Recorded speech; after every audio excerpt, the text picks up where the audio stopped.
Alright, hello everyone! Just wait a moment as I set everything up. Everything should be set up by now though. Let me just check. And double check.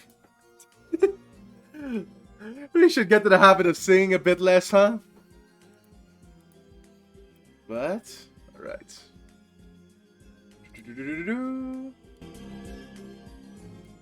Okay. Yeah, that should be it. Alright, yep, that should be it. Alright. Let's begin immediately then.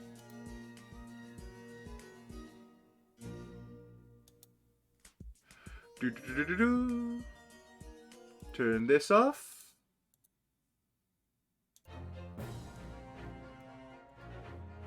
And then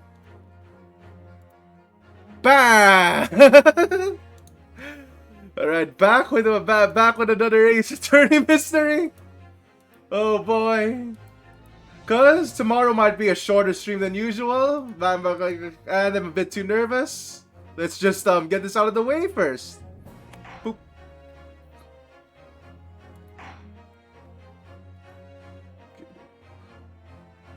Alright, so last time we checked, last time we were here, we just put a reporter in jail for killing a known criminal. Now we're going to investigate the Cloud Kokoro again as a second case. I'm not sure what I'm still not sure. Like I don't think I can guess what clues we're gonna find here when it comes to this case. So, without further ado, pop.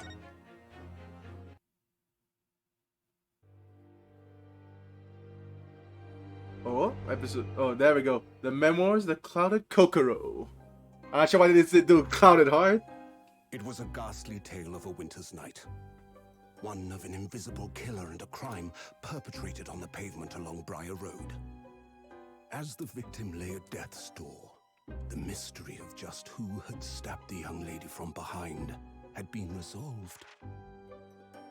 But no sooner had my friend saved that Eastern Exchange student from his harrowing plight than in the dim, flickering shadows of gaslight did a second bizarre crime rend the stillness of that very night. Wait, what?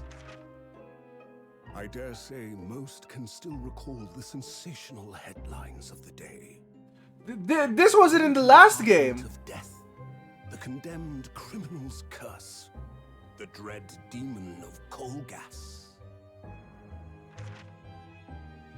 Yet, though the great detective had at once discerned the truth upon his arrival at the scene, it only proved to be the overture that announced the rising of the curtain on a most tragic play. Okay, well, I see now. Alright, my name is Ryunosuke Naruhodo. I'm a fledgling lawyer, just starting out on my journey. 6 months ago, I arrived in a visiting student of the law, having made a long voyage across the sea from the Empire of Japan to here, London, England. And under quite extraordinary circumstances, I made the acquaintance of the world-famous detective. Currently, I reside in the attic of the detective's own lodgings when I run my legal consultancy of sorts. I successfully defended the number of clients in Britain's highest court, the Old Bailey, which is particularly grueling and forgetting the legal battle 4 months ago now. I haven't returned to the courtroom. In truth, I lost my right to return. But that epic trial was just one small part of an epic tale. A tale which is now about to awaken from the slumber. Oh wait, no! Yeah, you're right. We didn't get out scot-free because we were... How do I do this? We were caught... Well, we were caught, I guess forging evidence by accident.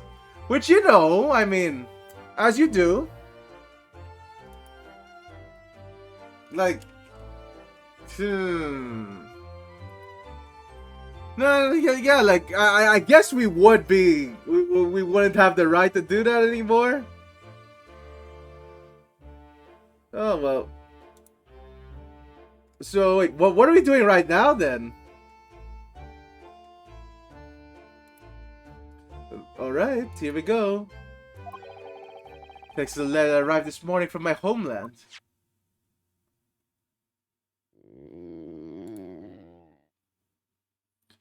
Okay, no, I don't think there's anything there.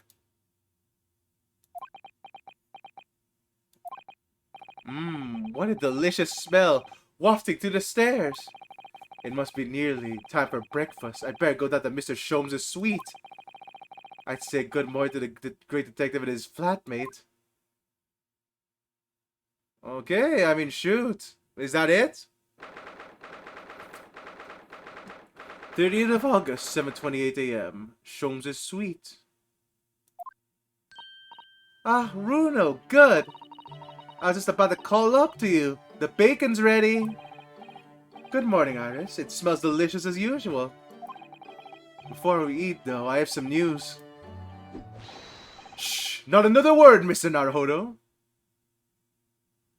So much long. Oh, well, okay, thank you for stopping by, Death X Anchor. Oh, and you haven't played this Death X Anchor?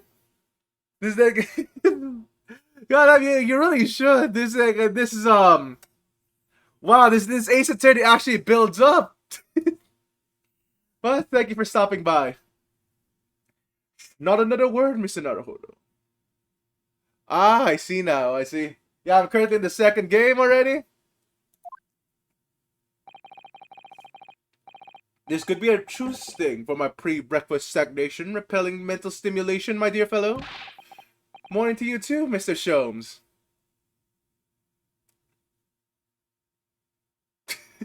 Void Max, your puns leave a lot to be desired, but welcome to the stream. And usually, actually, this is not called the Phoenix Wright series. This is called the Great Ace Attorney, currently, Void Max. Phoenix Wright is nowhere in the title. Ah, yes, I see. So that's way too close, Mr. Sholmes. Ah, yes, I see. So that's it.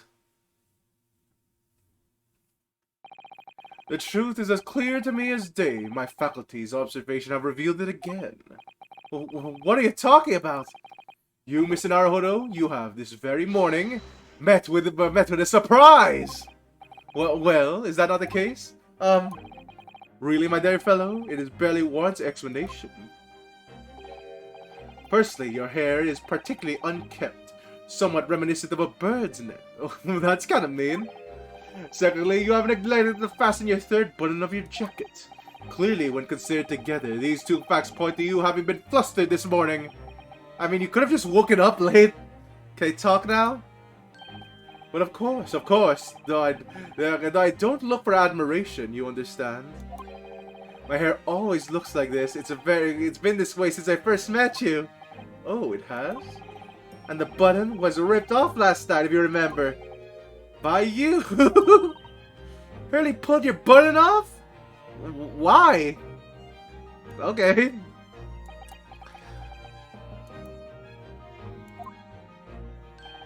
Ah, yes, I recall the incident now. It was after supper, was it not? And yeah, in the evening advance, I picked up my violin and began to play wailing notes of a haunting tune. But then, to my utter dismay, the third string snapped. Well, why did it have to happen? Whoa. Wait, snapped on your Stradivarius? Little wonder then. In that my vexation, I grabbed the first button I saw and ripped it from its proper place. Well, I'd like it back now, please. It's troubling me that I can't fasten my jacket. And it's troubling me that you expect me to know where it is. Somewhere thereabouts on the floor, one presumes. Helpful? What matters at present time, my dear fellow, is simply whether or not my deduction was unerring. How do you read that? Hold the fuck on. Unerring. Unerring. Okay, unerring, I think. I think is how you read that. But Hurley, Rudo said it when he came in, didn't he? I had a surprise this morning. Oh! Well, that really is a surprise. Yes, this man is the pride of the British Empire, the famous consulting detective Mr. Sherlock Holmes. Oh boy, are we gonna get more of Sholmes' brilliance this game again? There can't be a single person in the world who doesn't know his name. Alright then, enough of this silly conversation. Come and eat this bacon before it gets cold. And I have a new herbal tea for you to try too, my latest special blend. And here we have Iris Wilson, Mrs. Sholmes' lodger and companion. A truly exceptional young girl who's the author of a highly successful serialization here in London. Yes, The Adventures of Sherlock Holmes is published in Rance magazine. Oh yeah, we didn't even get to that last game where it's how do I do it? Like we didn't even get to this last game where we didn't explain to her that I guess her father's dead. You know, something we ought to tell her at some point. So, Mr. Naruto, would you put us out of our misery? What surprised you this fine morning? Oh well, I received a letter from Japan. Oh, from Susie, you mean? Was it really? That's right, and she had some really startling news, in fact. Intriguing indeed. You must tell us about it all, about it over breakfast. Oh yes, what fun! Okay, well then, do I have any evidence? Wow, I still have my armband! I'm surprised they didn't take that away yet! Then again, I guess that belongs to our friends, so it's not a really official attorney's badge. Okay. I'm fine with that. So, it's not really an attorney's badge. We can examine. Everything is still in its place. Guess we're gonna start to converse then. This is a letter arrived in Japan this morning by international post. Oh, how lovely! Look at Susie's beautiful handwriting. I wish I could read it. And how is your judicial assistant faring, may I ask? She's very well, thank you. In fact, according to what she's written, she actually appeared as a lawyer at the Japan Supreme Court and won a case. Oh, really? Oh, isn't she wonderful? A cut above your good self, my dear fellow. I've won cases too, you know. Yeah, but one of them you cheated, and that's all that matters, Naruto. You faked evidence. Even accidentally? Apparently, Mr. Natsume appeared in the trial as a witness. Natsume? No, I don't recall that. Of course you do. We have that man twice. You know, in 2 cases that took place on the Briar Road 6 months ago. Ah, the mustache twitchy man with the somewhat feline eyes and mustache. He didn't have 2 mustaches, Hurley. Yes, you could forget those 2 cases. They made a very deep impression on me. Wait a minute. Alright, so... Sure, what's your impression? Although I must confess, the details are a little hazy now. A very deep impression they made on you, clearly. Okay, now startling news. Huh? Just wait a second, let me fix something.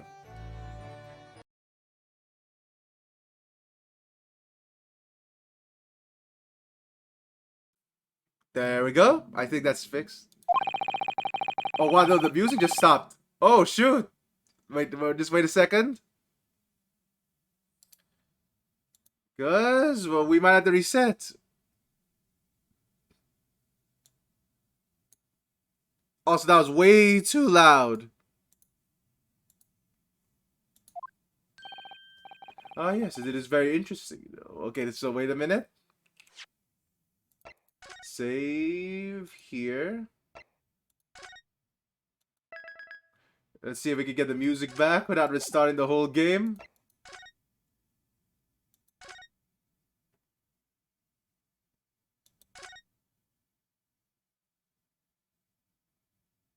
Are you kidding me? Can I back the title?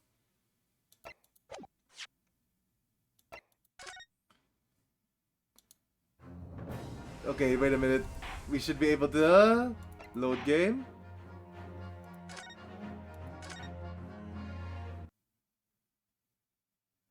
Wait, oh wait, is there just no music in this thing? I don't feel entirely uncertain what a case that nature did not occur. He's totally forgotten then. Anyway, in her letter, Mrs. Sato asked that we read her case notes again and then investigate further. Oh wait, so I'm still not sure what we're doing here. That took place half a year ago. For what purpose? Because of something that Mr. Natsume said to her, apparently. He suggested that the real reason why she was called back to Japan so suddenly might have something to do with the case of the haunted lodgings. Oh, wait. Haunted lodgings. I'm still not sure what clues we could get from this. On Mr. Natsume returned to Japan, Mrs. Sato's father questioned him about the case, she says. And something Mr. Natsume said appeared to trouble Professor Mikotoba, prompting him to send a letter, that telegram. Oh, that case, yes! It was very strange, wasn't it? Oh, there we go, there's the music. Oh, okay. I thought it was gone for a second. Yes. And they had compiled the whole story into a nice, very neat manuscript, ready for publication, too. But then Hurley here was all funny about, remember? He was very mean. The story must not be published, you said. Very mysterious. Wait, this one as well? Really? I said that? Are you sure? Do you perhaps know something about this? Oh my god, wait. Is there a fucking hidden layer to this fucking case? About why Mrs. Sato was suddenly told 4 months ago that she had to return to Japan? Okay. Tell us the deets, Sholmes. It's been 4 months now since we weighed Susie off to the off at the. Okay, it's only been 4 months. There hasn't been like a year or something like that. I see. It was such a shock, wasn't it? The way he just suddenly announced that she had to go back to Japan. Indeed it was, due to the telegram she received from her homeland, I believe. That's right, telling her to return urgently. Yes, because her father had passed away. No. He was just suffering from a high fever, the cause of which was unknown. He's not dead. But according to this letter, that news about her father's fever was just a ruse. Okay, yeah, no. This is getting really weird. What is going on? A ruse? So Susie's daddy lied to her so that she'd make a voyage back home? Why would he do that? I have to admit, I have absolutely no idea. But she believes it's almost certainly related to the case of the haunted lodgings.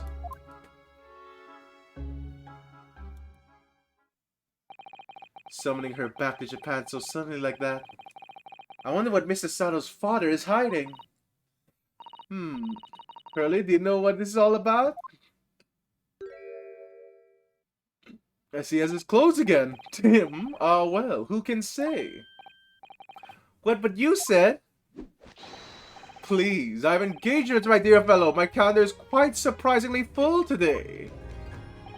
An astringent analysis of the matter would be excessive, I feel, even if I were quite at leisure. So, demand the fourth in my absence, won't you, Iris? I will, Hurley. Don't worry. See you later. Wow, you're definitely not avoiding this, Herlock Sholmes. He scuttled off rather quickly. Yeah, no, this is not suspicious at all. Okay. I think perhaps Professor Mikotoba isn't the only person hiding something here. So Seki-san was involved in 2 cases, but only one of them was forbidden from being published. 2 cases. 2 cases? Hold on a second. 2 cases. Am I missing something here? No, yeah. I'm pretty sure that after the clouded coke, like he just left, right? Oh my god, my memory. Yeah, that's really hazy. Okay, wait a minute. What is this? By of all people, Mr. Sholmes. I only remember one case with Soseki. Aha! I found them at last. Iris, are they? The notes about the case? That's right. Susie and I compiled them together. The case of the haunted lodgings. Do you want to read them, Runo? Absolutely. Thank you, Iris. I have no idea what secrets could still be hiding in the shadows of this case. But perhaps if I read over the notes again, something might come to light. That's the spirit. All right, let's refresh our memory on this case. And so, as I decided to read over the case notes again together, everything from what happened to our investigation and that fierce battle in the court that followed, reliving every detail. Like what? I need to find a clue, and I have all the time in the world, because of course, I'm no longer allowed to practice law of the courts of Great. Yeah, I'm not sure how we're gonna return to the law. I guess someone else is gonna go in our stead.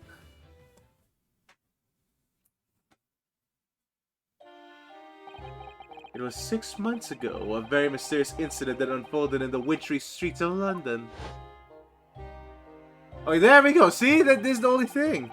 A young woman found lying the snowy pavement of Briar Road with a knife on her back. Fortunately, her life was spared, but she was unconscious for several days following the incident. Wait, so yeah, I remember this case. They say 2 cases, though. The fog was thick and nobody saw her attacker, but by a cruel twist of fate, a visiting Japanese student was walking behind her at the time and was duly arrested. That man was Soseki-san, and the man who effected his arrest was Mr. Sholmes. Believing in her compatriot's innocence, Susato and I decided to represent Soseki in court. After a grueling trial, many twists and turns, we managed to prove his innocence. Okay. Joyful, joyous, jubilant jubilation was the man's reaction after the trial, but his jubilant jubilation was short-lived. Okay, so after that, we received a telegram from Mr. Sholmes the following morning. The victim of the Briar Road stabbing has regained consciousness. Hurry the bots at once! Oh wait a minute, do I remember this? So Susato and I are summoned to handsome and headed immediately to the hospital.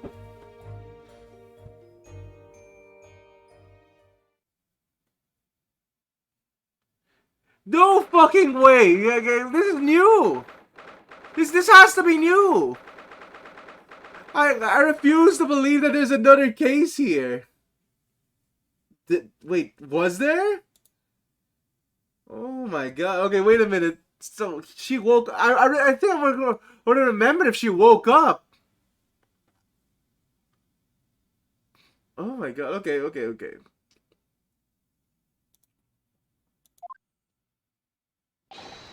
There you are at last. Good morning, Mr. Sholmes. I think not. Oh? You're late! What on earth took you so long? Your telegram only arrived 5 o'clock, Mr. Sholmes. That's a 20-minute ride to the hospital. That's right, it's 5:30 now. I think we made it a very good time. The time is utterly irrelevant. The fact is, I have been waiting for what felt like an eternity. In point of fact, I myself was awoken at 4 this morning by a telegraph boy, and feeling it was somewhat unjust that I had alone been roused at such an hour, I sent one to you. Well, thanks for that. Anyway, you're here now, so the victim is over there. She only just regained... Okay, this is all new. I don't remember talking to this. You should introduce yourselves, and I shall observe from here. So that's the lady that was found in the snow-covered pavement with a knife in her back. Her name is? Ah, yes, here we are. Miss Green. Okay. Sure. You know what? I guess I don't mind it, because, like, if they added this just so it's like, oh, do you remember all the events of 1? It's like, okay, no. Yeah, we don't remember all this. In fact, it didn't connect to any case at all. So, you know, this should be fine.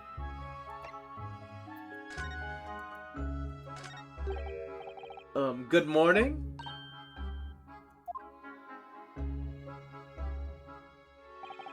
Hello, I'm Ryunosuke Naruhodo from the Empire of Japan.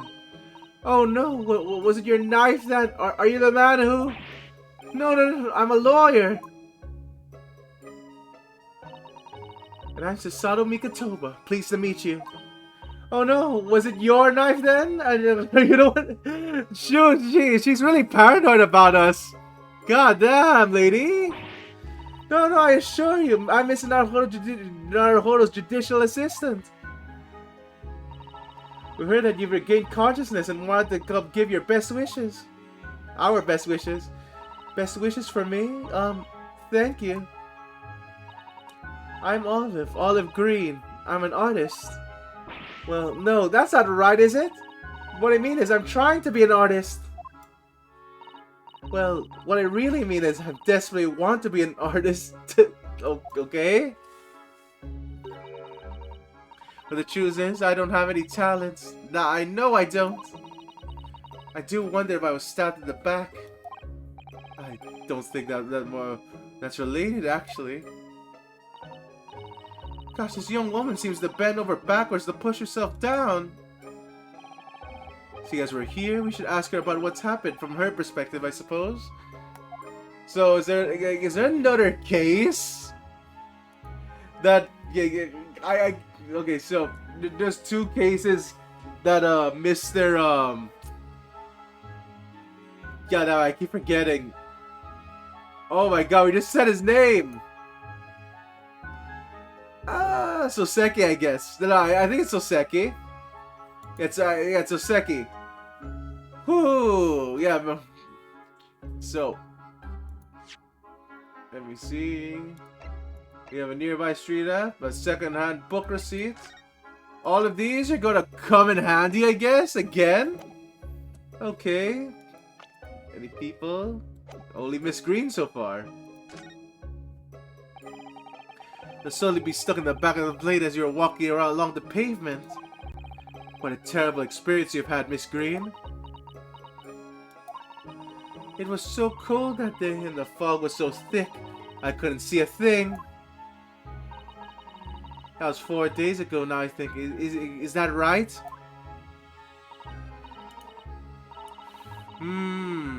Yes, that's right. I'm afraid you've been comatose all that time. But that case has been solved, hasn't it? Well, while I've been here in the hospital, I mean. Indeed it has, my dear madam. Spectacularly, by none other than I, Herlock Okay, no. Mr. Sholmes, as you well know, it was Mr. Naruhodo's hard work in court that solved the case. Are you yet to hear what happened, Miss Green? Yes, I'm afraid so. A gentleman from the police force is supposed to come and fill me in shortly. Yeah, apparently according to Sholmes, a lion did it. So, take for that what you will. Oh, I see. Me coming around seems to have made everyone frantically busy. I'm so sorry. I would never have regained consciousness. It was so selfish of... Lady, whoa! This takes self-deprecation to a whole new level. Oh my god. Oh no, we're all so relieved that you're on the med, Miss Green. We really are. In that kind of attitude, maybe her surname should be Blue, not Green. Oh, okay. Is about yourself. So you're quite an artist, are you, Miss Green? Oh no, I couldn't possibly claim that. I'm a fledgling artist at best. I mean, I'm a student of art, really. At Thorndike Academy of Fine Arts. Oh my, an Academy of Fine Arts? Great Britain is such a wonderful country. Tell me, Miss Green, do you live hereabouts?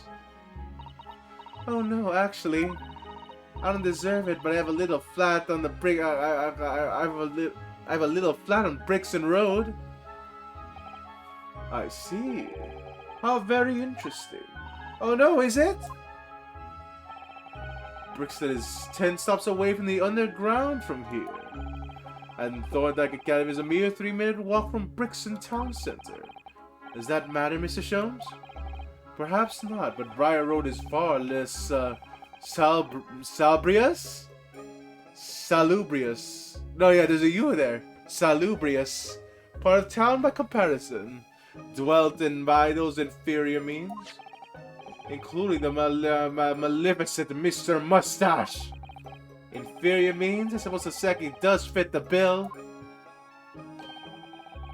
It struck me as somewhat out of the ordinary for a young fine arts student to be walking such a district. That's all. What's this? She suddenly clammed up. Mr. Sholmes, you shouldn't be ashamed. You should be ashamed of yourself, prying into a young maiden's private affairs. Oh dear me, do forgive me. If you don't mind, I'm being discharged shortly, so I need to pack up my things. Oh yes, of course, we won't keep you. Thank you so much, Miss Green. So we didn't get any clues from that about anything. Looks like we're leaving.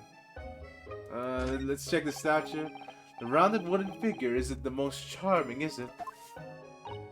I don't think that's a decoration, Mr. Naruhodo. It's an artist's mannequin, I believe. Used when practicing sketching the human form in different poses. Really? It's not exactly what you call a typical figure for that purpose, though, is it? No, I suppose not. I confess I've never seen quite so full-figured before. Well, if you want to draw a full-figured person, it's the right tool for the job. Is that it? Oh, is there any one big... Look, there's a photograph of the frame here. Okay, who's in the frame? Oh yes, it's a picture of a... Holy shit, wait a minute. Wait a second. Wait, who could this be? We had to recognize him. He looks to be about the same age as Miss Green, I would say. Perhaps the young woman's special someone, do you think? My, Mr. Naruhodo, I didn't know you had a sense of matters of the heart. Not in the least, I silly said the first thing I thought of. Wait. Is that Mr. Narrow Fodder here? Mr. Narrow Fodder? Okay. Well, if you're looking for Mr. Naruhodo, the lawyer, that's me, but... Mr. Narrow Fodder, good. This is for you. It's a message from Mr. Saucy Nutmeg. Okay, Nutmeg? How do you turn Nutmeg into Nutmeg? Okay, Saucy Nutmeg it is. Good. What's the letter? Mr. Natsume sent a message to me? But why would a policeman be delivering a message from Mr. Natsume? Exactly. What's going on? What's the Scotland Yard constable doing, playing delivery for a boy at this time in the morning? Oh, what are you waiting for? Let me see that. Oh! Well, this is a most unexpected. Is something wrong? Oh, is he arrested again? Is something wrong with the Sholmes, he says? Have you not seen this note? No, how could I have? It would seem that London's criminals have no intention of letting the great detective rest. A new case calls, a case of murder, no less. We must depart at once. Murder? Call a cab. Time is of the essence. But the trouble is, we've yet to revisit Natsume's note. I was thinking we'd have to pay him a visit to lodgings once we did. That will be entirely convenient. Convenient? What do you mean? It's all here in the note, my dear. Let us see the note! The murder we must investigate took place at the Mr. Mustache's lodgings. Wait, what? Again? I hail a fiarce at once. Fiacer? Fiacre?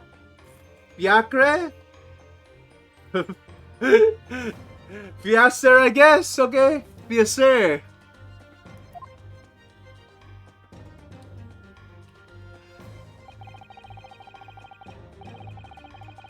It was only yesterday that the second son was in court. We were dispelling doubts about his innocence. Now the very next day, there's a murder at the man's own address. He may very well be the unluckiest man alive. Or it seemed to us at the time, but we would soon discover it was worse than... Holy shit! Okay, there's no way they fucking showed this.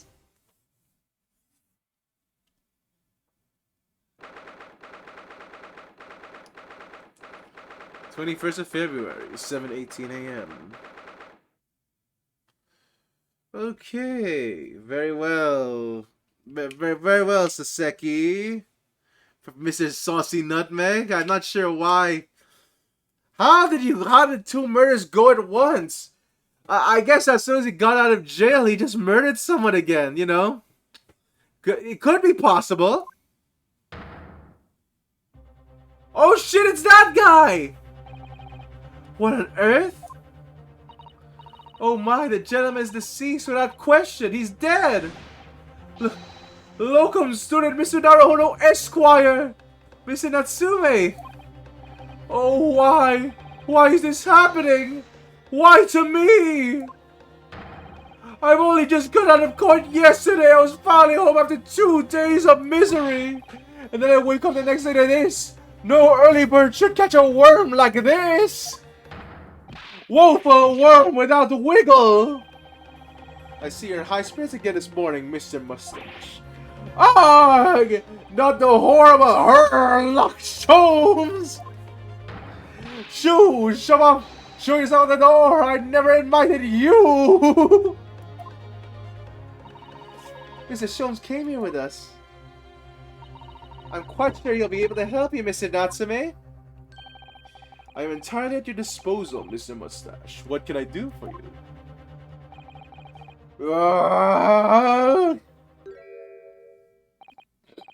Just here they are already, the busybodies. Inspector Gregson, what a pleasant surprise. Pleasant, isn't it? Gives me the heartburn every time I see your face in the crime scene, Sholmes. Well, maybe you shouldn't be eating fish and chips every day. Huh. I deduce, Inspector, that your heartburn is a result of your excessive... Oh, wow, never mind. Sholmes made the joke for me. I deduce, Inspector, that your heartburn is a result of your excessive consumption of fried food. Good morning, Inspector. Here's a crime scene. Don't go touching anything.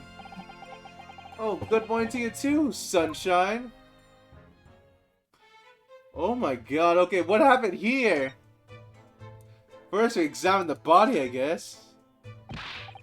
Oi! Hands off! I said hands off!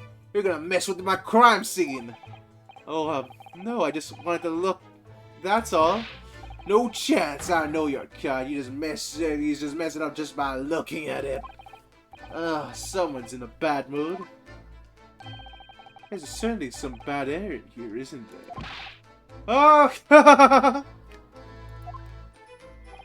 Alright, it sounds like I'd better talk to the inspector first and try to curry some favor. Well, looks like the inspector is not going to let us touch a crime scene until then. Let's do that. So, Inspector, what's the victim's name? Who was he? Mr. William Shams. Oh, really? We're going with this name. Sure. Mr. William Shamspeare. He was a lodger here. As you could probably tell, he was an actor. A bit of a dead loss as it happens, or just dead. Mr. Shamspeare? He was a landlord, Mr. Garrett and that other lodger, Mr. Natsume, who found him. The fella didn't rise in his usual hours, so Garrett got worried and kicked the door down. But doesn't Mr. Garrett have a bad leg? Ah yes, you're right there. It was just a jittery Japanese hunchback over there who actually did the kicking. Really? So Soseki-san? The victim was pretty hard up, it seems, even down to some time inside for petty crimes. He had no money, no place to go, no friends, and his only acquaintances were the people in his house. Oh shoot, okay, so we actually saw this guy last game. Miserable life and miserable end to it. So what is exactly Mr. Natsume still doing here? He's not involved in investigations, so you shouldn't have to worry him, or you should have sent him away from the crime scene? Well, I'm not saying it's because the fella looks soldering that he's or that he acts suspicious. But I thought it'd be prudent to take a statement from the cohabiter. Gregson, you fucking sneaky shit! You can't.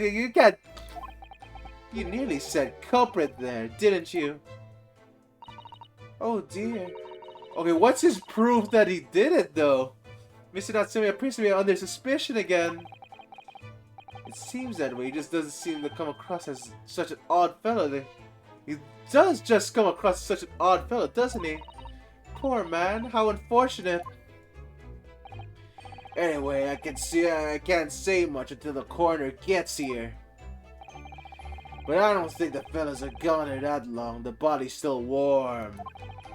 Even if the inspector would allow it, I don't think I would bring myself to touch a dead body. Okay, so the body's still warm. Meaning that this is a recent murder. Okay. Okay, so it's a recent murder. Body's still warm. Okay. Hmm.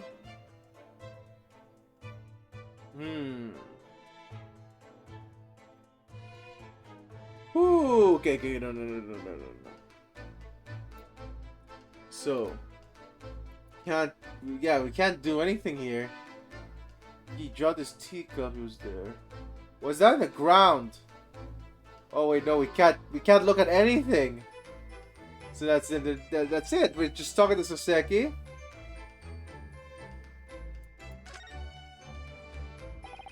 What a terrible thing to have happened. It's only been good 3 days since I was arrested for the incident of the pavement outside. And then, having finally regained my freedom, it starts happening all over again. Endless existence of excruciating experiences. So the victim lived here on the ground floor, and your room is just 1 story up, isn't it? Oh, is that a story? Is spell when we're talking floors? Interesting. Okay. Yes, that's right. In a way, we were neighbors, I suppose. So did you know the victim, or were you friends? Oh my god. Soseki? Soseki, please don't tell me that you're friends. Oh my god, please. Please. Please, I'm fucking begging you. Oh my god, no. No! What's the matter with Soseki now? It was an innocent enough question. What's... Oh my fucking god. No, please stop. Well, I suppose he wasn't a complete stranger. But did he ever invite to his room? Never! On my honor, I swear it! What an extreme reaction. You're probably wishing you'd never asked now, aren't you, Mr. Naruhodo? When we found him here, I felt wretched, which is why I said a word asking you to come. Through that inspector over there. Oh my god, okay, so here's Sholmes again. I'm not sure why he's standing like that, but I guess he's also an actor of sorts. Okay, what? Wow, looks like we can't investigate anything. This guy's just dead. Alright. Mr. Sholmes, what are you doing? You need only to observe to know what, my dear fellow. Investigating, naturally. There's nothing natural about that pose. Mr. Sholmes, I have made some miraculous discovery. Patience, my dear madam, patience. We've not been here in this room for 5 minutes. We've not been here in this room 5 minutes. So far, all I managed to deduce is what actually happened. My goodness! But isn't that everything we need to know, Mr. Sholmes? Now that you proposed that idea, I believe one could indeed see it as that way. Yeah, wonderful Saturday, isn't it? Nope, it's almost Saturday, Uber Dragon. In about 2 hours or so, it'll be 12 midnight Saturday. Very nice. But yeah, welcome to the stream, Uber Dragon. Glad you proposed the idea. I believe one could indeed see it as that way. At the present time, I have managed to draw 2 incontrovertible conclusions. The first, that there was a physical struggle here last night where the victim fought for his life. Ah! Huh? Mr. Natsue, what's wrong? Is something that Mr. Sholmes said significant somehow? No, don't mind me. Forget I was here. Oh my god, his eyes twitching. Is he lying? And my second conclusion is that there's a poison lingering there here in the last night and it passed the victim's lips. No, nonsense! Ah! Alright, Mr. Natsume, why are you reacting so extreme to Mr. Sholmes' deductions? No, please, pretend I'm not here. What is going on with you, Mr. Natsume? Oh my god. Oh god, that's way too suspicious now. Invisible, infallible, inscrutable, insignificant. Impossible to ignore. You must tell us everything, Mr. Sholmes. Spare no detail. Alright, what's your deduction, Mr. Sholmes? But of course. Whoops. There we go. Let's still let the theatrical tragedy before us be unraveled by my great deductions presented for your pleasure in 2 acts. If it's just some truly astounding deductions from Mr. Holmes in the past, no doubt this will be no exception. What miracles will unfold their eyes this time? Wow, Naruhodo really seems excited for Mr. Sholmes' deductions this time around. For Sherlock Sholmes' Logic and Reasoning Spectacular, Act 1. Alright, what are we doing here? Come on. Get in here. Great deduction. The game is afoot.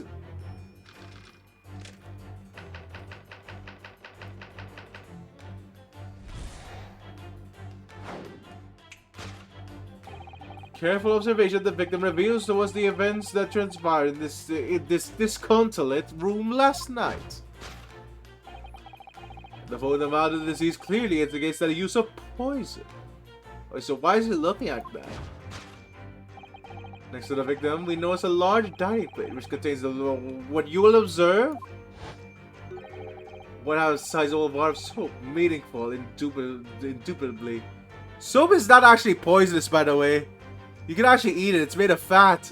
Like there might be some soaps that have more chemicals in that, but I think soap of this time would be still made of fat without that many chemicals. Why is it so set purposely on the dish? The victim's last supper, in fact. Yes. Could it be that man was about to eat it? Of course. And the fork reveals the answer. It appears that the young man's appetite was his undoing. Taking with arms in the form of his cutlery, the victim engaged in a deadly battle for his life. And the struggle against his ogre was all in vain, for in the end he couldn't resist devouring the slippery feast. But London's foul soap is besmirched by foul poison. Okay, what's the poison soap? Yes, the victim's life was claimed by poison that tainted the contents of the... Okay, so poison soap? The soap and the lather about the young man's mouth are too perfectly matched to ignore. The cause of death was clearly intoxication due to excessive digestion of foul soap. Though personally, I have greater interest in the taste of foul candle wax, of course. Okay. Okay, no, I'm not sure why he's like that, but that's fine, I guess. Suicide or murder. Okay, so soap. We're with the soap theory currently. The cause we identified, we proceed to Act 2, where we ponder the next question. Was it suicide or murder? Okay, so why is the second acting like this still? The audience will recall that the death occurred during the victim's last supper. Did the man die alone? A single teacup suggests the answer. To draw conclusions on such a meager evidence would have to be foolish, however, certainly. The careful criminal could have absconded with his own cup to cover his tracks. Well, allow me to lift the veil of doubt, my dear fellow. Oh, so why is he nervous? Indeed, what reveals the answer, of course, is the broken... Okay, so we already know he kicked down the lock.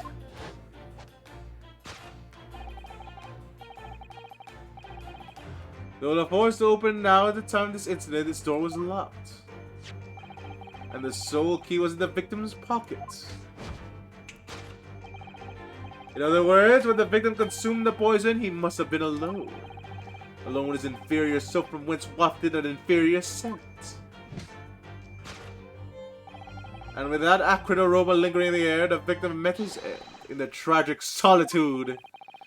We take comfort in the fact that his soul was well cleansed on its way to the here. Is that a joke? Okay, sure then, Holmes. Okay, Sholmes. No possible perpetrator present.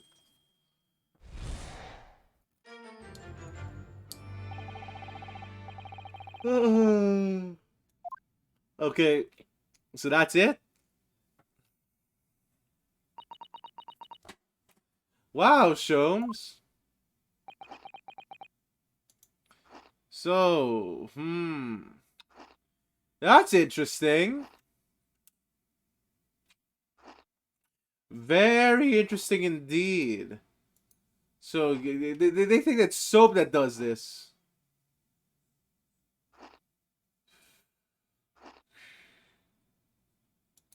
They think that's soap that does this. Okay. So, meaning. How do I do this? I guess we're gonna look for more clues, right? Like, there's no way we can deduce anything currently. I guess you could just guess that the poison's in the fucking tea, right? Like, maybe he ate the soap, but like, okay. There's just one thing, Mr. Sholmes. You're just supposed to identify just one thing, aren't you, Mr. Naruhodo? Pray, what concerns you? Well, no matter how hungry he was, do you really think that man would have eaten soap? I mean, some people have been hungrier. It's quite bad that this man had barely a penny to his name. It is a curious thing, but one so destitute, soap can suddenly appear quite irresistibly appetizing. I mean, I can't argue with you there. We actually have like a soap like that here, where there's a soap that smells and is shaped like a mango. I almost took a bite out of that shit. So you know, I guess one can be hungry enough to consume soap. Yes, Carmine. Hello there. Also, welcome to the stream, Carmine. How do you do? Yeah, no, I guess one can be. This is a gorilla stream. In truth, I have tried a little soap myself in the past. You've eaten it, you mean? My dear fellow, it was some time ago now. My postulation was it would cleanse my gut. You're soda. Oh, hello, Serious Spur. Yep. I'm glad you're also a soap connoisseur. Yes, I'm Gorilla Streamer VN. Don't worry.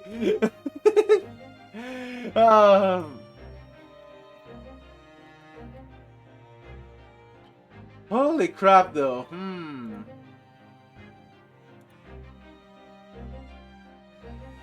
so? Because I wanted to play more Ace Attorney. I'm not sure. I'm not sure I wanted the Gorilla stream. Then again, I guess I could always switch games if I so please.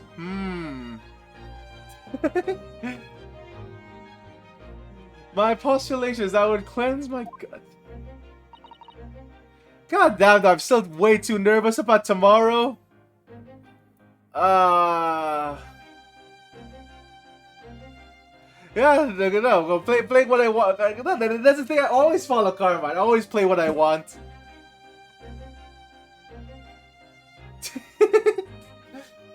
Oh man.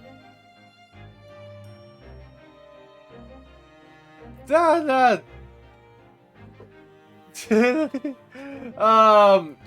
no. I actually have to wake up 9 a.m. tomorrow, Carmine, for something that I can't disclose, but I already have. But yes, I'm. But yeah, plenty of sleep.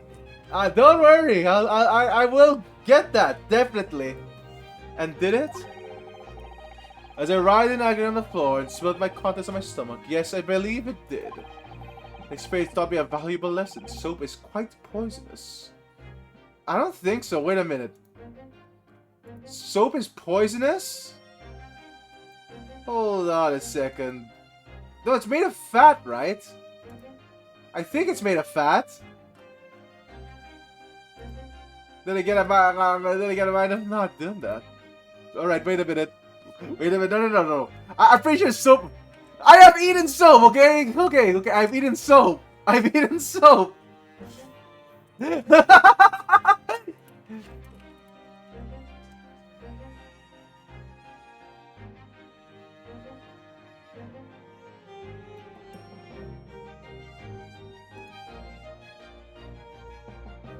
Okay, there we go. There. Soap is non-toxic. Okay, there. I've confirmed this.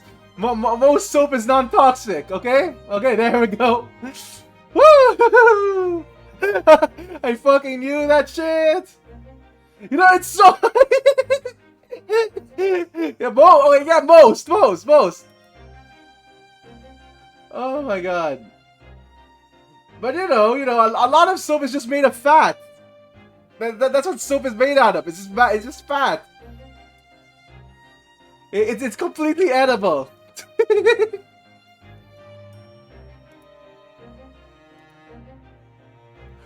Oh my god. Wow, I feel like you're doubting me, Carmine. Of course it's edible. It was a unpleasant taste that leads to great discomfort. In summary, I cannot recommend it. Believe me, I wouldn't eat it even if you did. There's something that troubles me as well, actually. Oh, what's that? It's Mr. Natsume. Oh! I couldn't help notice him shivering and quivering out the corner of my eye. It's almost as if Mr. Shome's deduction touched a nerve somehow. Nonsense! Well, that clenched teeth episode didn't last. So, here we go again. Okay. I think judging by Mr. Natsume's reaction, the great detective's deductions may need some gentle corrections in order to reach the actual truth. Yes, Mr. Shome's observations and deductions are something sometimes a little too sharp. Because it tends to they hit the nail on the side of the head and drive it in an obtuse angle.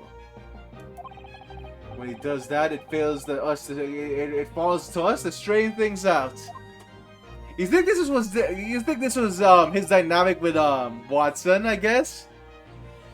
I mean, it wouldn't surprise me. All right then, let's see what we can do.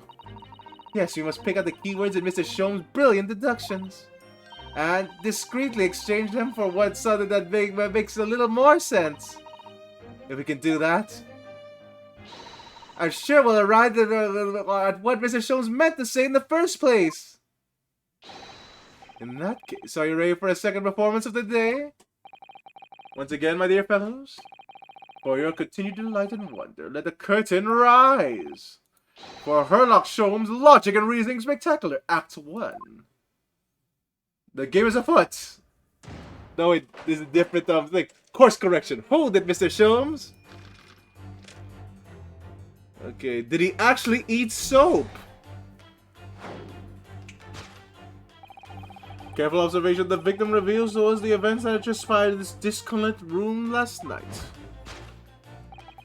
And forward the mouth of the deceased clearly indicates the use of poison. Next to the victim. Okay, wait. There's a large jar which contains, you will observe. When I was sizable bar of soap, meaningful, indubitably.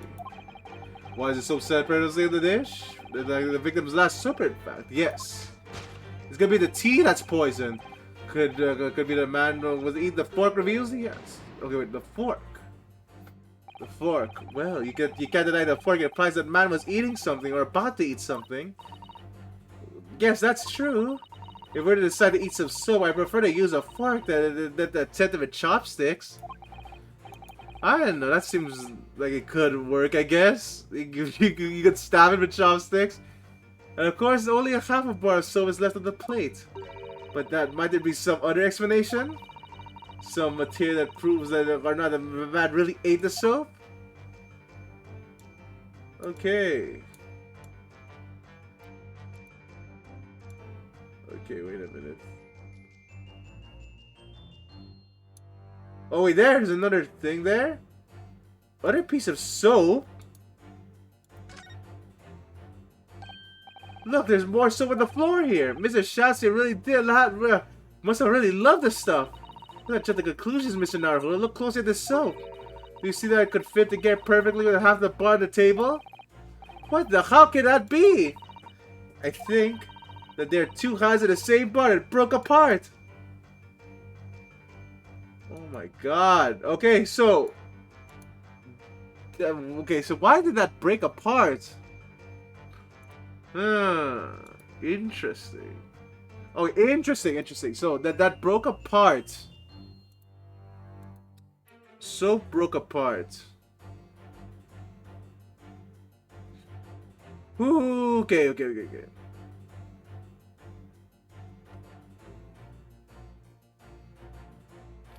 Yeah, I guess it just proves that he didn't eat the soap then. Because that's 2 bars. So, present.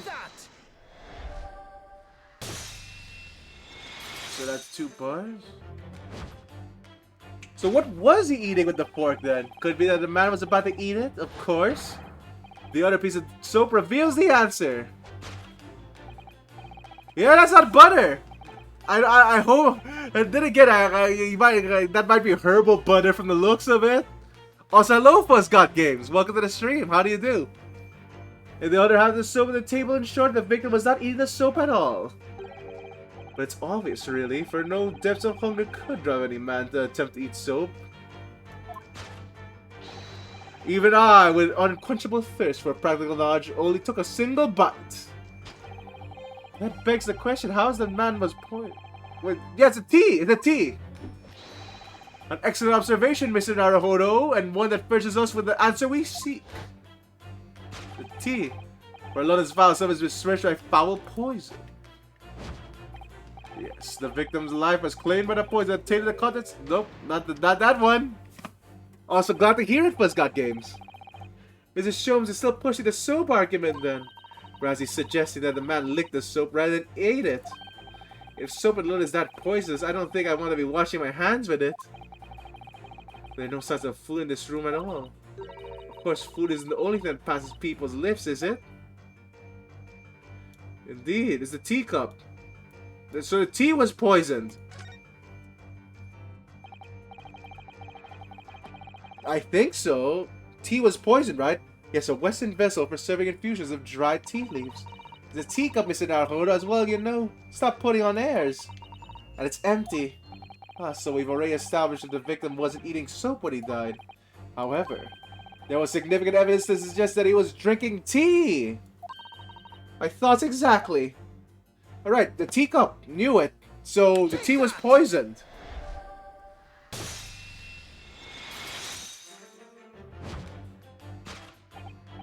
Yes, the victim's life was claimed by the poison, tainted by the teacup.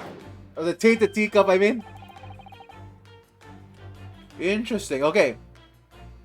Indeed, cups have been a vessel of choice for practicing poisoners over the centuries.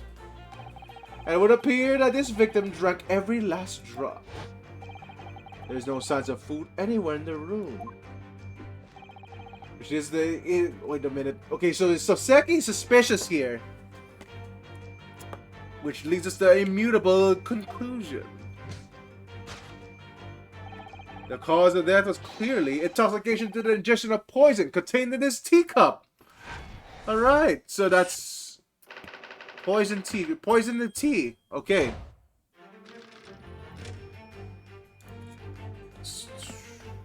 Okay, suicide or murder this time. The cause identified, we proceed to Act 2 where we ponder the next question. Oh my god. Oh my god, I swear to fucking god. I'm gonna freak out. So Seki was here, wasn't he? So like that's gonna be the twist. That's why he's so nervous. So Seki was here. Was this suicide or murder? The audience will recall that the death occurred during the victim's last supper. Did the man die alone? A single teacup suggests the answer. Ah, the Western vessel infused with hot drinks again. It's already featured heavily in our deduction so far. Yes, we can imagine that shortly before his death, Mr. Shamsia has been was having a drink of tea. Interesting. So, there's still a single cup here. Is Mr. Natsume's reaction when we heard Mr. Shom suggested? There's more to this deduction than it seems. Okay, let's see. Okay, let's see if Natsume was actually here. He was closely examined the scene of the crime again for more clues. Oh god, okay, so... oh my god, wow, we can only go around this time. Okay. The hat in the ground? No. Oh no, there's a second teacup. Oh shit, there's a second teacup that we didn't see! It's another Western vessel views. It's a teacup! Holy shit, she's really wow, she's tired of Naruhodo's shit here. You know, I wouldn't put it past them. Like, dual wielding cups is a thing. And it too is empty, given that he's actually holding that one in his hand. We can assume that this teacup is from which Shamsris is actually drinking. Oh shit, but if that's the case, that changes everything. Everything we did do something about turned on its head. I have a bad feeling about this. I almost don't want to say it. So Seki was in the room. So Seki's in the fucking room. You're fucking kidding me. Oh no. Oh no. So Seki's in the room, isn't he? Oh yeah, no. Like, these cups are way too small. I would dual wield cups to drink tea if I were this man. Did the man die alone? This other teacup suggests the answer. Yes, there are two teacups in the room all along. They're both eating soap. Ah, in other words, have I got a tea preference? Not much Fuzz got games. Like I mostly just drink green tea. I haven't tried many other teas currently. In other words, this is a strong indication that at the victim's last supper, there was a guest present.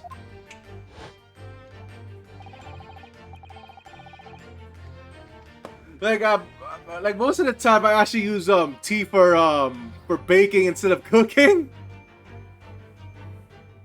At the very least, we can see we can say now with certainty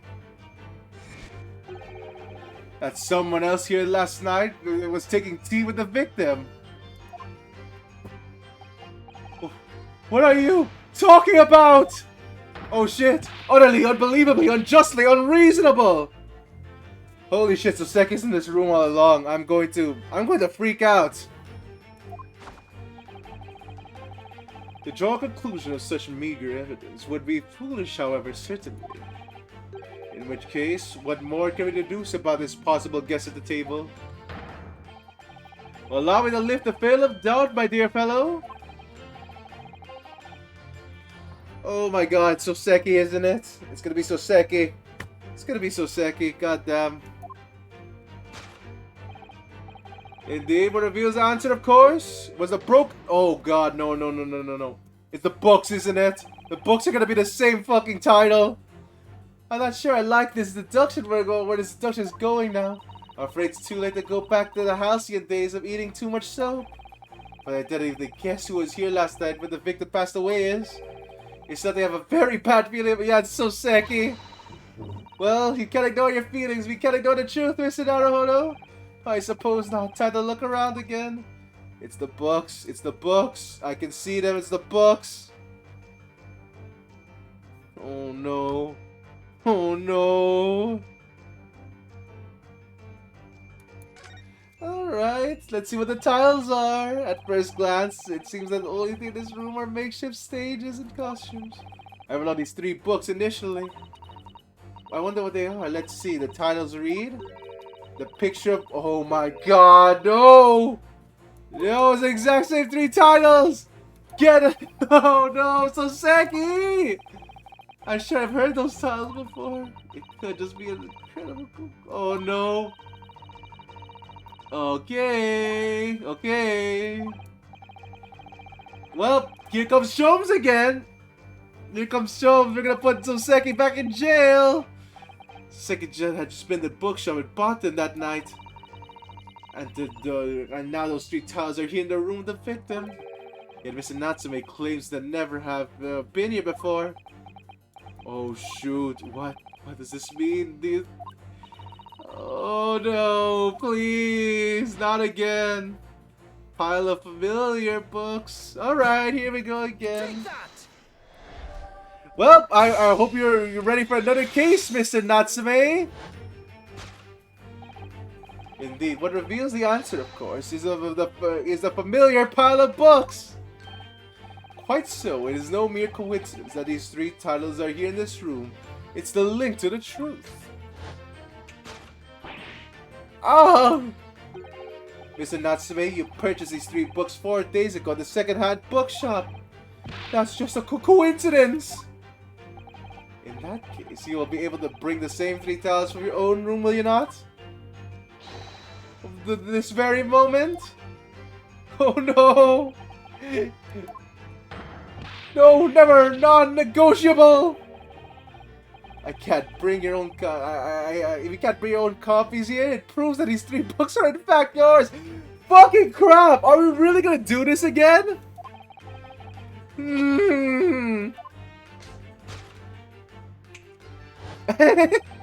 I purchased the books 4 days ago and returned to your lodgings. You were arrested the very next day. So you could conceivably have brought the books here on that evening, but you never mentioned that. In other words, you could only have brought these 3 books here in the victim's room.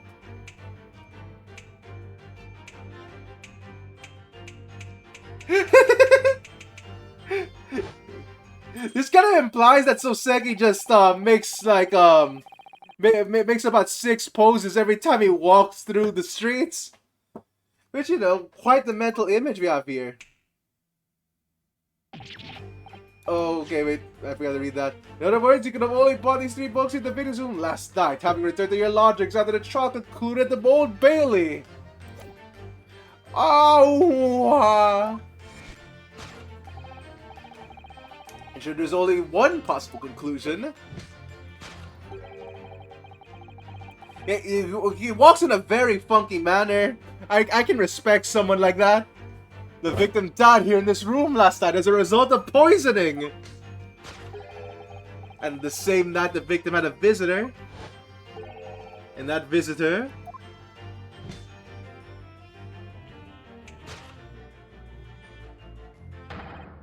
was you, Mr. Soseki Natsume. Oh my god, we're gonna do this again. Well, here we go again, guys. Here we go, boys. Here we go. Here's Soseki again. He's been convicted again. Oh my god, this guy's luck. Let's go. This guy's luck is ludicrous. I thought my luck was bad. Oh my god, imagine going through 2 murder cases. He just got out of jail. Like, literally 1 day ago, I think he got out of jail. Oh my god. He's back. He's gonna go back in there. Well then, Soseki. Oh no. Oh, deduction complete. Elementary. Well then, Soseki, are you ready to go back? Oh god! Not again! Not again! Not again! Not again!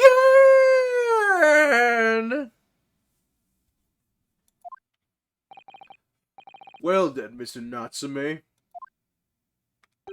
It would appear you're going out to accompany me down to the yard again. God damn, Gregson, you're getting so smug over this. Also, I love that fish and chips reload animation. Like, yes, just shake it. Oh my god, I wish I could have one of those. That'd be so fucking handy. Then again, he never eats the potatoes around it, I guess. But wait! Regenerating? Yeah, no, like, cool. I don't know, if you could have a food that could regenerate, what would it be? Then again, I can't imagine eating the same food for that long. That fish is from planet Namek. I'm not sure if Namekians can regenerate after they're cooked and dead, but it's possible.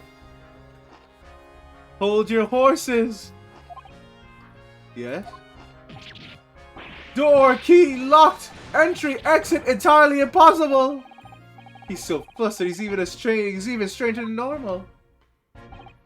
What? You think that's an alibi? You could have made a copy. What? You live in the same building after all. You had plenty of opportunity, I'm sure.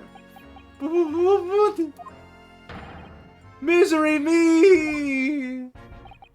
Sorry, sir. You'll get your chance and give yourself the story later. The facts speak for themselves, Mr. Mustache. You horrible Herlock Sholmes!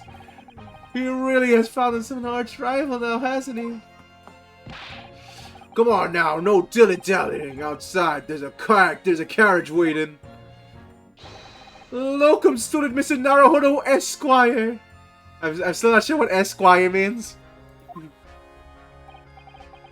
I never imagined I'd be in a position again, but you have to help me, please. Please, I'm innocent. Alright, I understand. We'll come to your cell later and talk about it. And one more thing. Oh, yes? My poor little kitty cat. Please give him his breakfast for me. Okay, so this is gonna explain why he has a cat now. And so, yeah, save the cat. You always need to feed your cats. And so, his evil curse still apparently unbroken. So Seki-san found himself once again the prime suspect of a case of murder. Thanks to the incriminating deduction of the great detective.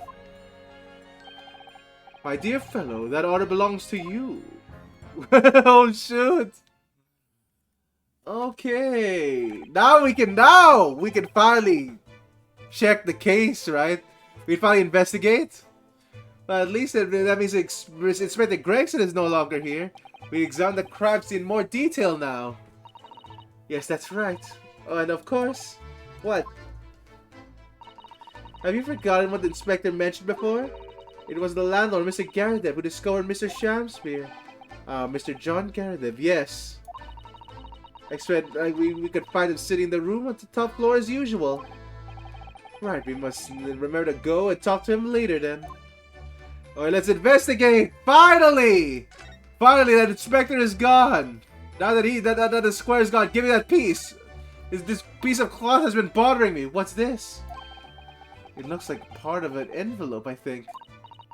I think you may be right. Perhaps it was torn off the letter when the letter was opened. Is that significant? Well, it's a little out of place, perhaps, when you look around the room. There's no sign of the letter or rest of the envelope Oh, so it's gonna. The envelope is in another room, I guess. Ah, she's right. Yet here we have a torn off end of an envelope. It just strikes me as unusual. I agree, we better take this just in case. Okay, torn off envelope. That's okay, that's been bothering me this whole time. Yeah, no, so. Okay. How much could this be? Well, he has a whole set here. Yeah, now that's how you know Mr. Naruhodo's eagle eyes. I guess I'm curious about this. Then again, you know that you know that people actually died from poisoning to their lamps here, because these lamps actually released gas. Like, yeah, gas lamps release gas, and in a closed room like this without any windows, it's actually dangerous to have these kinds of lamps around. That's why most hotels like rejoice when they could replace them with light bulbs. Anyway, and here we have another disproportionately large machine. This looks like a meter of some kind. Ah, there's a gas meter. Oh shoot! Wait, did the gas actually kill him? Is that possible? Holy shit! Is that possible that the gas lamp killed him? Then again, it's off right now. I'd already assumed that it's a poison teacup, so probably not, right? Okay. This is a gas meter, I think. It seems that in order the district, the residents pay for the gas as they use it with coins. I see. Now that you pointed it out, I can see there's a slot here that just looks like take a coin. So you mean if you put a coin in here? That's right, that would buy you about 2 hours of gas for lights and heating. So if you're a poor person with no money, you'd have to sleep in the freezing cold? Yes. Or if you're a scabbard with no change because you forgot to exchange money in the bank. Thank goodness there's no meter in our office. Okay, so gas meter. So I don't think that was a part of the evidence. Yeah, no, wait. Oh yeah, it's only off because the credit ran out. That's true, that's true. That could be a clue, actually. Interesting, interesting, interesting. So, only because the credit ran out. I see. Well, let's get going. So, lamp is a gas wall light, isn't it? It must be connected to a gas pipe in the wall. Gas lights, a gas stove. London really is a city of gas. But now that I think about it, Mr. and Mrs. Garadev had an open fire on the top floor, didn't they? Oh yes, you're right. I don't recall seeing a gas stove up there. I much prefer a real fire anyway, it's so much cozier. Yeah, and much less poisonous. You don't suffocate to death. Okay. Okay. Well then. I guess we could finally examine the bar of soap. Oh, the poor man. So young to die. I suppose it was a very painful death being poisoned as he was. I don't know. All we can do now is hope that he'll be reborn to a better life. Yes, I suppose you're right. I wonder. You think that putting our hands together in a Japanese prayer will help a British soul? Yeah, I think prayer is kind of universal. Sorry? I made sure that the reference ranges for just such occasion as this, actually. This book is entitled The Beginner's Guide to Praying for the Departed, the British Way. I'll just reread it now. One moment. There's quite a spine on that book, isn't there? Okay. Teacup? Ah, one of the teacups that Mr. Shamsby and his guests drank from last night. Wanna go drinking them, Mr. Naruhodo? There's a bitter poison inside. I'm not planning on drinking any, don't worry. Anyway, the cups are both empty. That's true. So, one was Shamspears, and the other must be Mr. Natsume was drinking from. So, but Soseki-san wasn't poisoned, of course. Perhaps we should take these to examine them in detail later. So, one of them wasn't poisoned. Oh my god, wait a minute. One of them wasn't poisoned. One of them wasn't poisoned. Could he have poisoned himself accidentally? No way, right?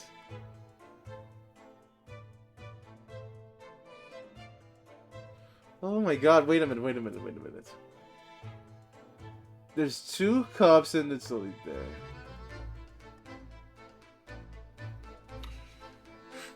Okay, wait a minute.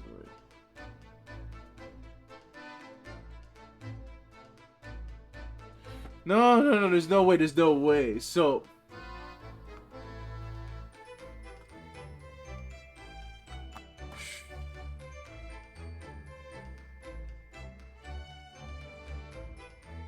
Okay, wait. So, what are we doing here? There's a torn off bit of the envelope. Yeah, no, only he was poisoned out of the 2. But we know that Mr. Natsume was here.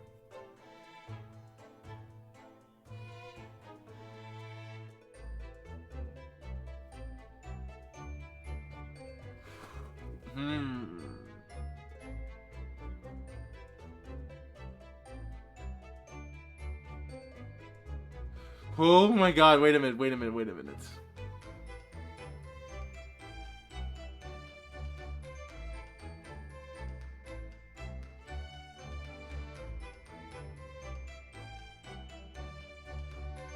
No, I'm really not sure here.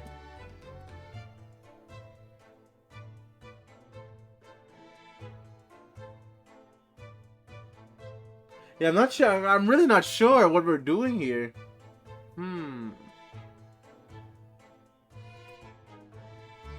Cause... Yeah, no. There's something here. Wow, there must be a lot missing. There is still a lot missing. Like, we don't even know what the letter from the envelope is.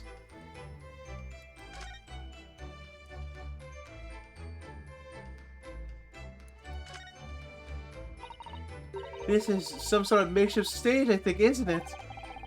Where does the audience sit, though, for nightly Shakespeare's performances? Actors aspiring for the great stage must be practicing their art, Mr. Naruhodo, with or without an audience. On a related note, perhaps you could set up a mock bench for defense in your office. What? Yeah, you could practice, you can practice banging on the desk. I'll think about it, if you promise to don a beard and play the role of a judge.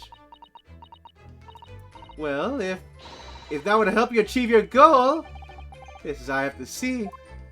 Oh well, there we go. Well, I guess they have agreed to that now.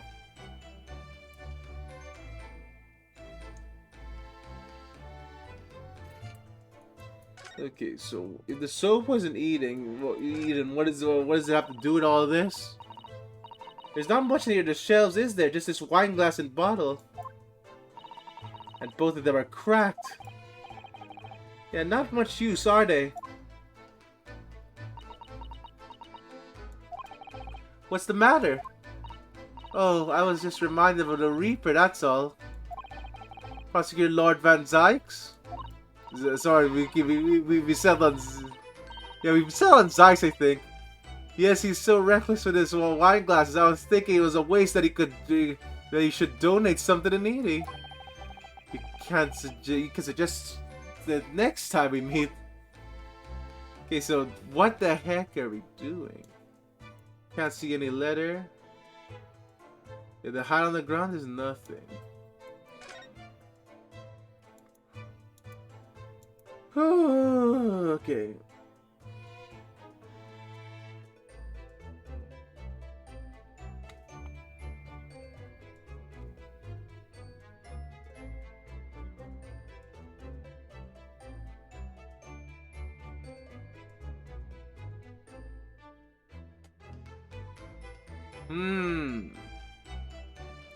God damn, I can't get. Yeah, we can't guess anything yet with our current evidence.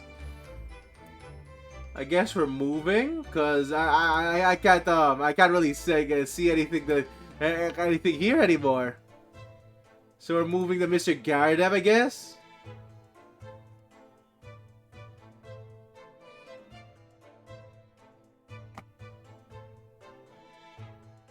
Ooh, okay.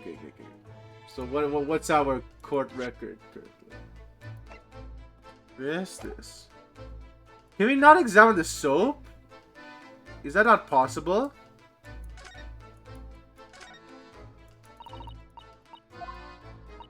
I don't think it's possible to examine the soap. You think that'd be important evidence?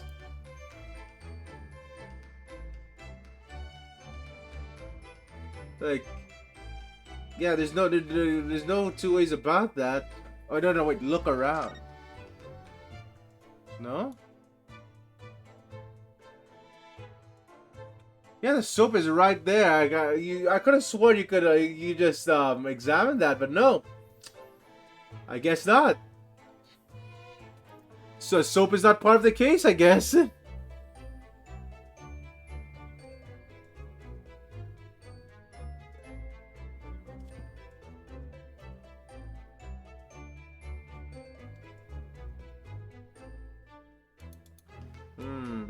Wait. Wait, what? Okay, soap, nothing. Okay, let's check things one more time before going to Mr. Gardev. Costumes, wait. These extravagant bright look at these extravagant bright costumes. So they look out of place in this room when it's grim and shady goings on. This one looks like a king's attire. A king? I've always dreamt of being a king. I think he'd be more suited to a feudal lord, a daimyo, or such like. With a Chon Mage. Top knot? Every Japanese man wishes he had a Chon Mage. You look wonderful with one, and you already have the sword. Can you imagine what would happen if I walked around the streets of London with a Chon Mage and a sword? Okay, no. Wait, what? This is examinable. Why? Oh my god, wait, why is that examinable? I thought it was the costume at first. No! Wait. Is it because of these?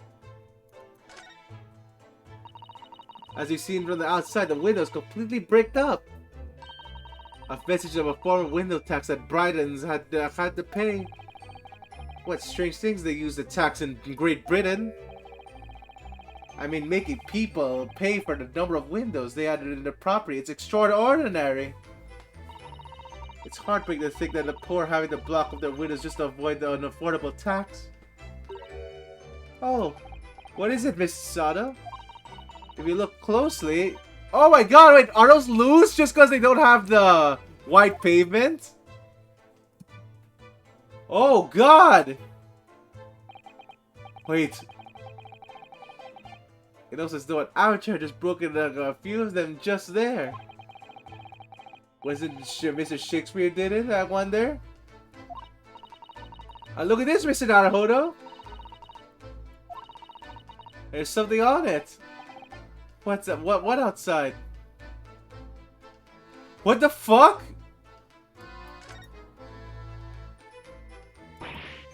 Brr, it's so cold outside. You can feel it through this gap. Oh my god. It did snow all night, all night, all last. It did snow all last night. It would be cold, but more importantly, what is it on the ledge here? Or what are those snow-covered lumps? It's It's more bars of soap! Soap? Where are the bars of soap lined up on the ledge outside the window? I have no idea. But the pair of them look rather charming like that. Still very strange, isn't it? Bars of soap lined up outside the window? Perhaps we should take one. There are two after all. Oh dear, I suppose we could. Oh, what's this? Look here, this soap. Ah! You see in the middle there? There's a patch of that's a different color. And it's sort of transparent, but some sort of fancy design, I suppose. Only in Great Britain. It looks like Kinamaru flag of Japan, doesn't it? How wonderful! It's probably an expensive brand. Expensive? Then what's it doing in this ramshackle old room?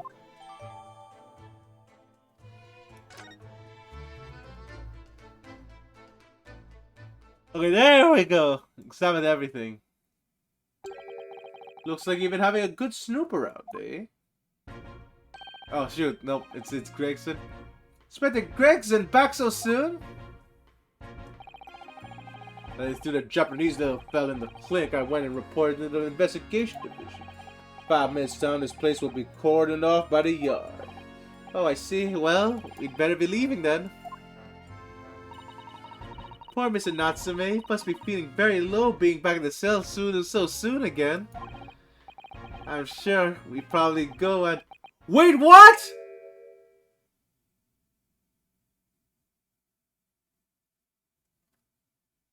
What?! He's not dead!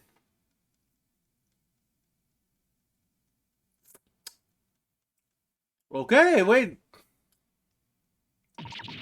Yeah!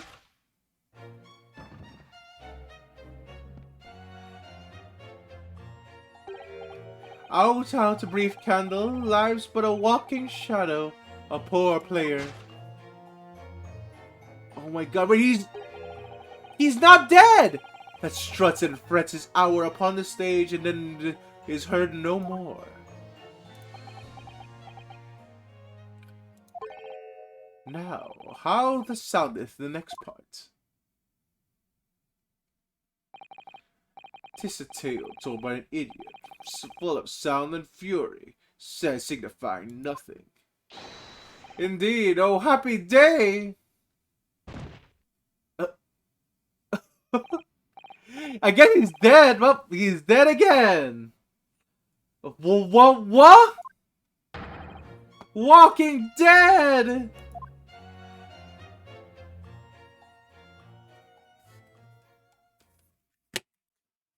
Okay, wait a minute, wait a second. He's not dead. What does this actually mean for the case then? Also, hold on a second. I dropped something. Yeah, he's not dead. What the fuck?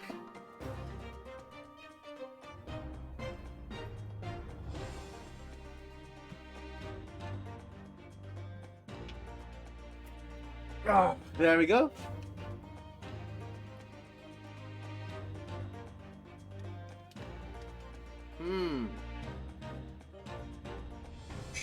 Okay, so what are we supposed to do with this then? I guess attempted murder is the thing? Was that nonsense he was saying though? I think? Yes, it was from William Shakespeare's Macbeth. Soliloquy from Act 5, Scene 5. Shakespeare. Okay, so then.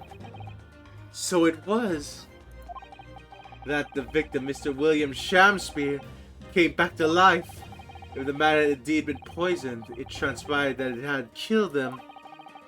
He was taken to emergency care to a nearby hospital for treatment.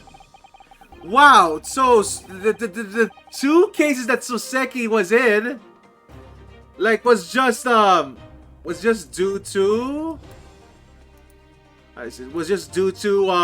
accidents, I guess, maybe.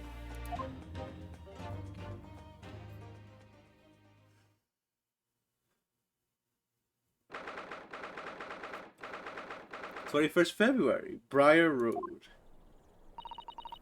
What do you think will happen now? Good question.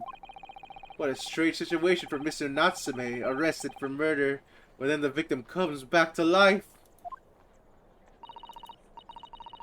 I think perhaps the victim was never dead in the first place. It seems very likely that Shamsri did consume poison as we deduced. But then, what was it? Accident, attempted suicide, or attempted murder? Until the truth can be established, and I imagine the police will keep Mr. Natsume in custody. Okay, well this again. I suppose so. Let's hope that it doesn't come to anything more than a night in the cells. Oh, what's this?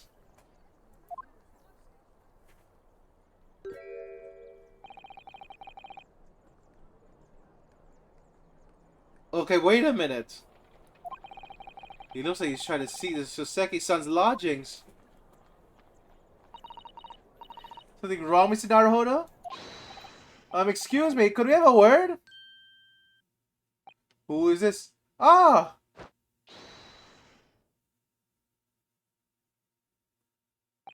He just ran off. I feel so... I'm sure I feel that man somewhere before. Where was it? I do too, but I don't remember.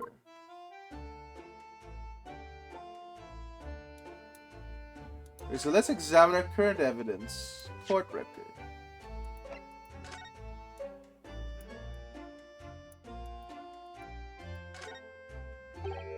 Oh, what is it, Mr. Naruhodo? This bar of soap. When we first found it, I could have sworn there was some sort of disc in the depression just here, a reddish one. Yes, but you're right. I remember it too. But now the depression is completely empty. Where did the disc have gone?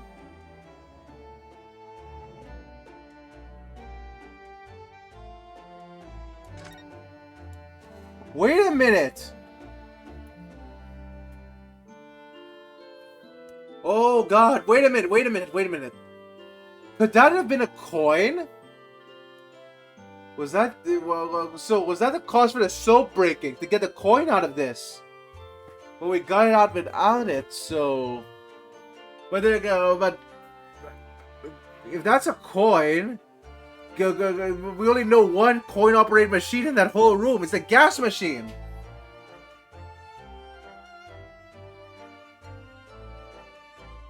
Like, that's possible, I guess, but like, I'm not sure how that relates to anything yet. So, you can possibly take out coins from that. Interesting.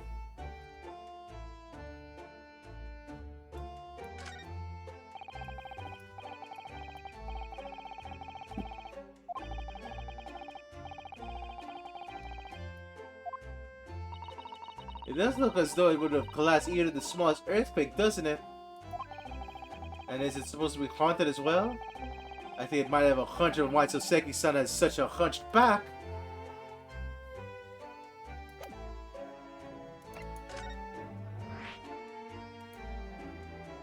And we can't go there, but we can go to Mr. Garadev's room and then ask him some questions.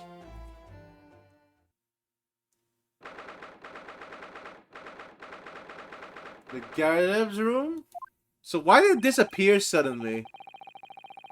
Here we go again. The eccentric landlord's eccentric top floor abode. We're here because Mr. Garadev was the one who discovered the incident in the morning. Don't forget. Ah, you chaps, eh? Yes, good morning, sir. Thank you for your cooperation in court yesterday. It was quite a trial. As much for Mr. Garadev as anyone, really. Came straight back here after all the business to the Bailey yesterday. Didn't expect to wake up the more bally nonsense this morning. I wonder if you wouldn't mind telling us exactly what happened, Mr. Garadev. Yes, I suppose you'd like to know about the dead loss of an actor chap in the ground floor room. Those were exactly the Miss Inspector Greg's words, weren't they?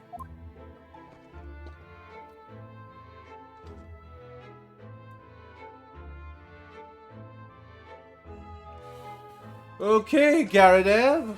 Show me what you got. They said you kicked down the door. It must have been a real shock for you this morning. I hear you discovered what had happened. Oh, well, that hopeless actor chap rises at 5 o'clock sharp every morning without fail. But at 30 minutes this morning, he still hadn't lit the gas. So I went down and knocked on his door, but no bally answer. And well, when you broke into his room, I kicked you down the door. Well, I called the rum-looking Japanese chap to do the grunt work, of course. Wasn't it a little premature to kick the door down? The man could have just overslept by half an hour. That's very true, Mr. Naruhodo. If 30 minutes oversleeping warranted such behavior, I'd have kicked the door down every morning. Well, you'd know. Better to be safe than sorry and all that. Is it just me, or is he wait, what the heck? Except that it was a sorry situation indeed that you found on the far side of the door. Oh my god, okay, so what? Is everyone lying to us? In this case? The victim's name was Mr. Shakespeare, I believe. Is that right? Yes, William Shakespeare took the ground floor from 3 months ago now. And how would you describe him?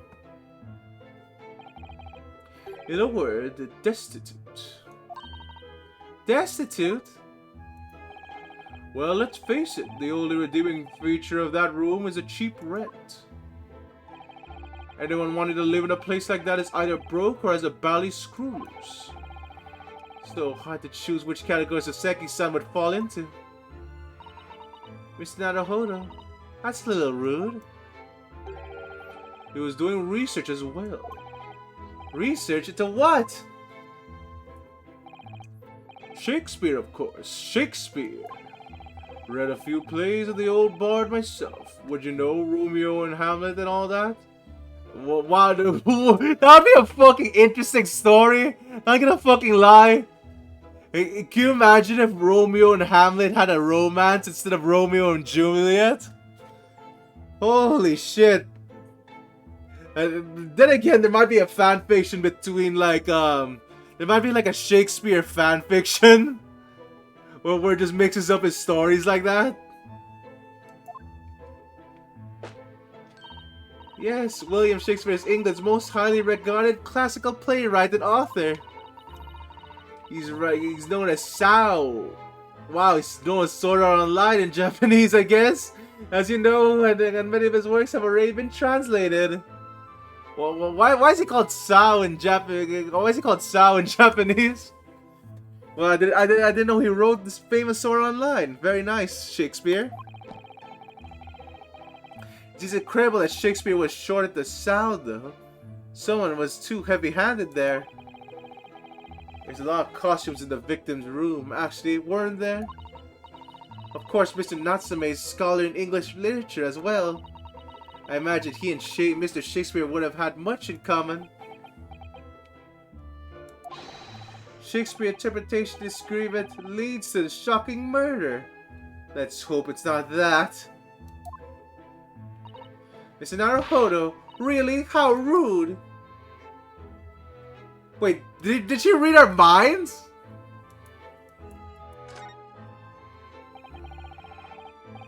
That was a thought bubble, that wasn't shouting. After Mr. Natsume's trial, you came straight back here, I believe, didn't you?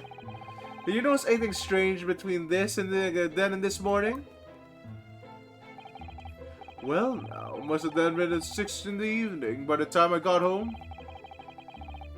Snow was going down rather heavily, I remember, and it was completely dark already. The failed actor chap was out at the time. Mr. Gardner noticed there was no light in his room or something, I suppose. But there was still a candle. Couldn't summon the energy for anything much, so I just sat from the fire up here. It was after 8 before Shakespeare got back. And the chap was up until past 1 in the morning, I'll have you know. Suppose he met his end sometime after that. I was asleep by then, so I'm rather in the dark there. Well, thank you. That was very illuminating. Is everything alright, Mrs. Sato? Well, I was just thinking that it's a little strange, that's all. Mr. Garden, you were up here in the room all evening, if I understood correctly. Not a big fan of stairs, not with the blasted leg. Then, how is it you seem to know the precise movements of your tenant on the ground floor, I mean? Ah! That's a very good point. I can imagine that you would hear noises from the ground floor all the way up here. Does this old man like to spy on his tenants? Is that it? Wait, did he read our mind for that? He's reacting. I say, I know what you're thinking. It's a bally outrage. I'm ex-military, don't you know? I don't go around spying on my tenants. Why would I? Now, how do you know, Mr. Garden? It's a gas, woman. The gas tells me everything. The gas? Oh, shit! The gas! What on earth do you mean, sir? How can the gas tell you anything, let alone everything? As you're probably aware, the gas is supplied to the building by pipes. Yes, I more or less worked that out. Every room in the building is connected by a single pipe to the main gas outside. And the gas company supplies gas to the properties via the main. Yes, I understand that too. Let me see if I can explain. Let's see. I was to light the gas lamps up here. What do you suppose would happen? Well, obviously the room would get brighter. Exactly. By the same time, the lights in all the other rooms in the house would dim for a moment. What? They dim? Why? Because of the balance. That's because when you light up the gas lamp, it briefly uses more gas than usual. And reduce the amount of gas in the pipe for the other lamps that are connected to it. That might explain why the other lamps dim momentarily, mightn't it? Yes, of course, because everything connected to a single supply pipe. So the gas is gonna be the poison here, I think. Either that's gonna prove the time. I suppose is that supposed to happen though? It sounds rather undesirable. Jolly good point. Fact is, the gas company's pipes in these parts are pretty hopeless, long worn out, and barely got any gas in them to start with. Opposite's also true, of course. Extinguish the lamps up and they glow brighter than the rest of the house. Alright, I see. So by watching the flicker of the lamps in one room, you can determine what's happening elsewhere. You got it. Oh, of course, because when people come back home in the evening before they go to sleep at night, what they get to do is either light or put out their lamps and fires. Clever. In point of fact, the room on the ground floor and the one above it use slightly different amounts of gas. Watching the lights in the air closely, I can work out almost exactly what's going on in the whole house. Gosh! That's fascinating, Mr. Garden. You are spying on your tenants using this trick. Oh well, nothing to it really. I can't see anything that's going to help. Yeah, no, he knows exactly the exact time though, Mr. Naruhodo. What I'd like to know is what was Mr. Garden so interested in what his tenants are up to in the first place? Because he's bored, I guess, maybe?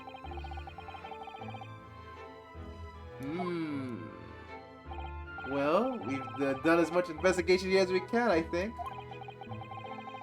Perhaps we ought to go to the prison and speak with Mr. Natsume again. A good idea! Alright, here we go.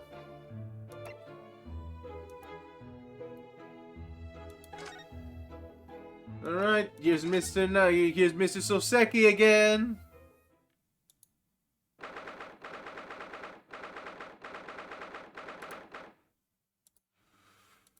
Oh god. Okay. Oh my god, we're gonna do this again, aren't we? Cause Soseki's arrested. I do love when Soseki's arrested. Don't you guys?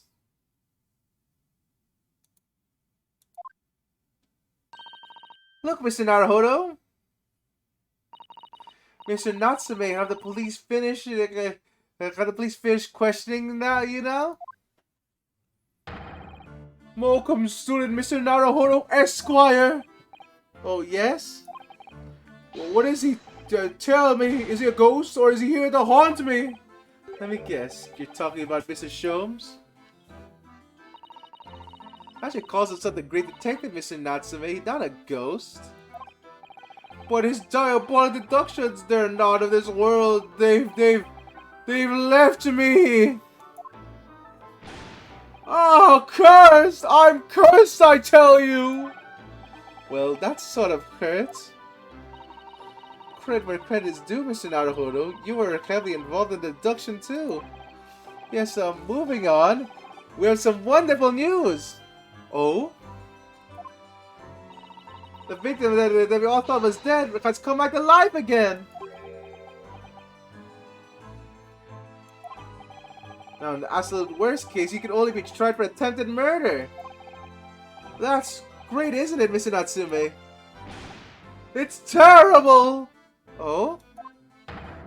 I'm stuck in this cell suffering for some silly wrong end of the stick! You didn't you confess you're a killer? Why the mustache? Constant questions! I'm sorry to hear that. Oh, that feels that selfish shyster. Make up your mind, are you dead or alive? If you were to come back alive, why bother dying? Wickedly wishy-washy William. Well, it seems like Mr. Shamspear was never actually dead in the first place. Ah, yes, might make sense, and I'm pleased that he's alive, of course. Our lively debate last night was much fun. I'd be sad to think it was our last. Oh? Oops. Oh my god, you lied. You lied. You lied. Anyway. Oh, Mr. Natsume. Mr. Natsume, does this mean that you did see the victim last night? You met with Shamspear, didn't you? Oh, shit. I've spilled the beans.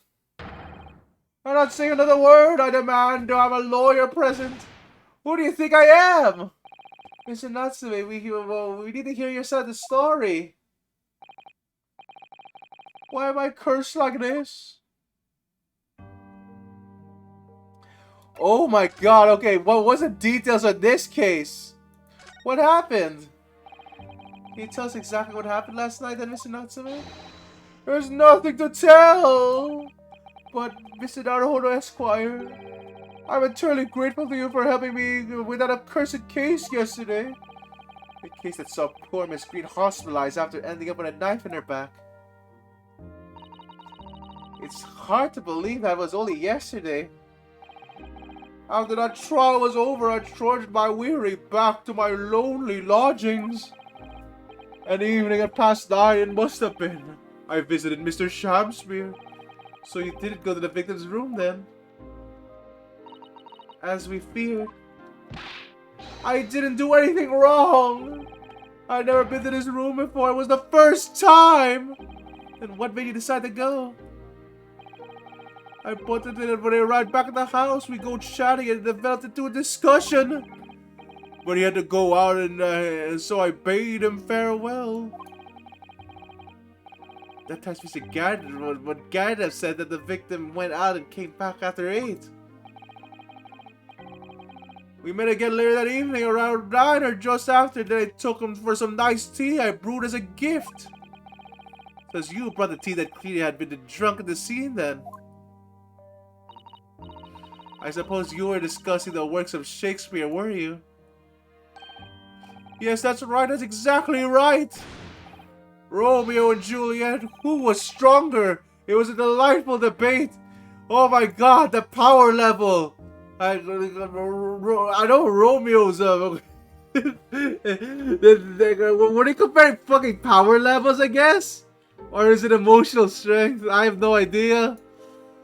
Oh well, who would win in a fight, Romeo or Juliet? We're going to analyze their skills. I'm sure. Such a stimulating subject, Shakespeare. And the debate became very heated, so you slipped poison in Mr. Shakespeare's tea? No, never, not at all! Team Juliet won, that was me when I left his room. The flamboyant fellow was fighting fit, I swear, categorically! Oh my god, okay. Mr. Natsume, you say the same thing about yourself, I've noticed. That you had a cursed existence? I'm sure I mentioned this to you before, but... Hello there, Arxelador. Welcome to the stream. How do you do? You might just be in time, because we might be in the trial portion of this. So far, so we thought this guy was dead, but it turns out he's not dead. But yeah, yeah, what they meant was that there's a completely other case, except for the case we solved the last game. So yeah, this is all new. Oh no, this is not starting over. This is a second case. We're back in time. So we're back in time. It's this guy again, and he died. But he's alive. And Soseki's the suspect again. So right after we solved that case last time. Yep. So right after we solved the case with Olive Green stabbing, yeah, Soseki is now tried for the attempted murder of this guy. So Soseki can't catch a fucking break, I guess. So yeah, Soseki was actually in 2 cases, but we didn't see the second case until this game. Holy shit, I really wish they could have done that. But you know, we'll have to have a flashback on this second game. I've been to Great Britain for a year now, and in that time I've learned that it's no place for me. It can be very trying to live in a foreign land and adapt to the ways of another culture.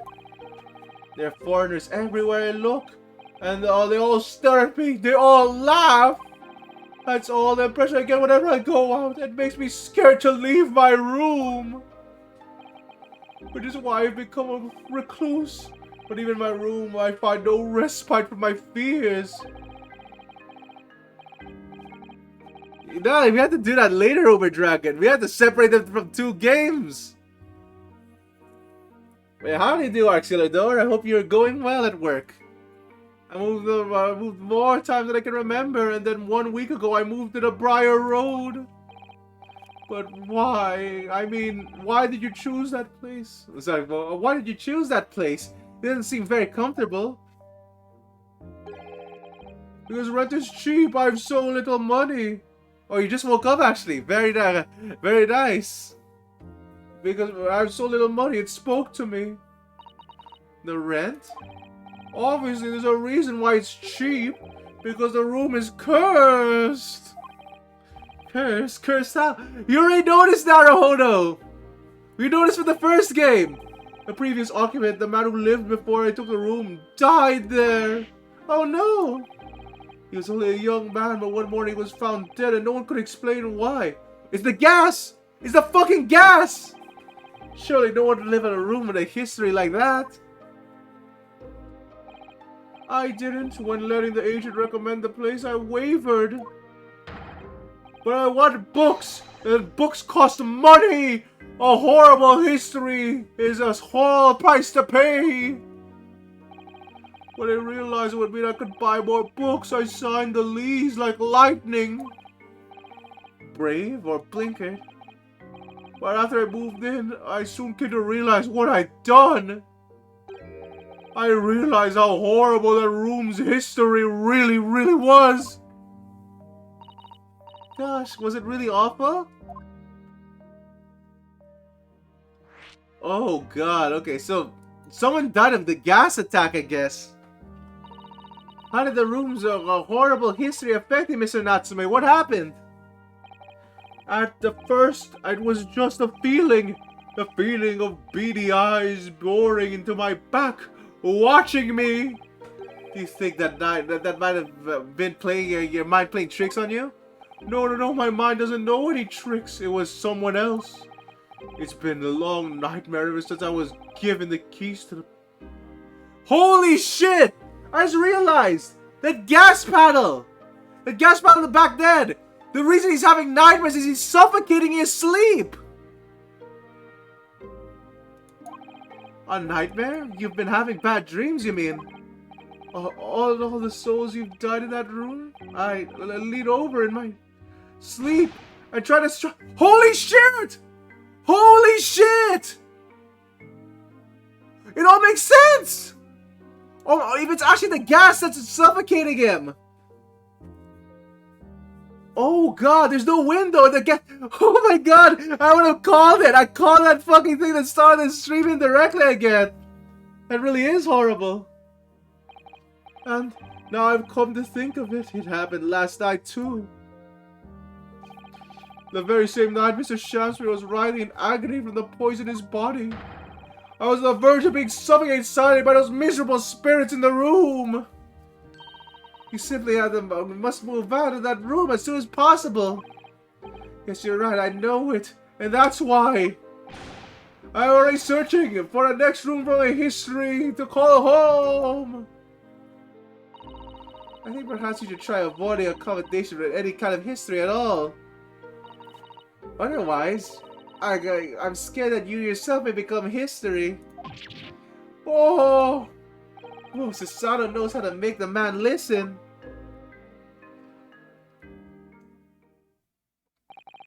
Of course. Mr. Lord, the matter is worried about the curse of the room as well. And Mr. Gardev?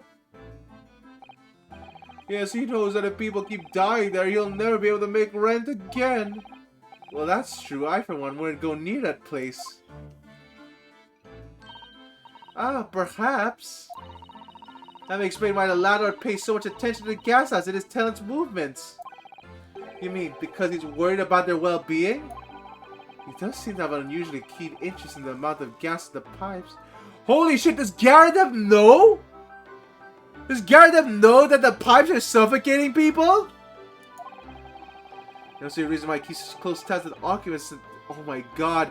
He's not even gonna... He doesn't get the proper ventilation even. What do you mean he pays so much attention to the gas lamps? Oh dear, no. It's nothing to do with you, Mr. Natsume. Please forget I said anything. Oh, now you're talking about me behind my back as well.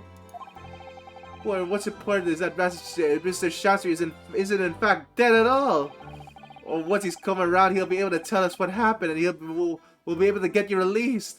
Oh my god, wait a minute. Is Shaftesbury going to... Shaftesbury's gonna fucking rat on us, even though he's not the murderer, isn't he? Yes, please, I do hope you're right. Okay, excuse me. Oh, excuse me. Inspector Gregson! No, that's Ryunosuke. I could overhear what you just said, and on that note, I have some good news and some bad news. Oh? What you want first? Always, every time, the bad news comes first! When hope is all you have, hold on to it! That is my guiding principle! Right, well, in that case, the good news it is. Huh? Wait, what? Gregson, what an ass!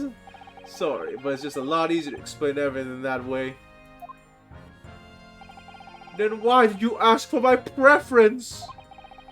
You might have heard the victim, Mr. Shaftesbury, was just unconscious. He comes... I'm eating the fish and chips. You come around now. Yes, we saw it happen in all its terrifying glory. He's still being treated by the doctors, but we managed to get a written statement from him already.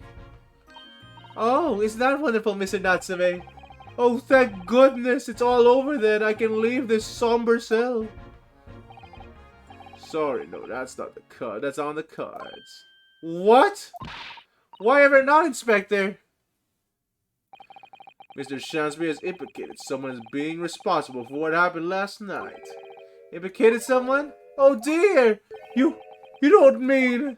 I'm sorry to say I do, yes. He's pointed his finger at you, Mr. Natsume. Fucking hell! Oh shit! The victim is lying! Oh my god, the victim is lying! This is gonna be the crappiest case yet! Oh shit! I don't think we've had a fucking Ace Attorney case like this where the victim lies! Wait, no, we have! Mr. Edgeworth, Miles Edgeworth's dad lied when he's dead! So, you know, I guess that's normal. Oh my god, okay. Oh yeah, I guess Mr. Edgeworth's dad lied through spirit medium, so yeah, that isn't this a normal case. Here we go. Oh! By sweet poison, they seek to end my life. That wickedest Kaita, so Seki Natsume. No! No! And I'm afraid you'll be appearing in court as planned. You'll be wanting to make the necessary preparations. No! No! Oh god. And so, once again, Soseki-san found himself having to take the dock to the Old Bailey. Whether his room was haunted or whether he was just terribly unlucky, I knew I had no choice. Their following, I would represent him in court and do the utmost to break the curse that blinded him. Oh shit! To be continued.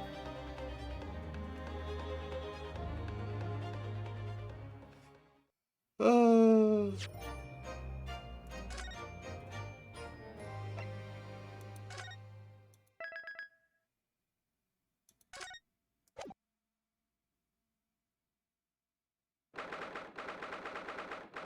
February 22nd. Wait, we're at the trial already? How short is this case? The Old Bailey's defendant, antechamber. The Old Bailey. This place makes me feel strange. I seem to get chills down my spine and break out into nervous sweat all at the same time. Well, I didn't think I'd be back here so soon. That's my line! Good morning!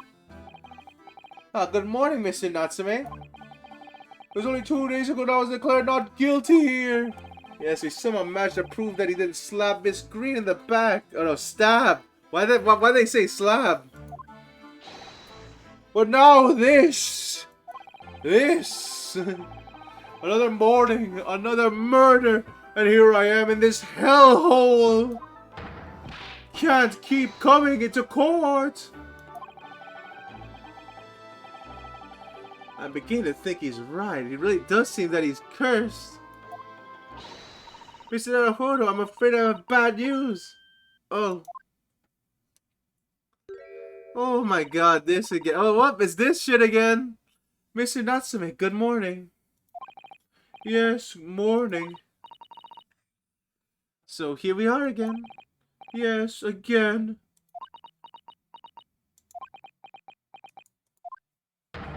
Judicial Assistant Mr. Mikatoba Esquires, what's the bad news? Oh dear, you heard, did you? You come shout at the top of your voice. People can't help hearing what you say. Oh, I'm sorry. You've done nothing wrong, Mr. Sato. Now, what is it? Or what is it? Go on. Well, it seems that the prosecution today's trial will be led by Lord Baron von Zykes. Oh! Time for the drinking game, guys! Van Zykes? Yeah! Oh no! Oh no, no!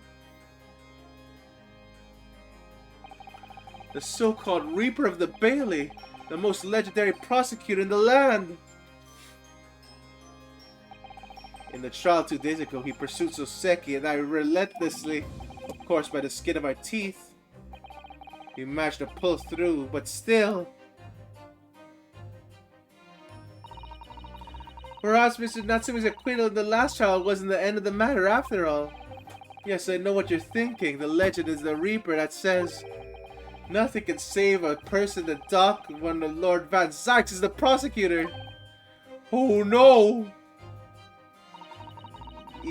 That even if that person's not guilty, the accused will find a mysterious end one way or another. And we've experienced it firsthand. The man successfully defended the most terrifying enemy here, the Old Bailey. Yeah, but we know the answer to that already. Do I have to put up with those ice-cold eyes boring into my soul again? Cursed by evil spirits, now by the Reaper. Pair of petrifying perils, potentially. Well, potentially. At least you appear to have hope, Mr. Natsume. Locum student, Mr. Naruhodo, Esquire. Yes?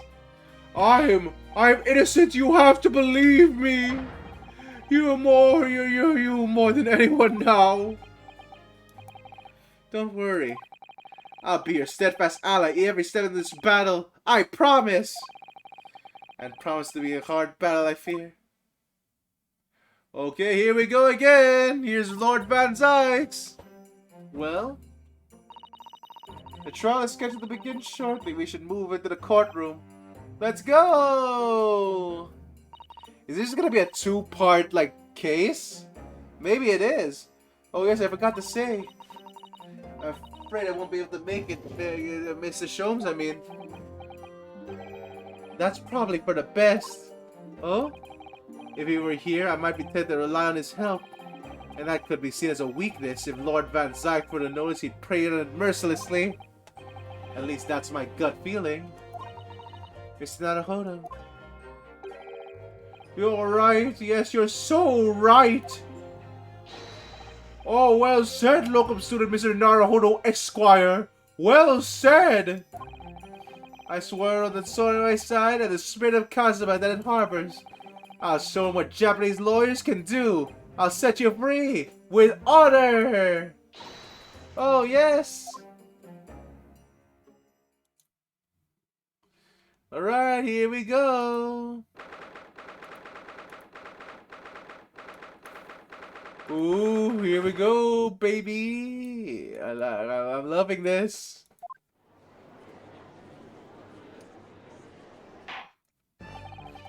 In the name of Her Majesty the Queen, I hereby declare this court to be in session. I hereby call upon the counsels for prosecution and the defense to declare their willingness to proceed. Ah, yes. The prosecution is ready. The defense is ready, my lord. Readiness for the trial, my learned Nipponese friend, is not what the defense needs. What you need is readiness for your inevitable defeat. Oh shit! That is my imagination, it's really there. Lord Van Zykes has such an animosity towards us Japanese for some reason. Yeah, we found that out in the last trial. He got betrayed. It was some time ago now he first became known as the Reaper of the Bailey, I believe. These past few years he hasn't appeared in court at all. Yet now, he's back in the courtroom. Though for some reason, only when I'm defending. This Reaper, with his curious disdain for his Japanese, is a prosecutor shrouded in mystery.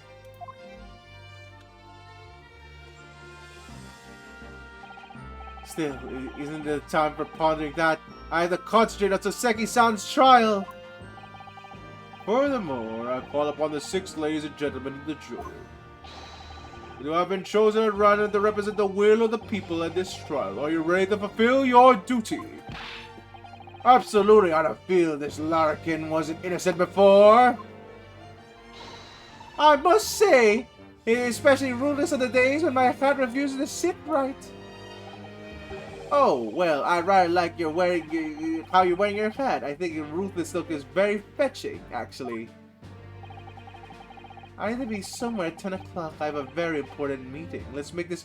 Shit! What is this? What is with this juror? She's the new juror here. Does that mean that she's the fucking killer?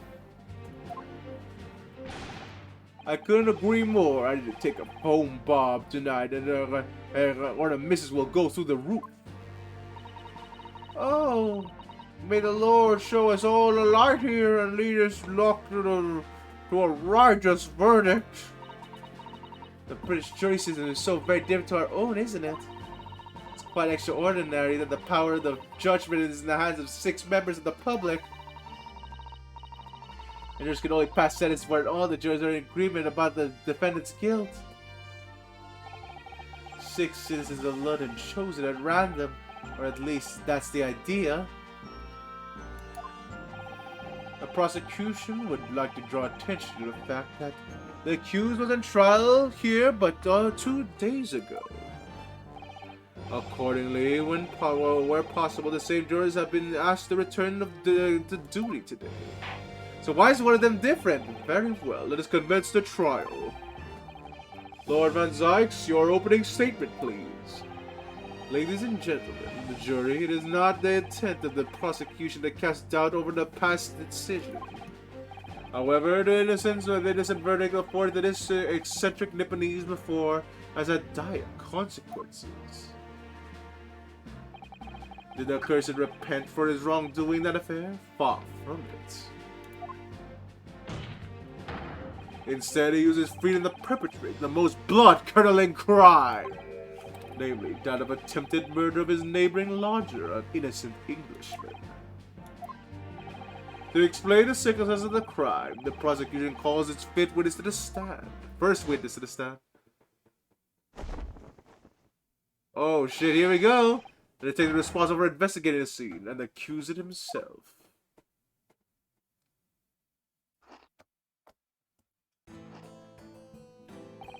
Witnesses, your names and occupations, please. Yes, sir.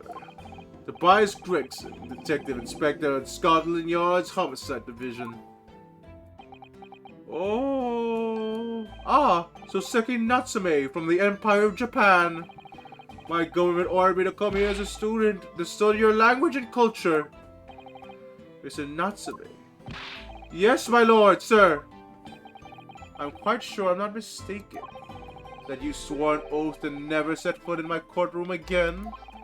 I remember as if it were yesterday. It was yesterday! The day before, in fact, my lord. But close enough. Oh, believe me, this is the last place I want to be. Inspector, let's hear from you first. Explain the case for the court. Okay, here we go. Right you are, sir. Okay, there we go. See, there's the gas thing right over there. There's the missing letter. And there's a bar of soap split in half. Which is this one. And it had a coin in it. So, I'm guessing that they put coins to put on the machine, I guess? That seems to be the case. I'm not sure why you broke it in half, though. That's something. Anyway, the incident occurred in Gardev household, where the defendant has lodgings. In the ground floor of the victim, Mr. William Shamspeare. The defendant had already admitted to visiting the victim. The defendant has already admitted to visiting the victim on the night in question. Mr. Shamspeare collapsed on the floor as a result in this room as a result of the poisoning by What the fuck is this? Strychnine? Strychnine? Strychnine? Strychnine? Well, okay, fuck it. We're searching for that word.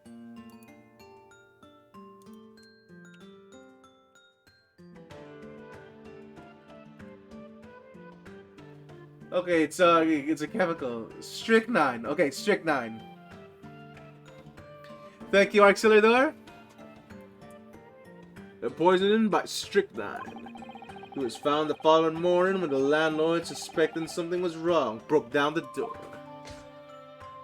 So strychnine. Interesting. So what is strychnine? It's just, yeah, it's just poison. Okay, it's just rat poison. Interesting, okay. Correct, my lord. It was locked from the inside, making the entry or exit of the room impossible. Although the victim, Mr. Shamsbury, lives to tell tale, he very nearly did it. The man was halfway to heaven when we first found him. I was first officer on the scene, my lord. And I have a photographic print that I took the time to show how it looked. Oh my god, there we go. Yes! A chilling scene indeed. The man looks very much deceased. That's right, everyone present believes that exactly what I was. Very well, I shall accept this photographic print as evidence for the court. Crime scene photograph has been entered into the court record. There we go. Now then, Mr. Natsume. Ah, yes. Yes! As a defendant, do you have anything to say at this juncture? They're haunted. Haunted by evil spirits. Good gracious, what's haunted? My lodgings! There's a whole series of strange happenings in my lodgings! The tenant before me died in mysterious circumstances. The woman was stabbed by no one in the street outside. My neighbor was poisoned. And me, what about me? I've nearly been killed countless times. Killed, Mr. Natsume? How? Even that fatal night happened when I returned to Mr. Shamsbury's room. I let my guest still and climbed the bed, but before long, the stove went out and somebody tried to kill me. You must always extinguish all fires before retiring for the night, Mr. Natsume. When it's cold, my runny nose would freeze. Point is, I didn't poison my neighbor. Oh, why am I even being accused of this? Why is my existence so cursed? Thank you, witness. I believe I have a reasonably clear picture of the events. If you raise one more point, my lord. If I could raise one more point, my lord. One more conclusive point. Oh, no. You know it's conclusive if Van Zykes is saying it. So, yeah, Van Zykes. Fortunately, the victim, Mr. Shaftesbury, has regained consciousness after his ordeal, and he named the true culprit. The poison consumed by the victim was administered in the cup of tea that he drank the night in question. Tea, my lord, that was brought by the victim's room by the accused. The accused?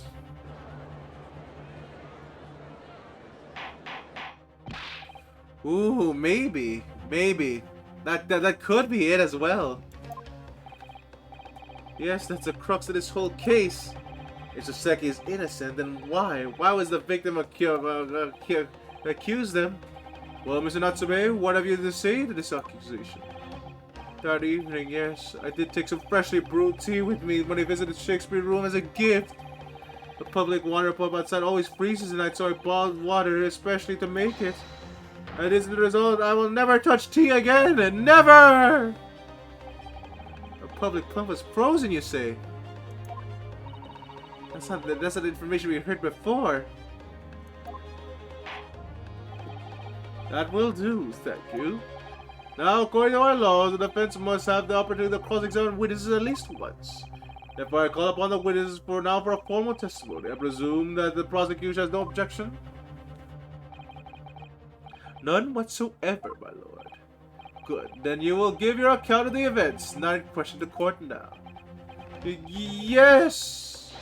Yes, my lord! Oh, is he gonna lie to us? Interesting, okay. Okay. Wow, is he gonna lie to us this time?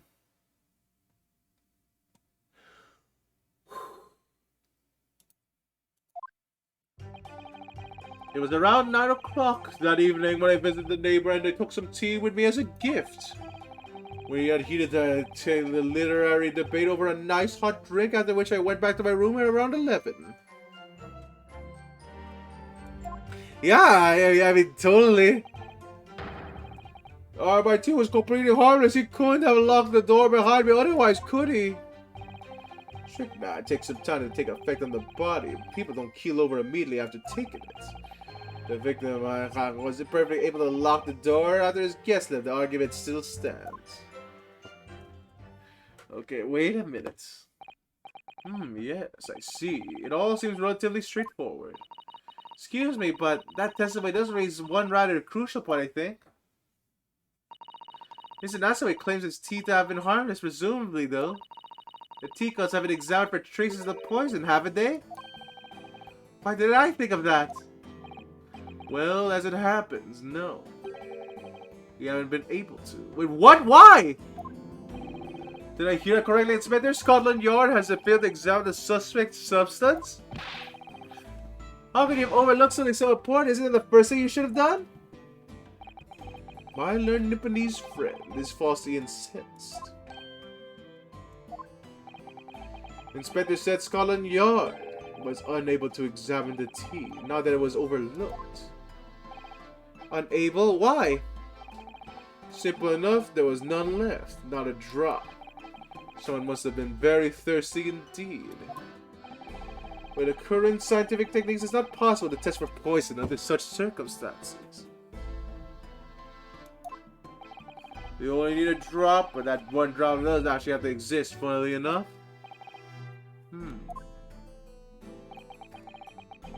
A lack of examination notwithstanding, it appears that nothing other than the tea has passed the victim's lips that night question. I see. Thank you. The matter is clear. Cast your eyes over the jury, my learned friend. What? You had seen their faces, I'm sure, the recognition of the accused's guilt. Your client's fate is all but sealed. In mere moments from now, you will lose, and your compatriot will be down for all eternity. He's right, I can feel all 6 of the jurors looking daggers at me. I can't let them beat me down. I won't!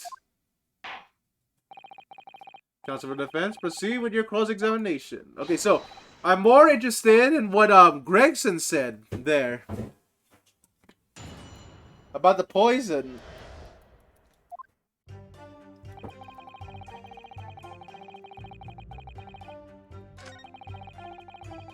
So, let me see.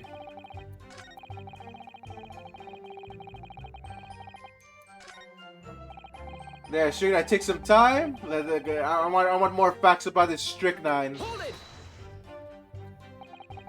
How long does it take for the symptoms to appear then? According to the coroner, I was speaking throughout the yard about 30 minutes after the poison is consumed. The victim suffers violent convulsions, cramping stiffness, and eventually dies from asphyxiation. So the 30-minute interval between the poison's ingestion and the onset of symptoms. It seems that a lot of different types of poison in the world, that's for sure.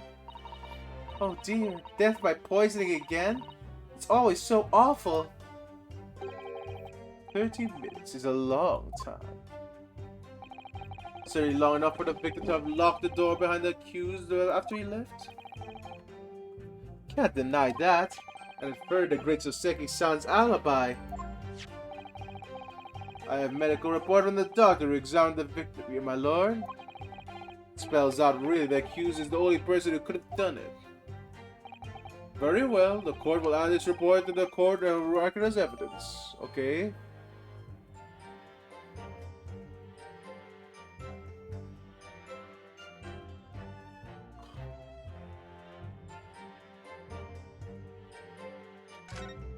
Alright, so... Oh, I see you there. The late onset of symptoms. Great.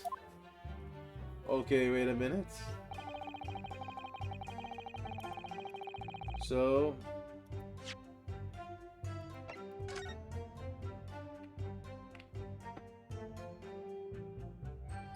Okay, cause of coma.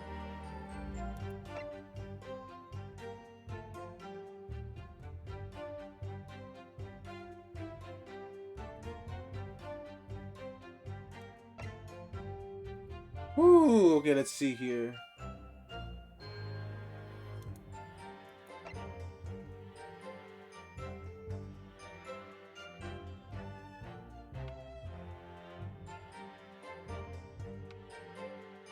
Holy shit, really? Wow.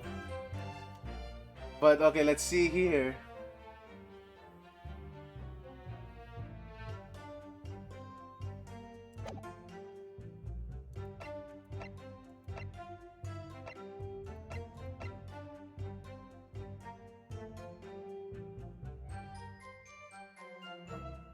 Ooh, okay.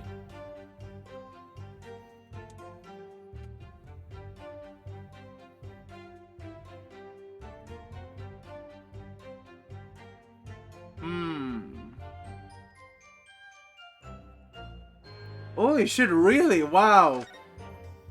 But let me see.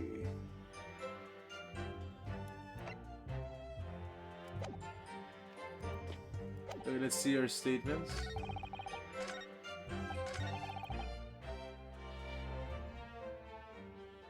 Wait, what?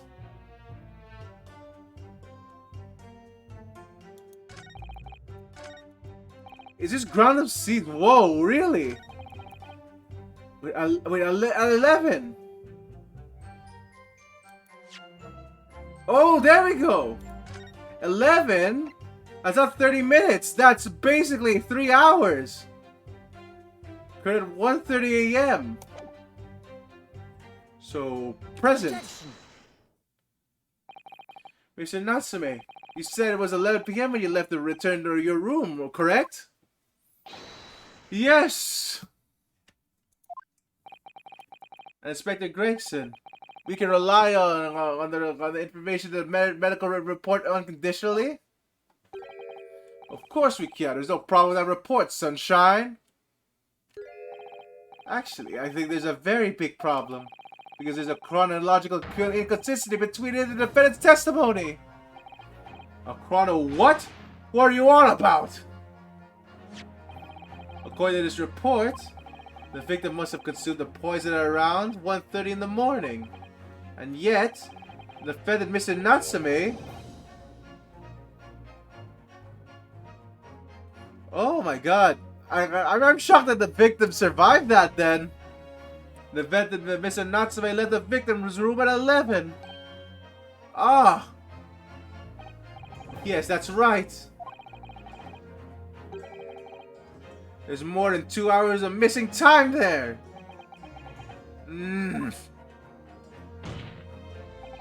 other words, if there was a poison that Mr. Natsume brought the victim's room, how could the victim have fallen ill to it 2.5 full hours after the defendant left?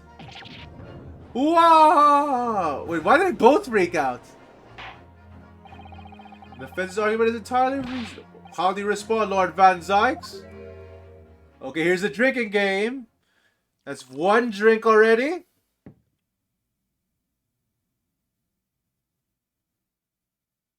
Is he gonna throw it? No. Pray to forgive the discourtesy, and my mind has wandered. I was considering what cuisine would best complement the contents of my hallowed chalice of this luncheon. How could it have happened, you ask? He's gonna crush it. There! Drink!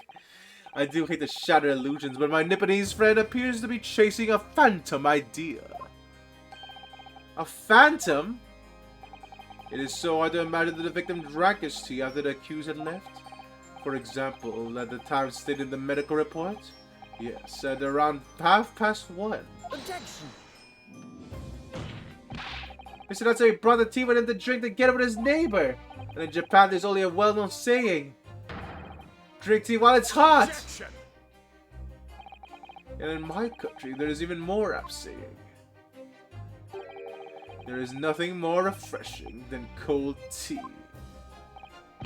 The point is, if there was such a long gap, Maybe other ways to explain how the victim came to be poisoned. Other possibilities. What sort of possibilities, Counsel? Well, for example, a man could have had another visitor. Another visitor. That's a very bold assertion, my learned friend. From someone who has nothing but to substantiate it. Wait, could that be an answer? Or the victim could have taken poison at his own volition? You suggest that it may have been suicide, Counsel? Objection! Mr. Shamspeare has categorically denied suicide. The idea can and must be this Counsel. Wait, no, shit! It's the bad table slap! But he could be lying!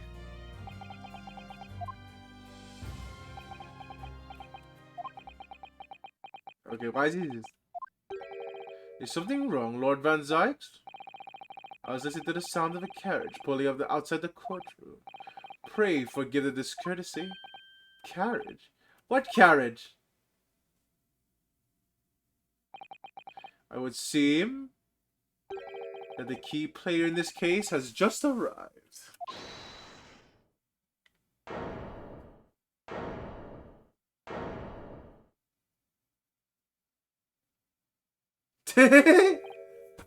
Out, brief candle. Life's but a walking shadow. Oh no, a poor player that struts and frets his hour upon the stage, then is heard no more. Oh shit, this guy gets full animation. It is a tale told by an idiot, full of sound and fury, signifying nothing.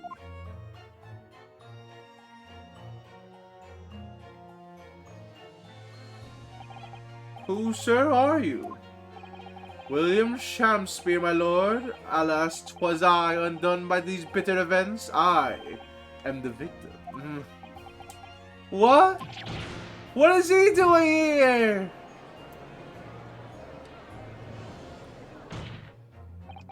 The prosecution seeks to call this gentleman to the stand.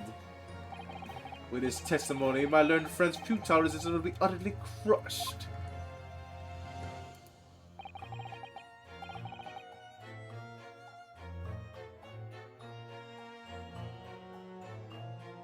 Okay. Okay, sure. What are we doing here? You're calling him as a witness? Very well, Counsel. I'll grant your request with interest. I'm curious to discover what the court shall hear from the victim himself.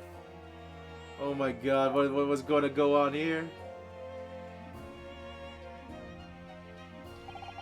Happy am I, Shamspeare, to regale with the tale of woe, my lord. But I still have my own tale to tell, my own tale worse of woe. I can regale a court with my tale of my pure innocence in perfect English. That will do, Mr. Natsume. Let the court hear from the victim. Oh my god, no. Well, there's this asshole again, and here's this guy. I have no idea, he just ran away. Alright then, so that's Mr. Shamspeare, but who's the other man beside him? Yes, I think. I'm sure we caught a glimpse of that man before. State your names and occupations for the court, please. Witnesses? A writer of words so sweet that they sent the breeze, an inventor of ideas so profound they composed the earth. An unrivaled poet of the match scribe William Shakespeare. We're a great bard and recall life anew. Io, what a magnificent man.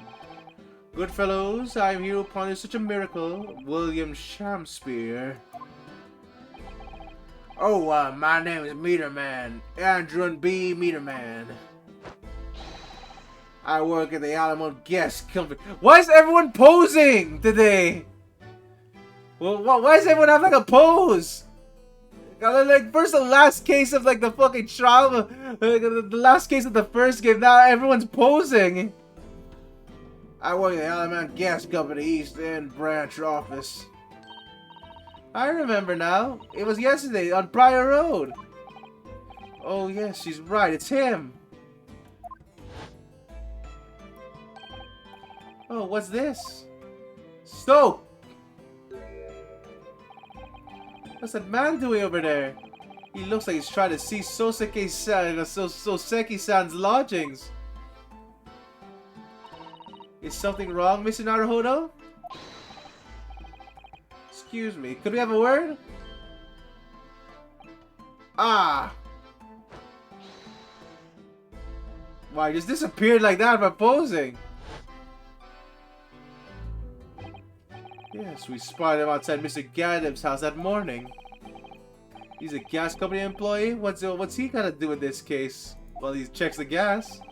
So, Mr. William Shakespeare, you're the victim in this miserable affair, correct? Oh heaven, oh hell! Do you command me to remember the sweet boys that discrossed me and crossed my innocent lips? I subpoenaed him for trial with his doctor's permission, naturally. Hear the testimony of the aggrieved. We'll remove any room for doubt for the jurors' minds, I'm sure. Behold, you have to rearrange the letters of my name to see of me as a seraph, an angel indeed. Oh, I am noble of mind, sweet in nature, verily honest of heart, as all heavenly angels be. Because there isn't a less contrived meaning in your name, no, not at all. The jurors seem to be moved by this man, I'm afraid. They're actually taking his seraphanagram idea seriously. Thank you, witnesses, for your illuminating introductions. My lord, what's the name of what was the man next to Mr. Shakespeare doing here? The gas man, I mean. Oh, what, me? Well, now. Allow me to enlighten you, my learned friend. You recall, I presume, your earlier impertinence? When you suggested that the victim had another visit in his room on the night of the question? And moreover, that the victim is a compulsive liar. What? No, I didn't quite say that. The young chin stroker here is the controverted your wild claims conclusively. Is that not so, Mr. Meterman? Hang on, no, I'm just here. I hereby call your formal testimonies. You will tell the court as lucidly as possible what happened in the night in question. One may smile and be a villain. Yes, it doth pain me, but let the truth be spoken. The truth of that wintry night of my discontent. I'm trying to wonder.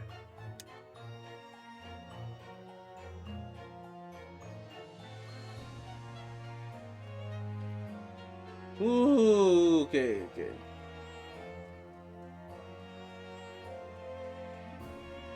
Okay, there we go. So, I am trying my best here.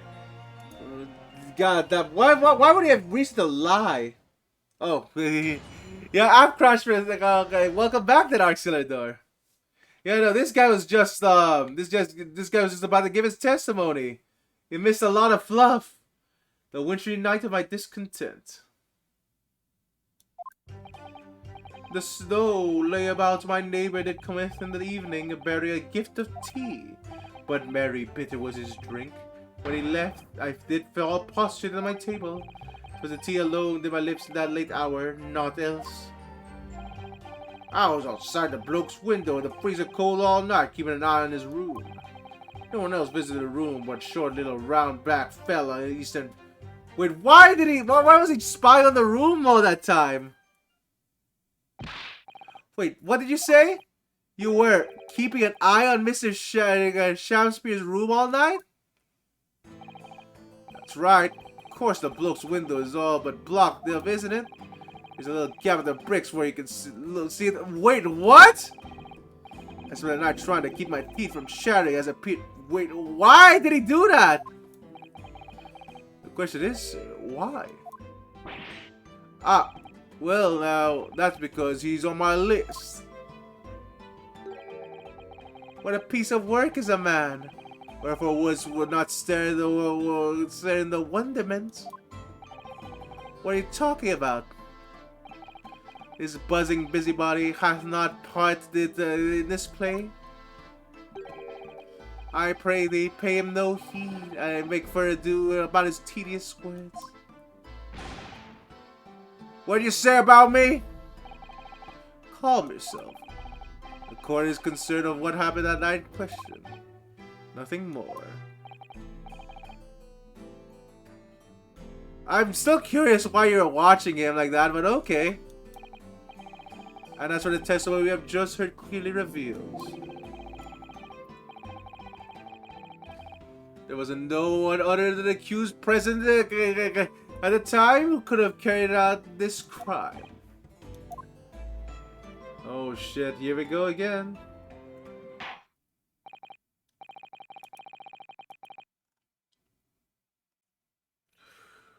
Oh, alright, here we go. Come on.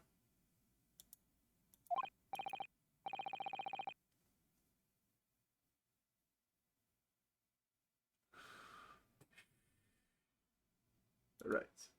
Now, counsel, the defense may proceed with a cross-examination. Yes, my lord.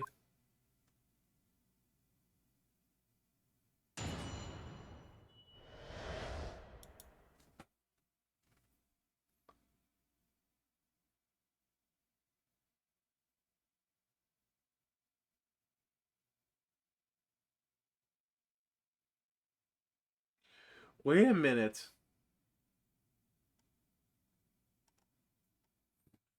Okay, wait a minute. I might have an idea what happened here.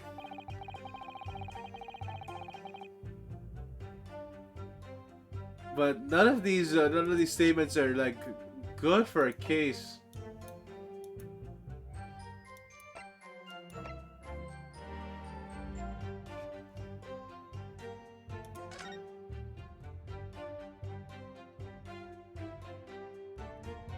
Okay, soap is there.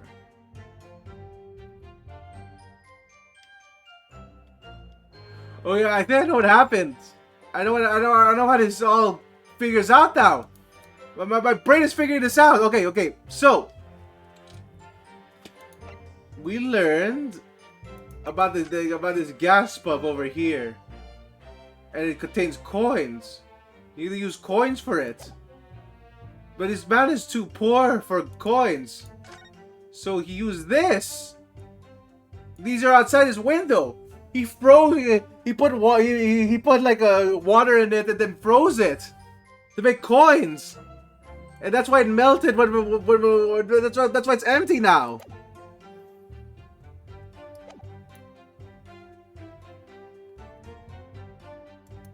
Question is, how does that go into the case then? Because yes, that might be it. But like, how does that even like go? How does that even? Yeah, how does that do anything then? Because even then in this picture, like, you see it's melted beneath the gas pump? Why is there water beneath it?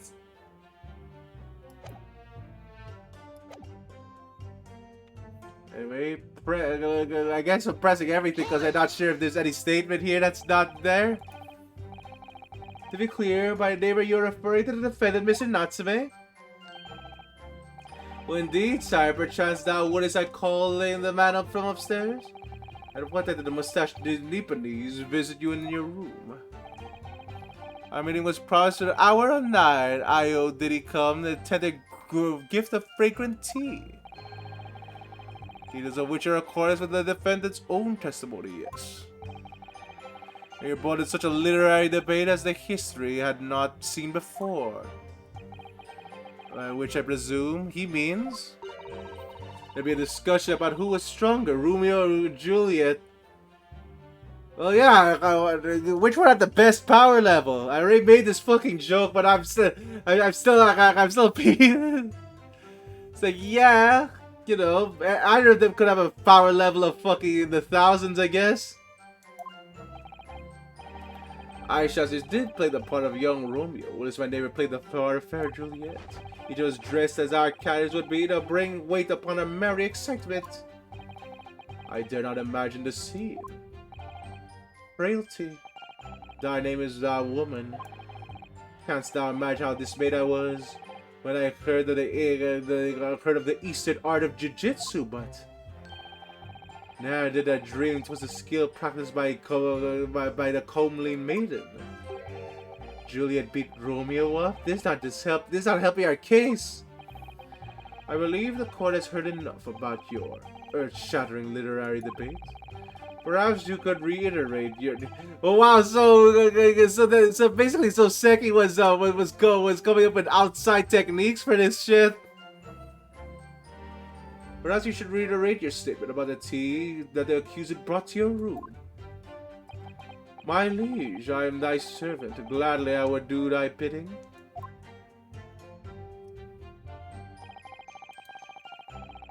Oh my god. Okay. Okay. Here we go again.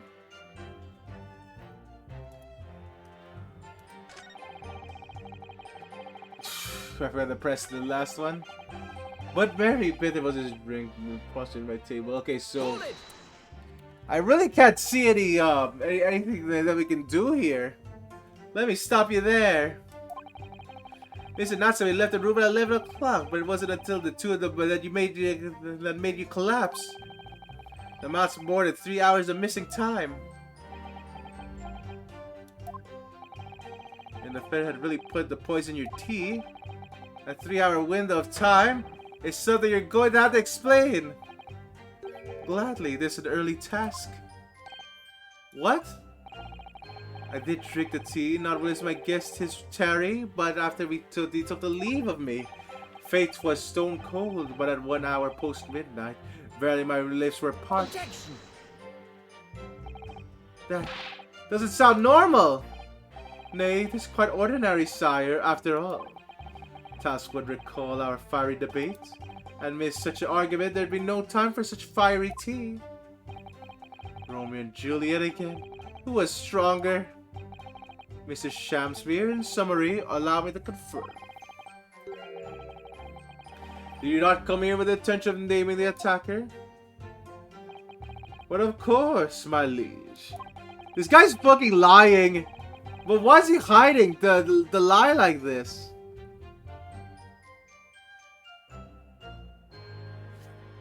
What is he lying? Why is he hiding the lie like this?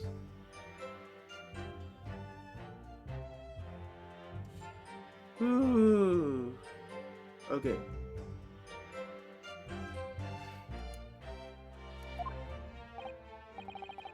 Ooh.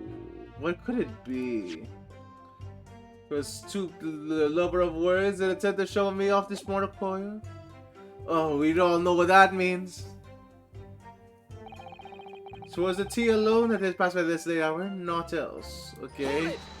Is that it? Is that all? I'm sorry. There's nothing. I'm trying to find out this shit because it's like, what could it possibly mean? So you didn't have any time for your evening meal, dinner, supper? Fire luxury, fire and gluttony. To eat thrice daily is but a waste of time. Sorry? I would that my belly were full, no more oft did the sun doth rise. Well, most heroic eating habits, I must say. Night and day fill my hours with learned study of the great bard and playwright. Hence here's therefore the chamber be, than the costumes of mine art. Would you appear that to be case as even the rodent was found starved in the death in your room? When I think about it, it's not just the food that was conspicuously missing from that room, is it? I recall seeing a single play script anywhere. For I have devoured them all. You've eaten them? Every word within my skull. Didst thou imagine otherwise? Right, that wasn't misleading at all. Now, could you turn around, do you think? It brings to the conclusion that the only way the poison could have passed the victim's lips is the tea. Ah. I was outside the bloke's window, the freezing cold on and keeping an eye on the room. Oh! Oh! I see now!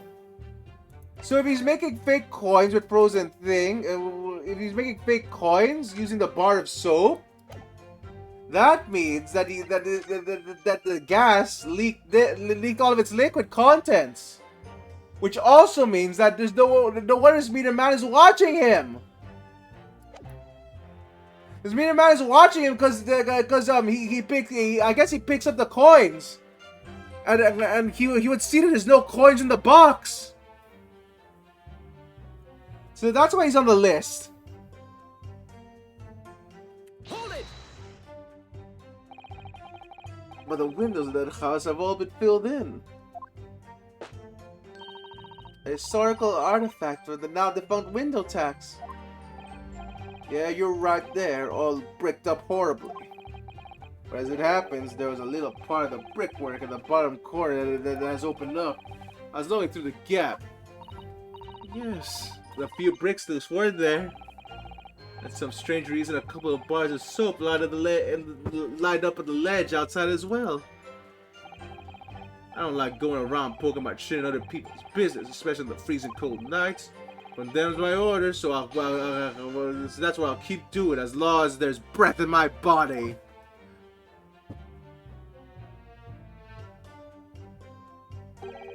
What's with all the theatricals today? Out of interest, Mr. Meterman, after the cursor had left to return to his lone lodgings, did you see the victim leave the room at all? No, he never left. He was in that room the whole time as far as I'm concerned. He can therefore discount the possibility of suicide. He can't. How can you be so sure of that? The police carried out a thorough investigation of the scene and found no receptacle for poison. And since we know the victim didn't leave his room and hence he didn't dispose of the poison container himself, it's clear that it was no attempted suicide. Only the culprit could have removed the receptacle. Ah, yes. Lucidly explained, counsel. Thank you. It really was. You can't argue that logic.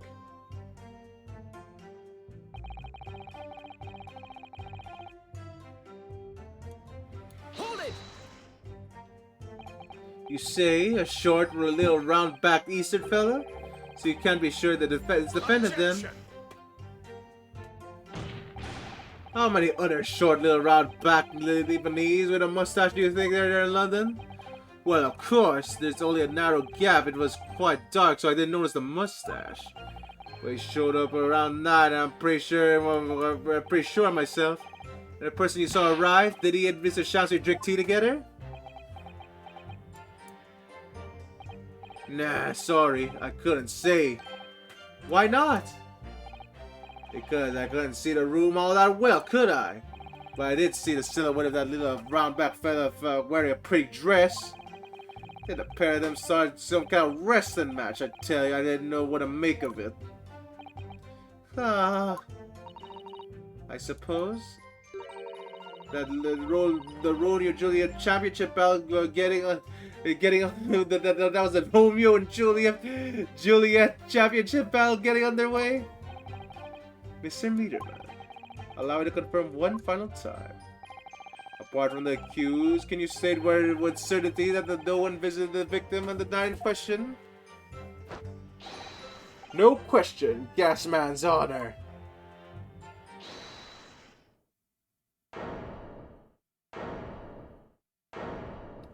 Oh my god, what's happening now? My lord! Goodness me! Yes, Mr. Foreman? I've kept my mouth shut and listened up to now, but this has gone long enough. Are you all with me? Yes! Are you to understand that you, ladies and gentlemen of the jury, are in agreement with one another? That you've reached a unanimous decision? To right we have! Are you all with me? Yes! Wait, no, the defense is in the middle of a cross-examination. Because I was holding out of a bit of hope for you, young man. Especially after you identify those few hours that have followed the accused of leaving the victim's house. Yes, the 3 missing hours, as you put it. But at the end, well, what difference do they make? Not as far as I can see. And since that's not apparent, there's really no reason for the delay our decision any longer.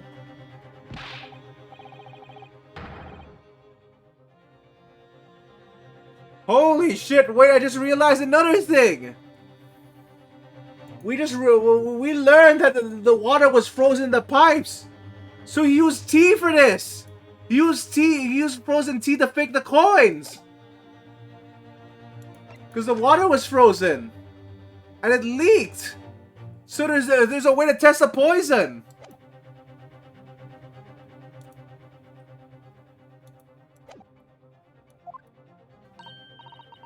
Oh, hello, Emma. How do you do? I'm racking my brain on this case. Yeah. Thank you very much. But yeah, that's what I'm suspecting currently. Is that it's the second case of the second game. We're doing the Cloud Kokoro again. It's on this one. And sure, we're 50 presents on Hungry Love level 1.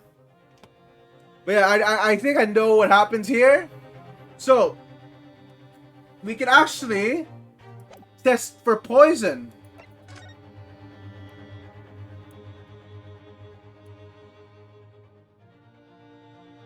Yeah, I think Moment is a partner only thing over Dragon.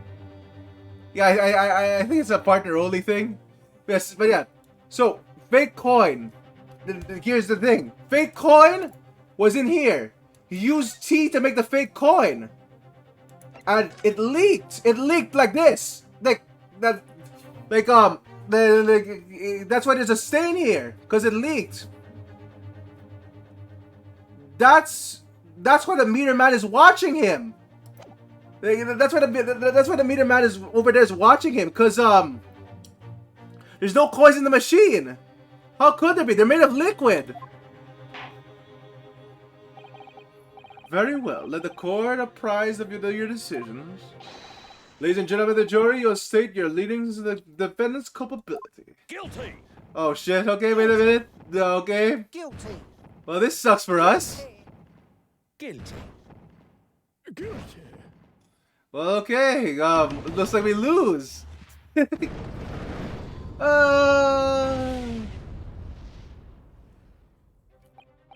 All of you. Well, it would appear that the jury is indeed unanimous. Alright, come on, here's my summation thingy. I forgot I forgot the thing. So this time at least, it seems that justice will be done. All's well that ends well, they say. This calls for a toast, I feel. To the guilty being punished. Wow! Okay, I see now. Get up, Mr. Nahoto, please! The trial isn't over yet. What do you mean, Mr. Sato? What about the information I found in this encyclopedia of British law I have? We already noticed by this point, Sato. This is our 4th case. Then again, it's a flashback, so we need to explain the mechanics again. Alright, a summation examination. Yes, that's right. We don't have the jury in Japanese courts, of course. We're in British court of law. If we can reverse the decisions of the majority of the jurors, we can force the trial to continue. Alright. This is the trial cadet. This trial cadet now. Whatever it takes. I just can't let that happen. The defense moves to invoke its right of summation examination, my lord. Why am I not surprised at my learned Nipponese friend's inability to admit defeat? You choose to cling desperately to some archaic rule you barely comprehend instead of accepting the truth. Yeah, you see, this archaic rule doesn't favor me. They should have taken it out of the law books long ago. Certainly no other defense counsel in recent times has exercised the right of a submission examination. Because they all know the jury's mind is set. It cannot be altered. Except for about the other 3 times. Nevertheless, the right remains that and must be upheld. The defense counsel's request is granted. The court will proceed with a summation examination outlined in the Encyclopedia of British Law. Thank you, my lord. All right, here we go. Are you and your fellows prepared, Mr. Foreman? Believe me, my lord, we all know about this young lad's tenacity.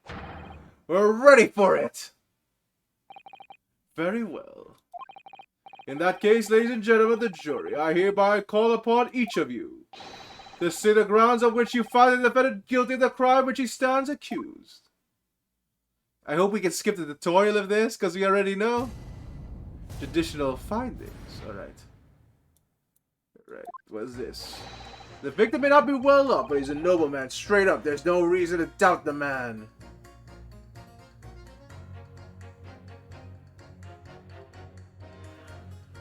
Okay. Wait a minute. Okay, so I guess you could prove he's lying. I do declare a good job and has no reason to lie. In fact, I think he's rather splendid. Oh, so if we can prove he's lying, then that's good and all. There has to be someone here. Just look at the accused by the comparison. He's Japanese. He's oh my god. Stoops all the while and has a mustache. He's very fishy. Juror number 3. What the fuck? What? Oh no, the racism. It has gone back full force. Ooh. Alright.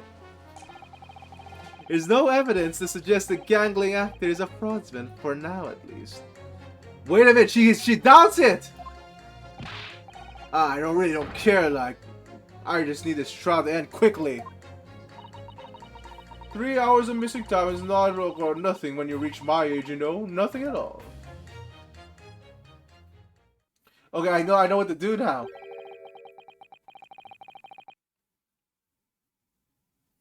I knew it. Every single one of them seems completely convinced.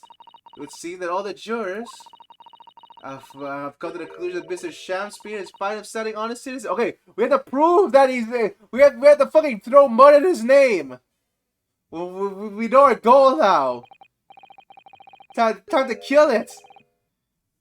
If you ask me, they're all bewitched by his strange theatrical movements. And sadly, nothing Mr. Natsume has said appears to have registered at all. Well, here it goes. Let's not forget. I played with the jury on Soseki-san's behalf before, and it worked, so you never know! Before we begin, it might be an idea for me to remind you exactly how a summation examination works. Okay, we already know, please! Oh, well, you're still very new to British law after all. That's true. Oh my god! This is already the 4th case, I mind you! There's always a chance that I might be forgetting some of the crucial detail. Perhaps I should hear Sato out. I wonder. Should I hear... Oh god, no need. Well, we just got this done in the last game. Thank you for your kind offer, Mr. Sato. But I've been through plenty of the summation examinations already now. I think it's important that we don't delay and start any longer than necessary. Of course, I understand, but I'm quite sure you're right. If you're confused by anything at any point, you can turn to me and advice whenever you like. I'll be here for you. The key to this is really listening carefully to each juror's statement. Finding two and contradictory and pitting corresponding jurors against each other. Oh, I think I know which ones already. Without further ado, please, counsel, proceed with the examination. Yes, my lord. Alright, okay, no. I know who to press already. The 4th one is having doubts about him. So, let's go straight to the 4th one. I want to... Yes, for now at least, for now. Press this. A fraudsman? What do you mean by that, madam?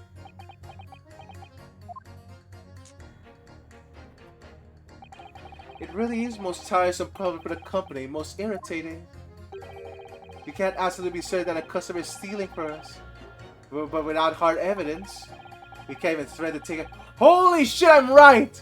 He's using the fake coins! So we can actually prove that! We can threaten to take action for fear of being sued. I'm sorry, you lost me a little there. Who are you?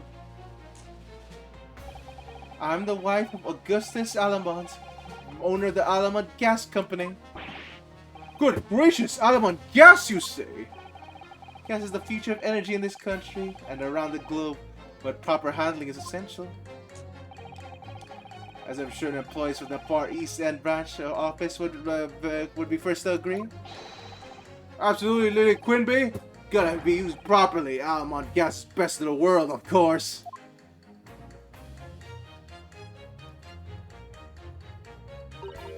I think we may have solved the mystery of the bow from earlier, Mr. Naruhodo. Right, he's bowed in deference to his employer's wife, did he? So, would I be right in assuming that the reason Mr. Meterman was watching what Mr. Shasper was up there? Holy shit! Called it! I'm afraid there's no end to the lengths of the population of the East Side that will go in order to steal our gas. So I really have no choice in the company to identify someone as a possible fraudsman. But dispatch a worker to watch a suspect day and night. We're very thorough in our investigations. So you mean Mr. Shamspear is? I won't come out and say in public. But you can finish the sentence with a grubby little gas thief. Oh, there we go. There we go. That's it. That's our goal. The eye of a man hath not heard, the ear of a man hath not seen. The faith, wouldest thou wound me thy words, were I to let them penetrate the skin. But set us here not insult only the choir of angels in song. We may not have any evidence, but workers won't stop buzzing around you until they find out. And when they do, you'll find yourself blasted back to your angelic hides and Alamont gas explode. What the fuck? Whoa, whoa! This lady just threatened to murder a man! So Mr. Shasta has been stealing gas. I wonder. Juror number 4, if you wouldn't mind adding that information to your statement? My pleasure. Was it a bit of a ripping that thief apart you enjoyed?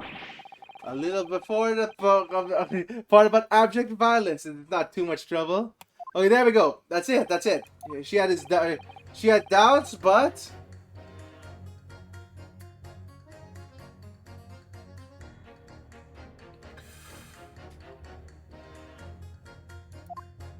okay. Now that we have this, can we pin it on anyone? There's no reason to doubt it. Shoot. Okay, don't care. So, I think we need to do this lead jury guy. Because company gas. Yeah, he's a common thief. But there's a reason to doubt the man, right? So, this is it? Objection. What? My lord, as a former of the jury, I must object. Wait, what? No, okay, so that doesn't prove it yet?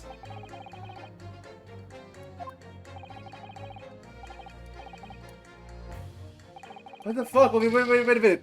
How does him being a gas thief not prove it? Okay. Oh god. We're trying to find inconsistencies in the jury's statements, Mr. Naruhodo. The key to it is comparing different things they say before attending the pit. Okay, wait a minute. Oh god. Alright.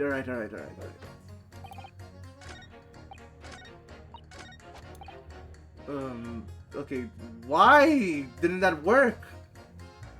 Hold it! Did I do this first? Well, there are plenty of people in London who seem noble but poor. Couldn't some of them have been liars? I have no doubt about it. Like that shaky client of yours, for example. Absolutely not. Mr. Natsumi is no liar. Look, the point is, it's the only thing that passed the victim's lips that night is the Japanese man's tea. Then you take the gas man's testimony into account as well as the truth couldn't be any clearer. Ah, well, that's alarmingly logical. But let me be frank here. I'm a gentleman with a gentleman's values. Turns out that old Shakespeare's show is wrong. Oh my fucking god, that depressing verse before that? Okay. I'll gladly change my decision before the defendant. I'm sure the fellow gentleman on the jury would be the same, isn't that right? Well, yes, perhaps. Though I don't see it happening. What's that? Elderly gent on the end here, you know? You all have to speak up.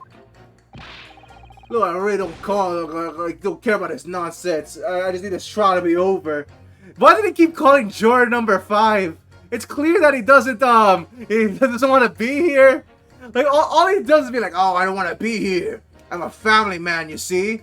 Gotta make this guy guilty as soon as possible. That's the only way. Like, that's... How many gentlemen do we actually have on the jury, then? Alright, sir. If I may hold you to that, don't forget what you said. Oh, so now can I do it? Holy shit, I have to do that!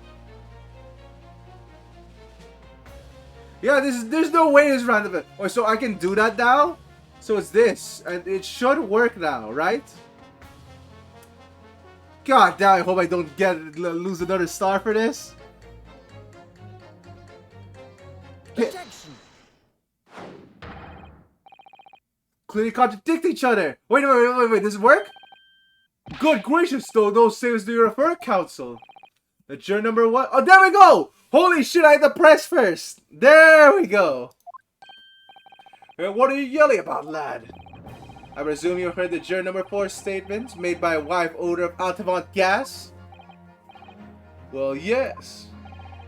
The victim you claim to be a noble straight-up man? In fact, turns out to be a common thief. So the good lady says, but there's no evidence in this there. You and I both heard them say as much. It's true, we don't have much evidence as such. Just yet. Wait! We have evidence! We have evidence! Oh my god, we have evidence!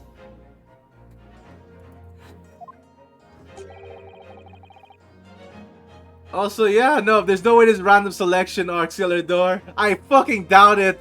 The same old man is here again. What?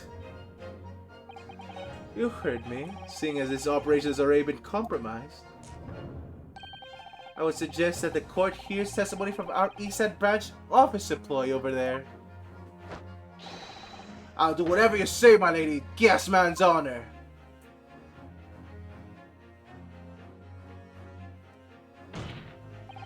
Juror number 1. You say you're a man of your word.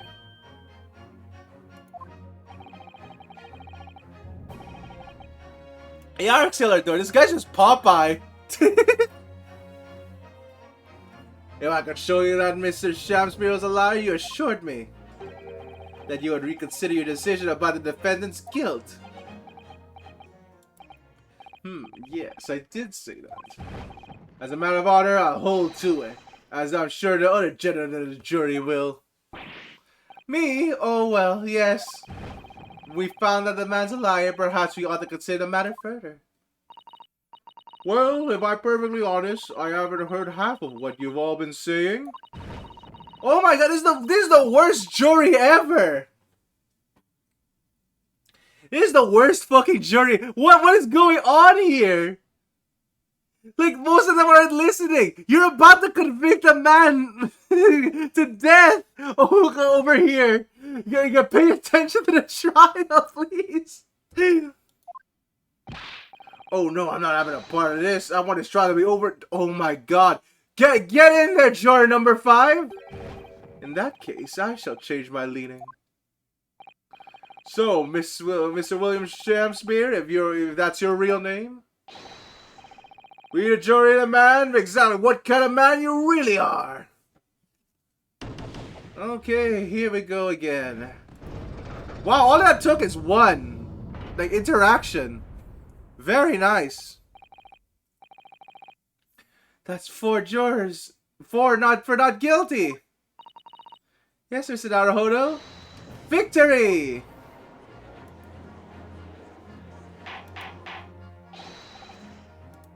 Order! Order! Well, this is quite extraordinary, I must say. The result of the events is the summation of the examination the jury's leading has changed. Now only the 2 jurors say guilty, while 4 say not guilty. I therefore declare this court to be in a state of disaccord, and order the trial to continue. Oh my god, okay. Okay, what are we doing now? What are we doing now? Well, take a drink. You spoiled my bouquet, Mr. Shamspear.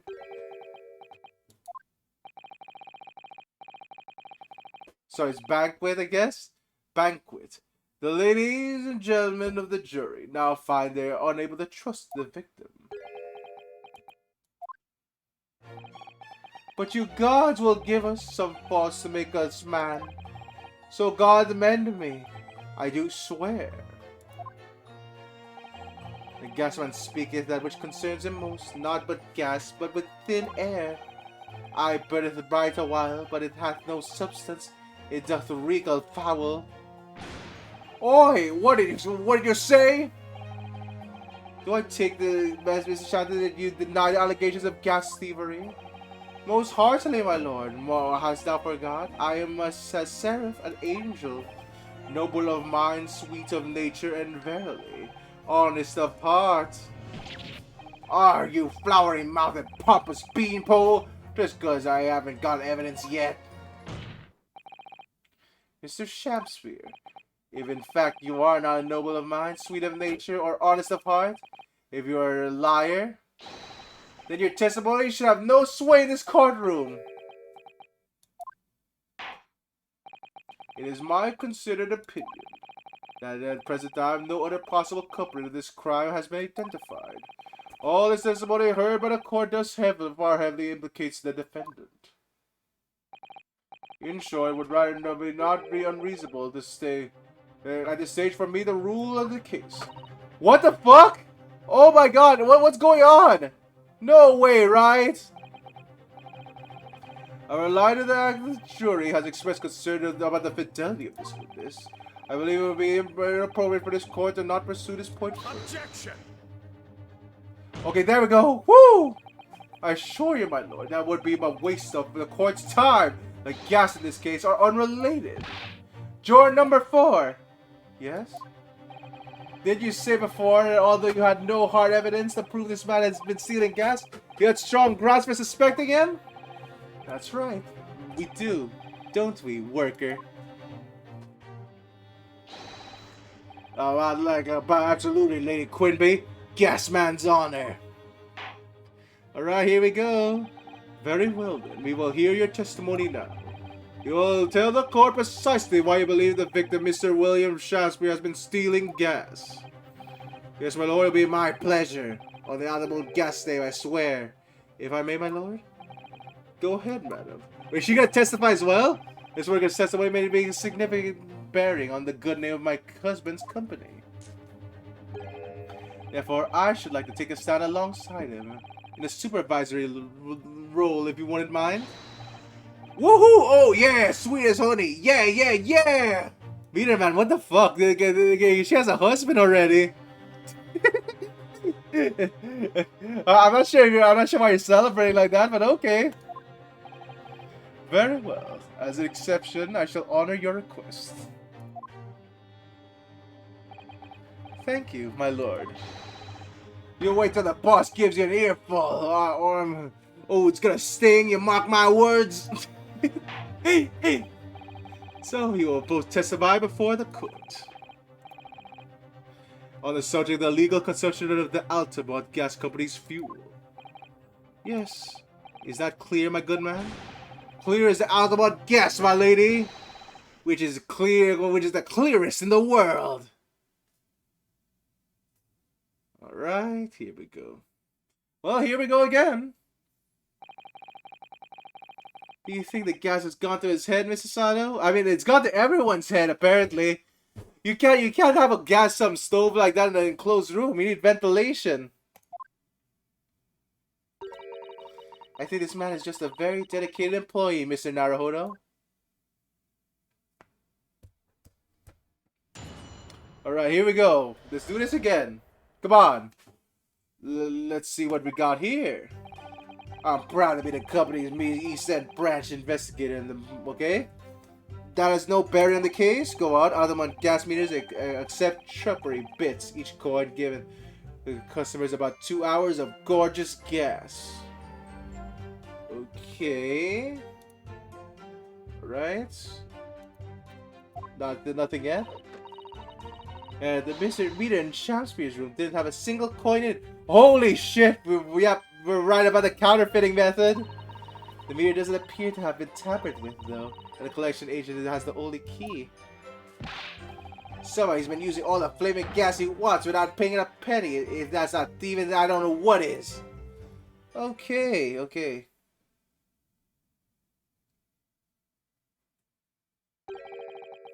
Pray forgive the discourtesy. The irrelevance of this testimony has caused me to turn my hallowed chalice.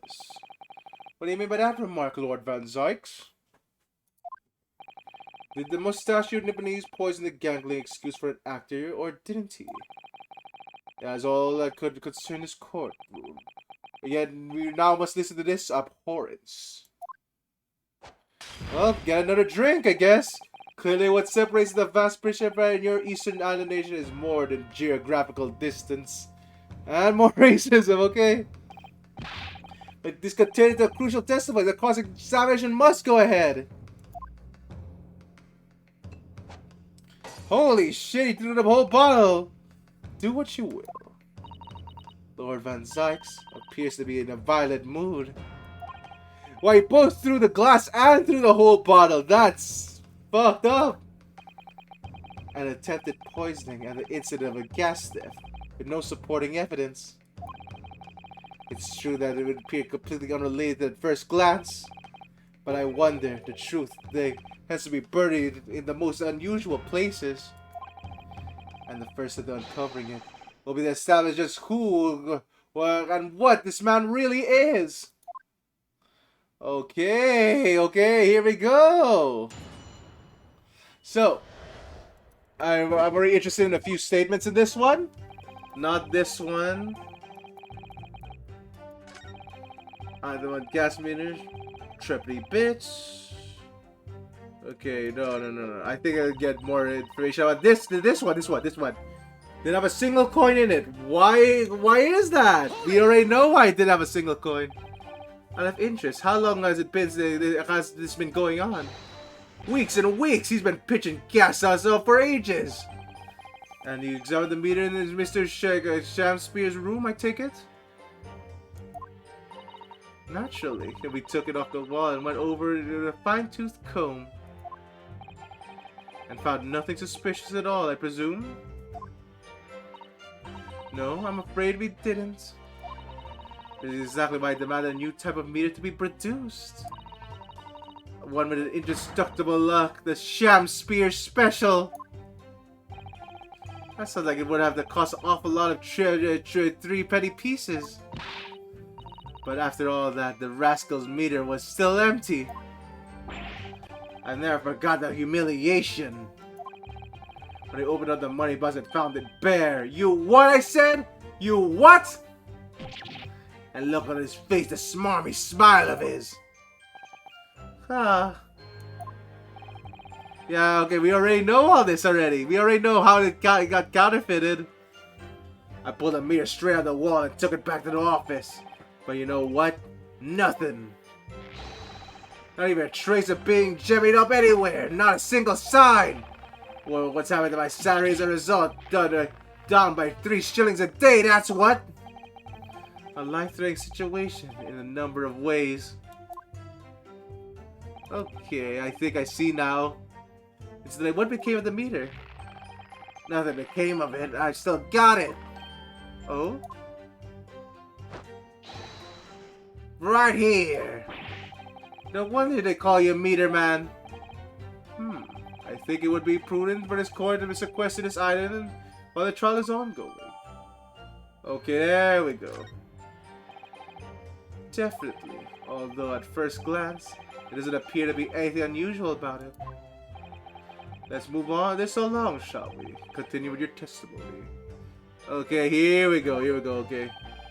Though I would say there is much value to the contents of that meter. Oof! Well, I'm not sure why he said oof, but here we go.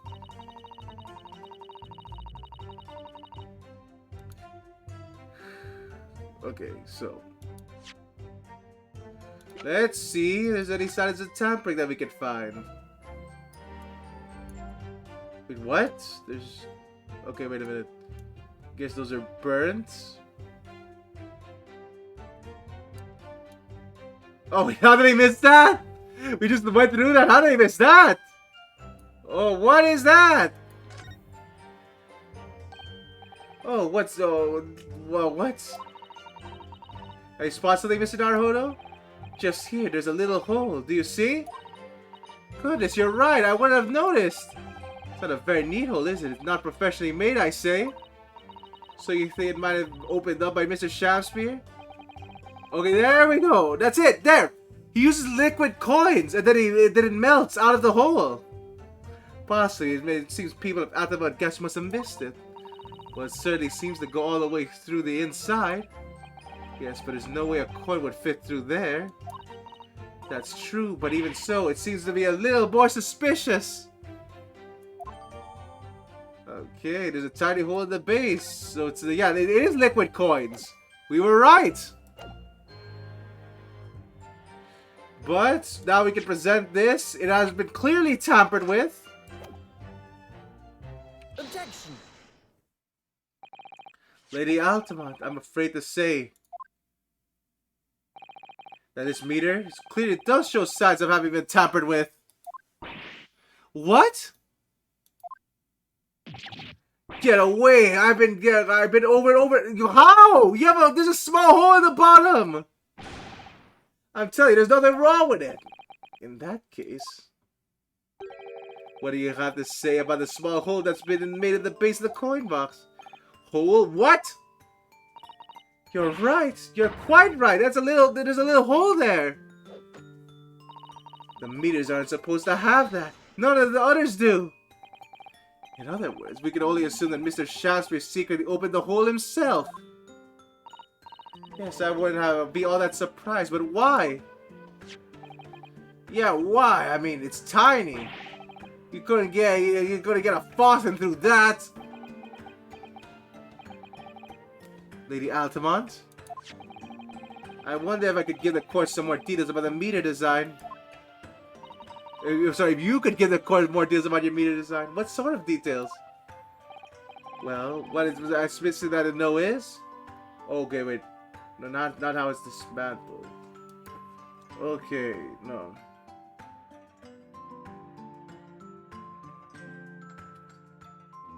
Yeah, no, if we're going with the liquid coin theory, how it differentiates coins. How does the meter tell the difference between the different coins? What do you mean? Well, for example, someone were to put in a 1 penny coin, now that wouldn't work presumably, would it? No, of course not. So, how does the meter work? How does the meter know that the coin's been fed is through the penny?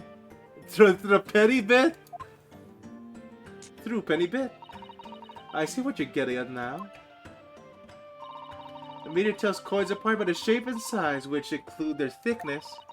The through penny bit is about 3/4 of an inch in diameter, you see. Other coins just won't fit. I see. It's clearly been very well thought out. Hello, Mookie! Holy crap! Welcome, Raiders! How's your stream, Mookie? The witness here heard formal that the witness will amend their formal testimony with that information in case it is permanent. And prosperity. Very nice, Mookie. I'm glad to hear it. As you wish, my lord. Yeah, I'm not really supposed to be reading. I'm not supposed to be streaming at this time, but I got too nervous to sleep. Probably gonna go for an hour or more before I try sleeping again. But you know. The meter designed for coins. Oh yeah, I forgot. Keep forgetting to do that. I need to make a habit of this, so.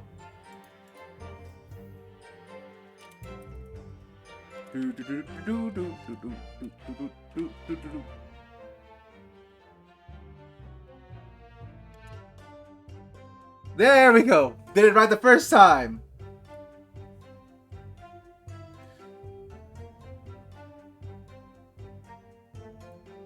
Where have I heard this before? Oh, come on. It's just this week. First try shout. Yeah, first try shout out. Man, it's just this week, Mookie. Come on. I decided for an exact diameter, nothing else will fit. Okay, so.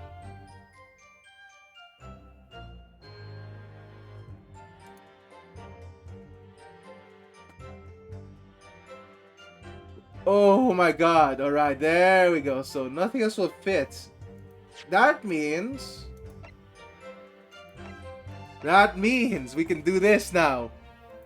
Yes, the missing coin! Oh my god, I fucking called this! For the 2 hours before it was relevant! Here we go! Wait, what? Oh shit, what? No, damn it. Did I get too cocky? It's clearly used to make coins, right? Oh my god, alright. We've had to do something more then.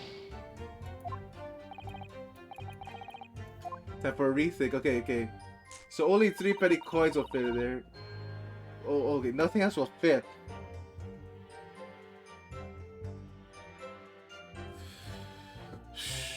Okay, wait a minute. I know it has to be the bar of soap because it has a coin shape in it. Is there something else that I have to do? Oh, look at this bar of soap. There's a circular depression on the side, about 2 centimeters across, or 3/4 of an inch. Ah, do you think? We'd find this soap in the scene, didn't we? Holy shit! Okay, you have to examine it while it's here. Okay. Sure. I'm sure we had that when we first found it. There was some sort of reddish medallion in the middle. There, I remember it clearly. Yes, but there's no sign of it now. Where could it have gone? It melted! No, it's reddish medallion! He used a T, yeah, he did use a T instead!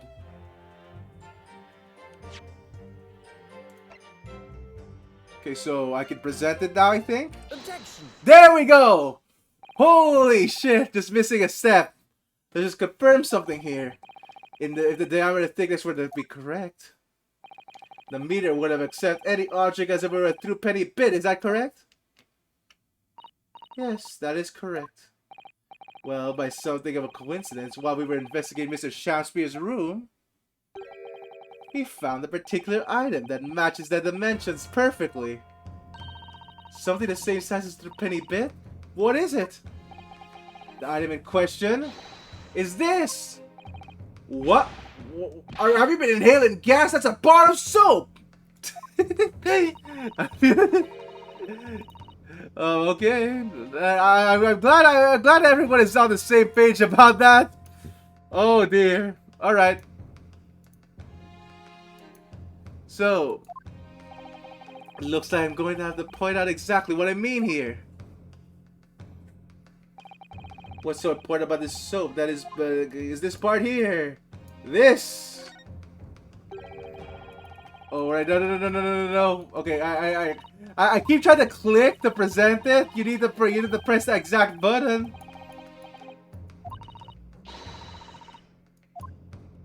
Okay, no, they're just gonna confirm that. There you go. Present. Got it. You have to turn over the soap to see what I mean.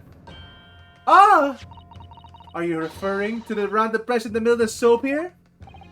That's right, a depression of that's approximately 3/4 of an inch in diameter. Okay, here we go. Or in other words, almost exactly the same size as the penny bit. Get away! Does anyone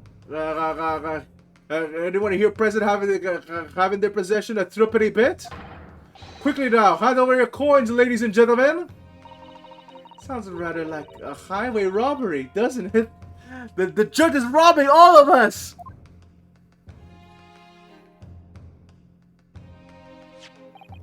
Thanks to the kind member of the public in the gallery, I have here a threepenny bit.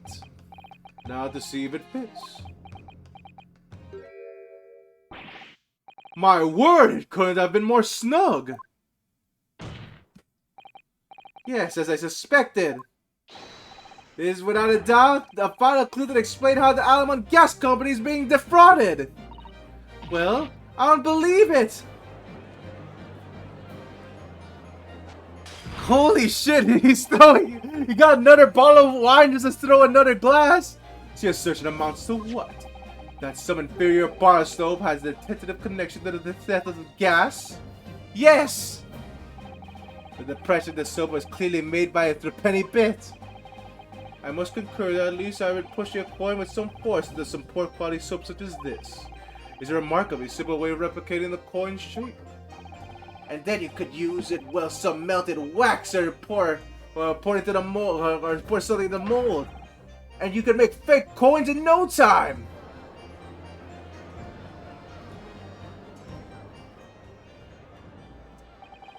This brings all the pieces of the puzzle together. It's the same method that Shansui has been using to steal the gas. That's the missing link! And now, if I follow the chain of thought, he used the T! We can test the T for gas now! Sorry, we can test the T for poison! It's going to be bring me a new explanation for what happened that nobody's concerned yet!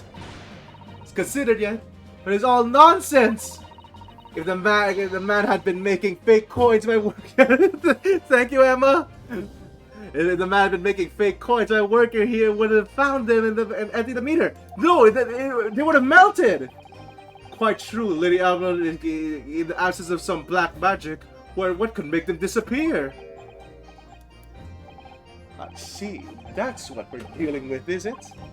There's one form of black magic that could cause fake coins to disappear into thin air. Yes. Exactly, and the meter gives it away. What on earth? There are remnants of the magical method used of visible of the magical shoot, I can't say words, I'm too excited. There are remnants of the magical method used visible on the gas meter taken from the victim's room. If that is your assertion, Counsel, the defense will identify these remnants of the court at once. Where on the meter can the remnants of the method used to make fake coins? Thank you, Carmine. Okay, I think. Okay, no, it melted through the hole. It melted through the hole.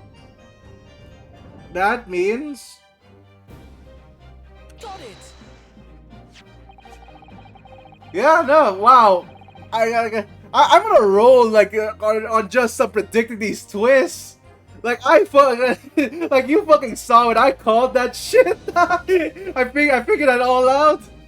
We found this bar of soap in the scene of the crime just outside the victim's window. Outside? Yes, outside. Where you yourself and Viscimir Man were loitering in the freezing winter air. That's where we found this soap.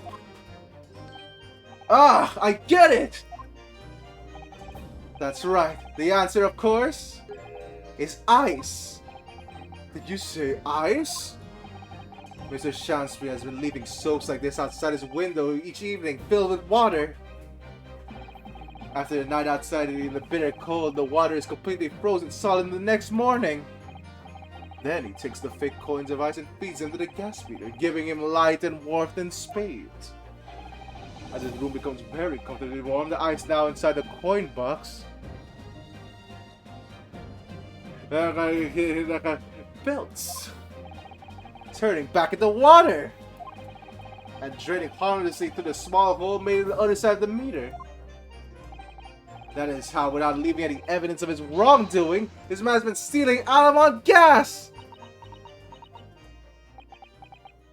Alright, but okay. Just like that, so simply. Is he trying to make us look like idiots? He's been fooling all with some bars of soap and some water? Yeah, no, but don't worry. No, actually, don't worry. Can you see already? The water pipes were frozen outside. He used a T, which means that we have evidence. We can finally test the T for poison. Hopefully they don't find any poison in the tea now. He's been gaslighting everyone. Wait, we can test the tea already.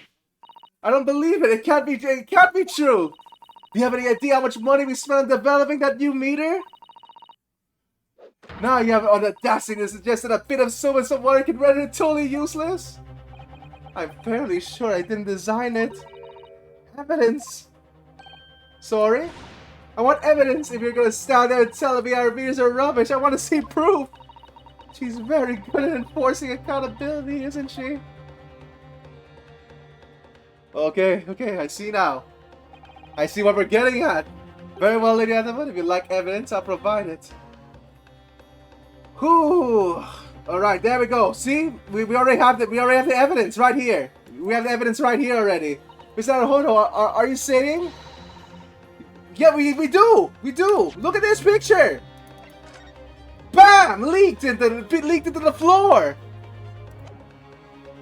Mr. What are you saying? You do actually have evidence to support this theory? I didn't notice a trace of something. Bothered me a little at the time. And I have a feeling that this theory would come up with now. That this theory we've come up with now could explain it. God damn, I'm kidding. I can't read anymore, guys. Can't read. The piece of evidence that substantiates this theory about how Mr. Shaftsbury has been stealing gases. Okay, wait a minute. Here we go. So, okay, there we gotta examine it. Boom! Crime scene photograph.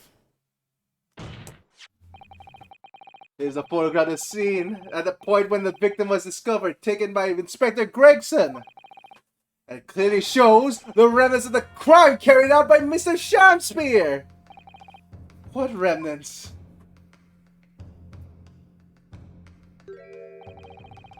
Here you can see the gas meter wall in Mr. Shakespeare's room. Now look closely at the floorboards directly underneath the meter. What? What is that? Some kind of grubby stain? It almost certainly it's a water stain resulting from the liquid drained out of the hole made in the meter. Ah! If one coin gives around 2 hours of gas usage and the occupant was heating the room in all of his waking hours, we can imagine he would have used around 10 of his fake coins each day. The melting ice inside the meter's coin box would have been dripping out almost constantly, leaving a stain on the floor. This is awful. And there's further evidence too. Mr. Shamsi slumped over the table, apparently having consumed strychnine. Okay, I think I'm reading that right. Strychnine.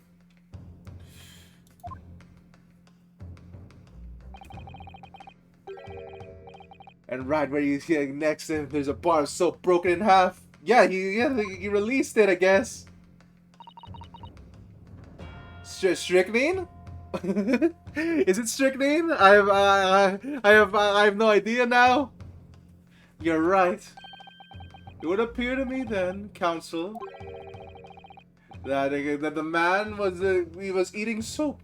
He wasn't eating soap, Judge. Oh my God, are we still on this about him eating about him being a soap eater? I guess we are.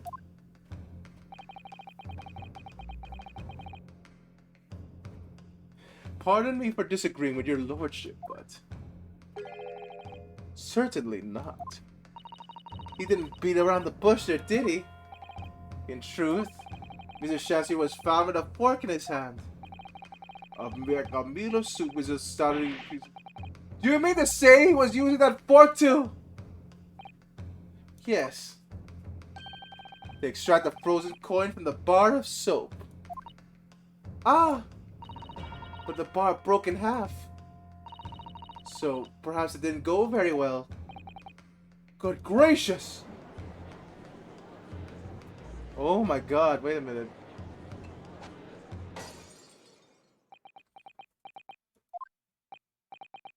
Lord Van Zykes. Okay.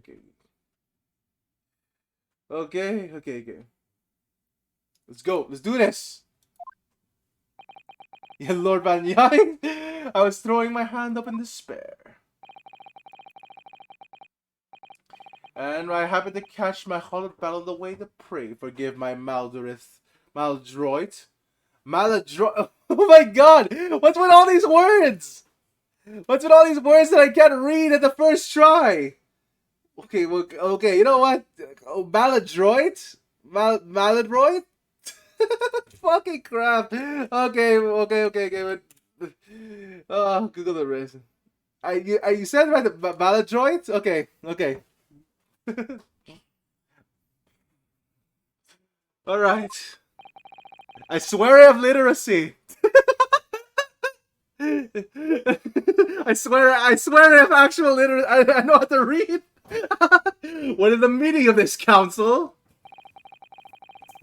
Allow me to pose my learned friend the question.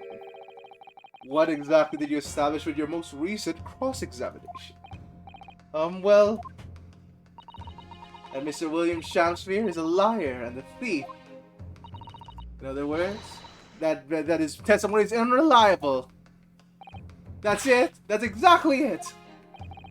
Very well. Let us assume the man is a liar. Now allow me to pose another question.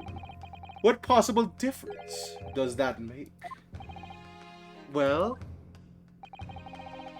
we know suicide can be discounted.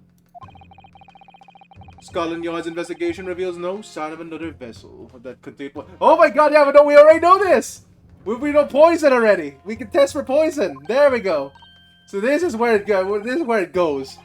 And on the 9th question, there are no visitors to the room except for the accused. The young gasman's testimony, which we have no reason to doubt, has confirmed that. Furthermore, the only possible way the poison could have entered the victim's body is via tea. The court see no evidence whatsoever that suggests otherwise. Okay, wait a minute. Ooh, what could we do here? Yeah, so we already know the poisons in the tea. Yeah, the soap. But like, okay, I'm just gonna do this just in case the tea actually has poison. What could the possible murder method be? Like, he's been gassing his room for years. There's no way the gas would have done it. So was he still poisoned by the tea, or is there another poison method that we're missing? Ah! Therefore, in light of these facts, the prosecution calls for immediate abjuration. You... What?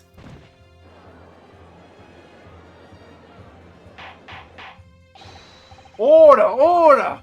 Well, counsel, how does the defense respond? Mr. Naruhodo! What was the point of that last cross-examination? Did it actually get it did? Turn this around, Naruhodo!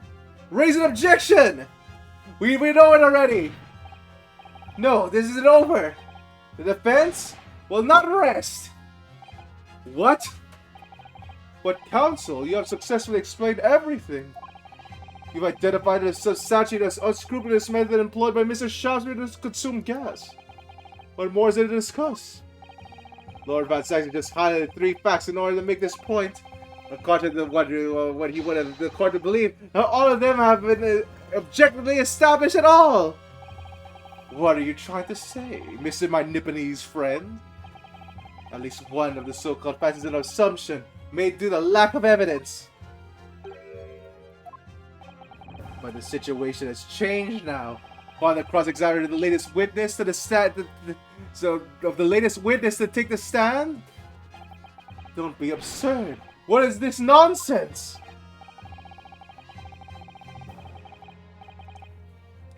All right, here we go. There's a question that we now have to reconsider, namely. All right, there. I think it's what's the poison, right? Oh my God! Wait a minute. Was someone else responsible? Was it another visitor? Was the poison in the tea? Was it? Yeah, well, it definitely was the poison in the tea. If we're gonna use the soap as evidence, we've all been led to believe that a strychnine poison is that afflicted Mr. Shamspear was in the tea brought to him by Mr. Natsume, but that's conjecture at best. Objection! The victim was testified that nothing else passed his lips that night. There's no other possibility. And since there was no trace of the tea left at the scene, it couldn't be tested for trace of poison. No, it can be tested now. As I said, the situation has changed because, in fact, some Mr. Natsume's tea was left at the scene, and particularly the piece of evidence that proves it. Objection! A ludicrous claim. Scotland Yard detectives investigate the scene exhaustively. What evidence are you suggesting they missed? Soap! The defense has made a bold claim indeed. Very well, counsel. Present your proof. What evidence for the scene of the crime can tell us about the nature of the defendant's tea? So, do I need to examine anything? I don't think so, right? Yeah, the water was frozen that night. Soap! Take that! Good gracious! The soap again?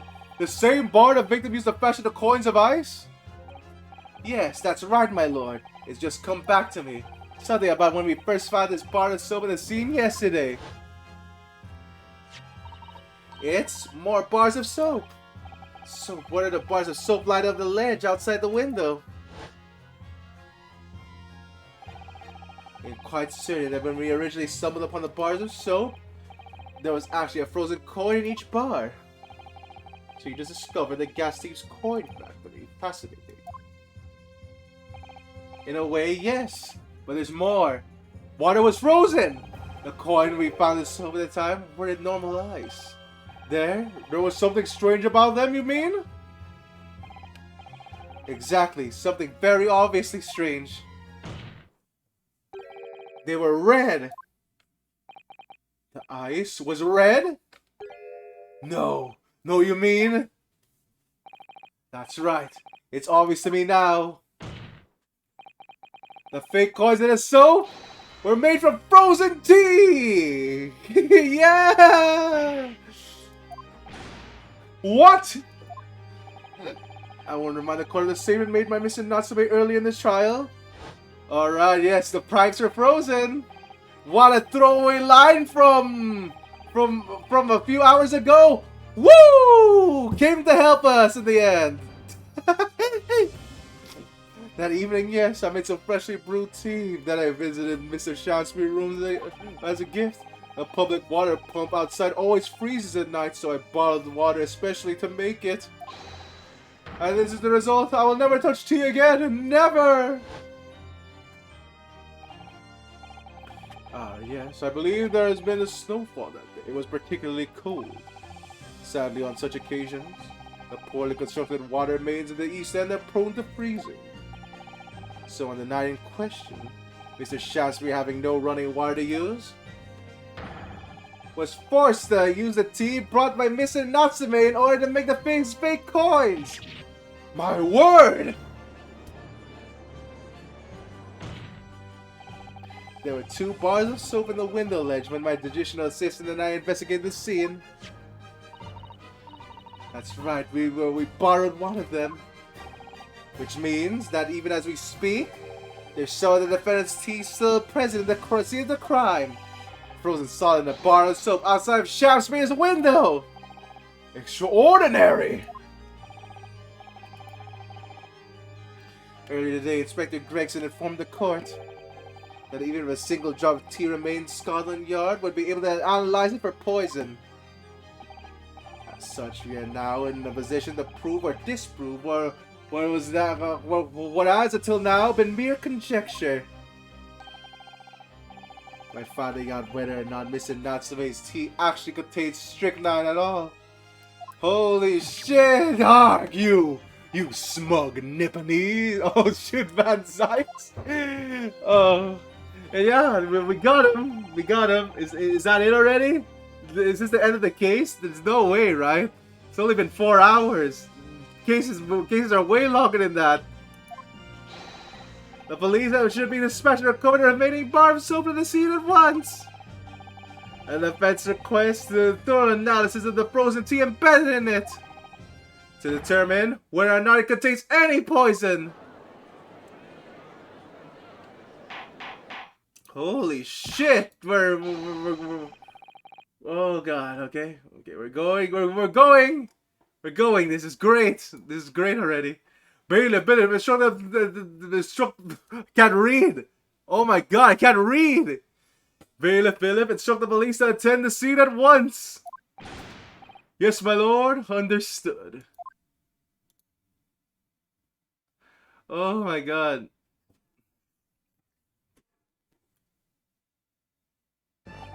It would seem to have no choice but to suspend these proceedings for a time. Oh wow, wait a minute, no! Yeah, it's not over! I chose you have no objection, Lord Van Zykes? None, my lord. Scotland Yard will recover the tea from the sea and carry out the requisite tests immediately. The trial will resume in the same hour tomorrow. The prosecution and defense may conduct further investigations as it appropriate in the... Oh my god, so we're gonna get another investigation part. Yes, my lord. We're probably gonna save the trial for tomorrow, but I'll try to do as much of the investigation as I can. Probably just gonna play for an hour more and then raid it into someone. Well, we managed to scrape through here somehow. Thank you, counsels. Court is adjourned until tomorrow. Yeah, baby. Is there anything else to... Is there even anything else to investigate, actually? That is a question. Alright, save current progress. Bop. Alright.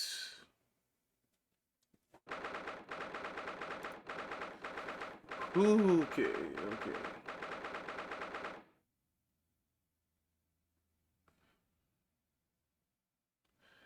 Whew.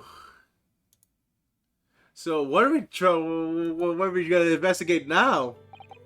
Whew, we made back in one piece. Just to be perfectly honest, I thought we were finished for a while. Oh, I know. What a lot of close shaves.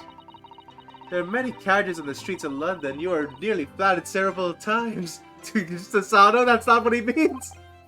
Oh no, I didn't mean that. Yes, I know. It was a marvelous defense, Naruhodo-san. It really was. I was in awe of you. God, I'm just gonna say, worst case scenario, they still find poison in that tea, which I am still going to which I'm gonna freak out if they do. Ooh. Thing is, though.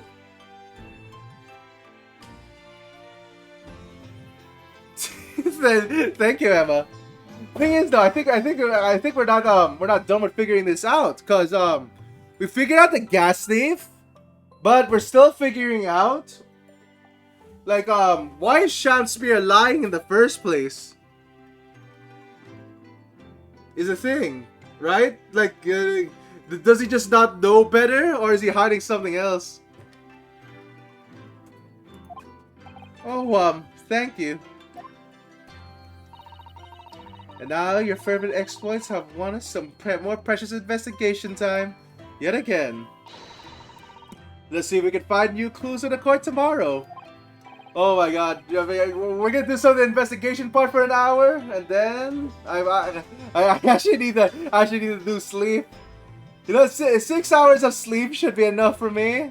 If I even like, if I sleep instantly after this, I doubt it, but you know.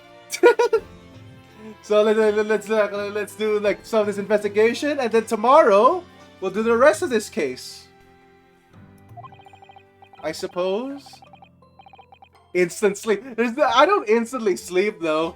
Most of the time I'm just doing like the roll. I just roll in bed about a billion times before I fall asleep. I'm here in England, working as a lawyer, I mean, in the Old Bailey no less.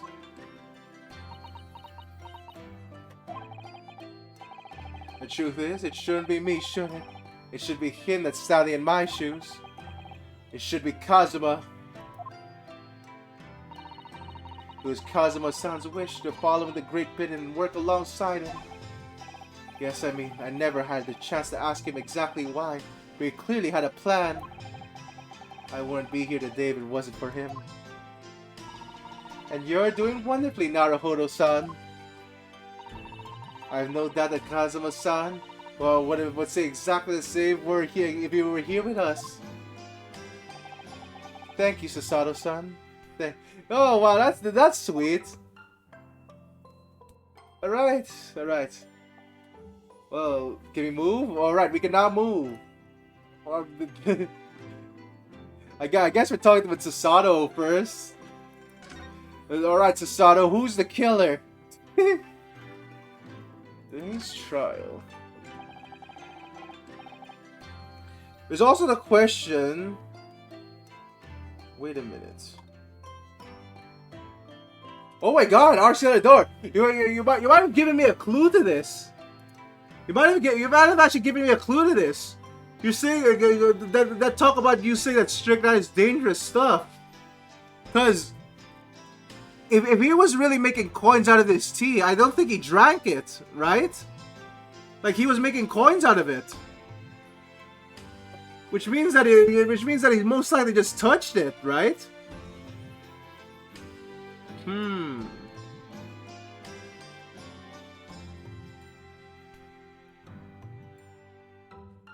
Okay, no.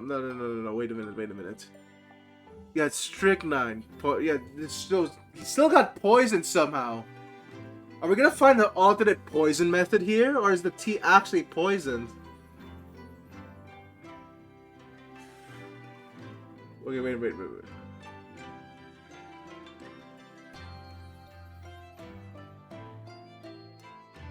No. There's something here. There's something here that we're missing. Cause yeah, they found strychnine. They apparently found strychnine in his system. It was delayed by about 3 hours. Okay, why? Okay, no. Yeah, but we're not finishing the trial. We're probably gonna finish the trial next time. Currently, we have now just proved that we now just proved that he was actually stealing coins, which is yeah, we already know that. But yeah, you might have actually given me a clue to this, cause like we know that he's making coins out of this tea. He might have not actually drank it. So could there be there could be an alternate method to administering him strychnine? Oh God, my brain is just too many directions in this case. Then again, we don't have enough evidence. I think. Don't think I have enough evidence yet.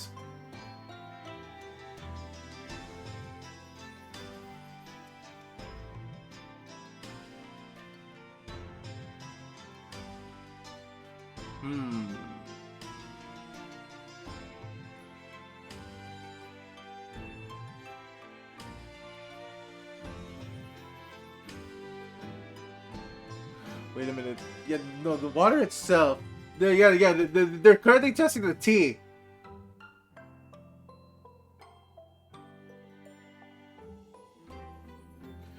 Oh my God. Okay, wait a minute.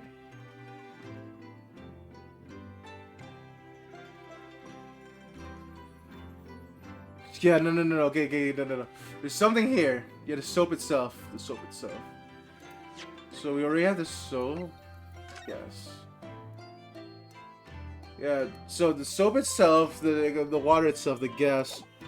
There's actually multiple methods for strychnine. I'm not sure how strict they are working with when it comes to this. Because if you just have to touch it, that means that yeah, it could have just done that. Wait a minute.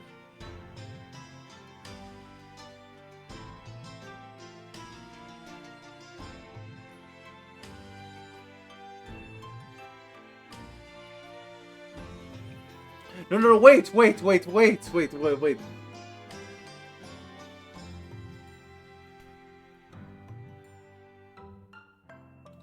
I got it.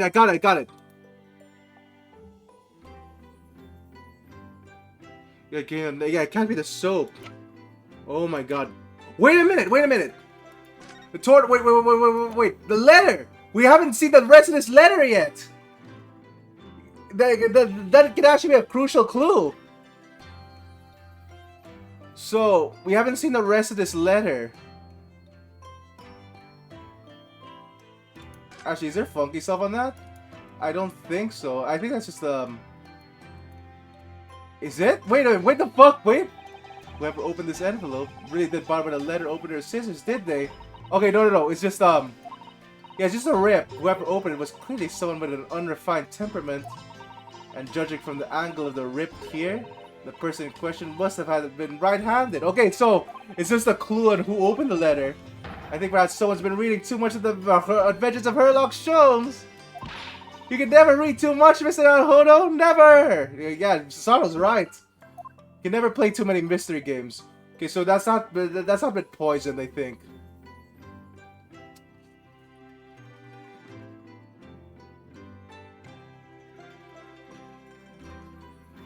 Okay, wait.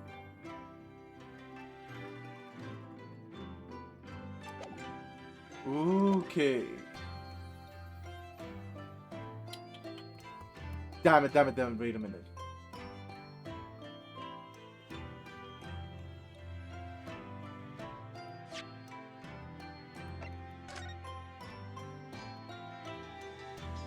Yeah, no, we can't examine the backside.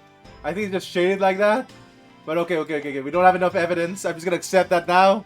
I'm just gonna accept we don't have enough evidence. We can't guess anything yet. It was quite a shock earlier today, when the victim itself turned up in court and took the stand. I know. God, no, I'm scared that one of these days I'm not gonna be able to that I'm gonna be completely stumped and I'm not gonna be able to guess the ending of the case anymore. It's gonna be like, oh no, Biscuit's losing his touch. It's like, yes, I want to figure it out before they tell me.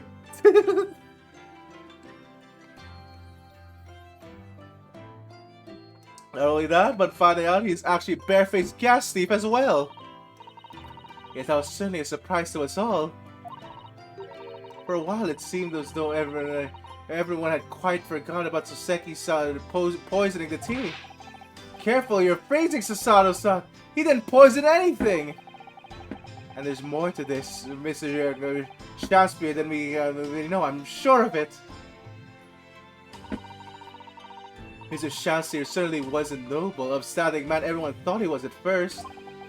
What's become of him, actually? I was told he'd been returned to the hospital ward where he was receiving treatment. Which one is that?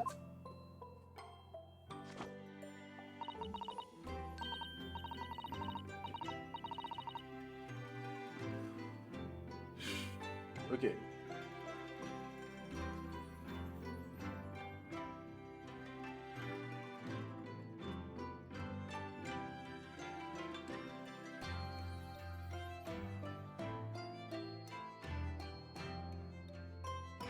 Oh my god.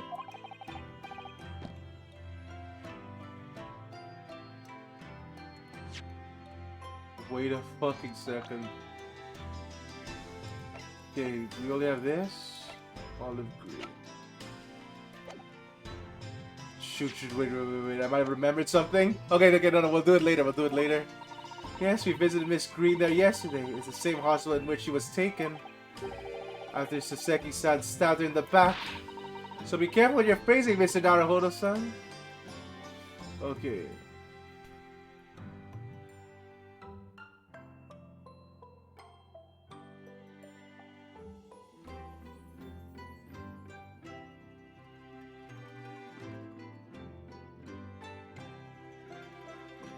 Oh, God. He didn't stab anyone? Yeah, great lawyer. God damn it. Okay, fine. I'll shut off my brain for now. We'll be able to do this. I think I need to shut off my brain and just continue first, so that we get more evidence. They're not going to do any major reveals on me, I think.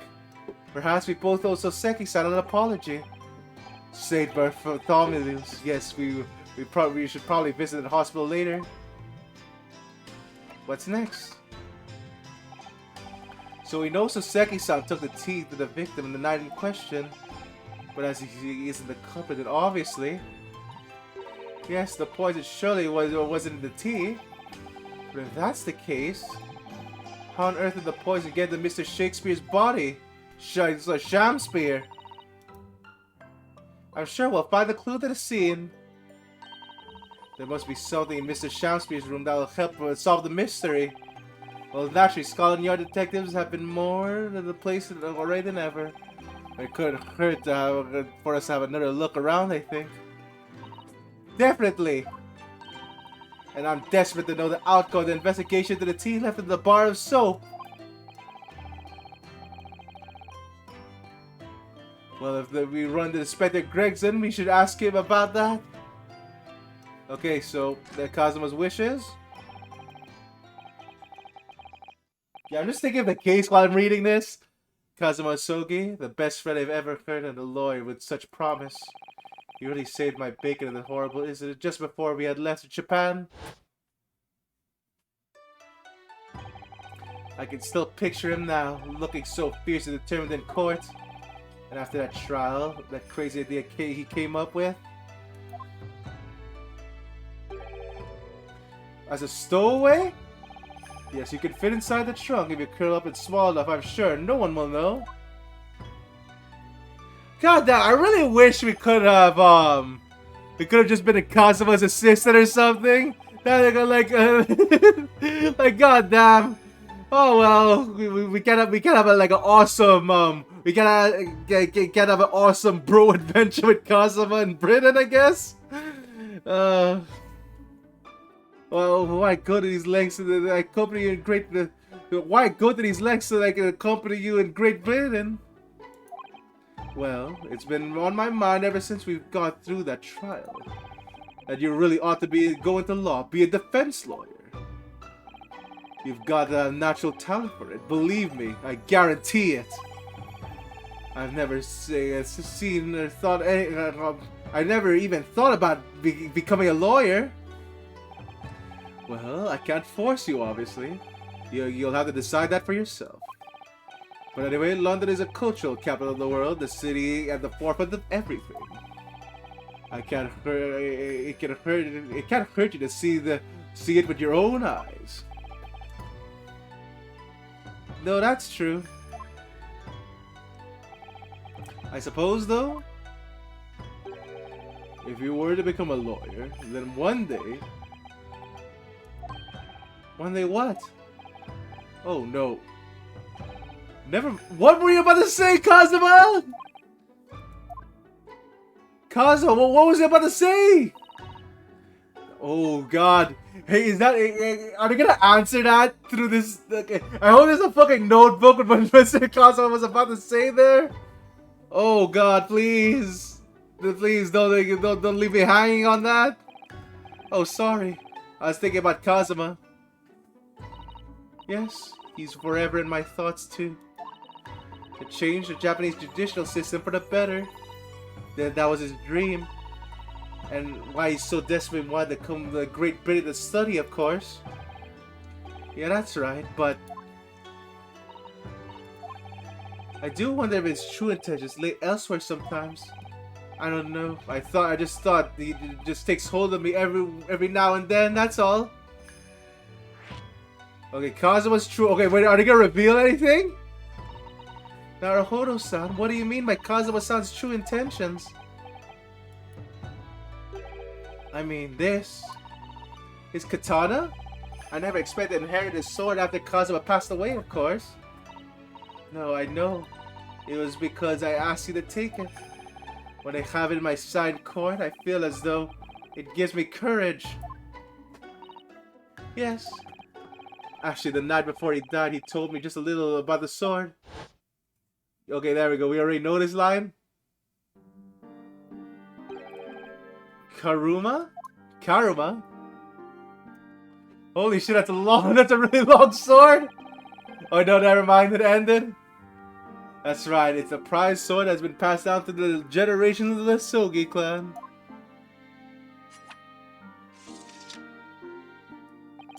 A Japanese man's sword is his soul, Ryunosuke. It can be part from my katana. Kuruma guides me. I truly believe that.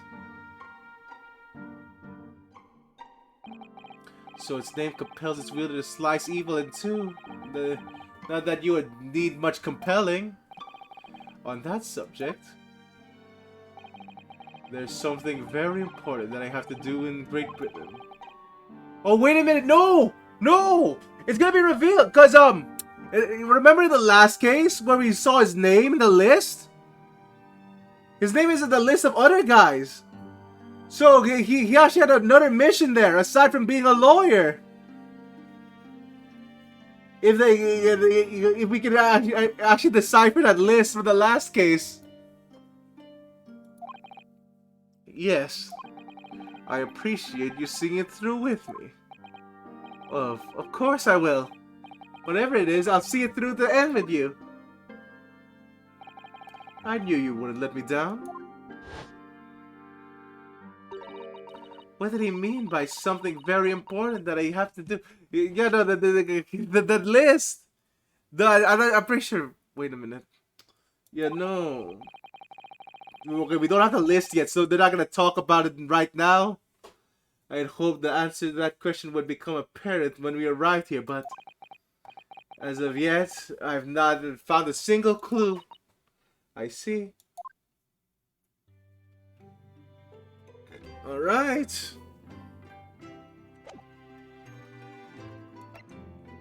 Examine. Okay. God damn, though.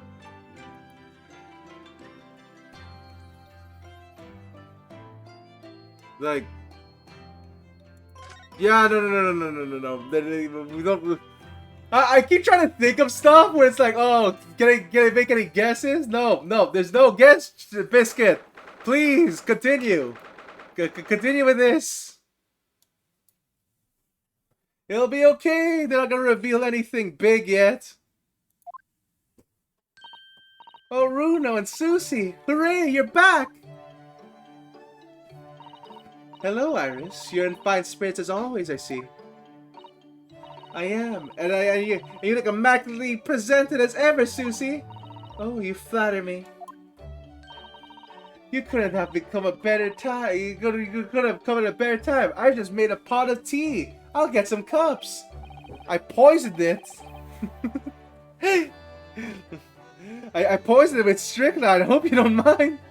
Really, thanks, Iris. But actually, what is that foul smell? Aha! The wanderers return at last. Where on earth have you where on earth? God, I can't read. Where on earth have the pair of you been? We've been in court. Oh, Mr. Mustache's case? That was today, was it? I'm sure I mentioned it only yesterday, Mr. Sholmes. I'm sure you think it did. Well, I can laugh about it now. Tell me, how did the trial go? Reasonably well so far. We managed to escape without a guilty verdict, at least. Really? I would have liked to see it. I must pass the time of day with Mr. Reaper again. It's been too long. Lord Van Zyke's an acquaintance of Mr. Sholmes? Wait, really? Is he? Naturally. There's not a person in the world who doesn't know my name, Mr. Naruhodo. Not quite what I asked, but still. Mr. Sholmes? Whatever is that odor? Yes, what is that? It's faint, but absolutely awful. Ah, indeed. The scent of victory, my dear fellows. Victory in science. Oh, dear. Alright, I'll bite. Well, what's up there? What's he up to now? I have made poison gas. Oh yeah, first Lord Van Zyke. I guess I'm curious about that too. I was gonna click the odor first. Lord Barak Van Zyke. Yes, it is interesting. Sobriquet. I think it's sobriquet. Yes, it's an interesting sobriquet. He has, isn't it? The Reaper of the Bailey. Once the legendary prosecutor has fought for someone's conviction, that person is doomed.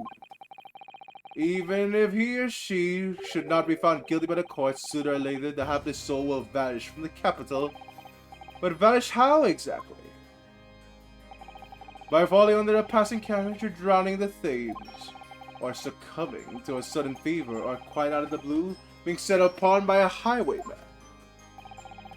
There are numerous routes to one's final terminus, my dear fellow. It all seems to be a little far-fetched, really. Well, on the bright side, Mr. Mustache is fighting fit, for the time being at least. That's not overly reassuring, Holmes. If the rumors are true, though, the obvious conclusion was surely that those acquitted are, well, by Lord Van Zyke's own hand. As it happens, Mrs. Soto, that is quite impossible. Oh, why? Naturally, the man very quickly came under such suspicion. However, whenever these incidents occurred, the Reaper had always a cast-iron alibi. Really?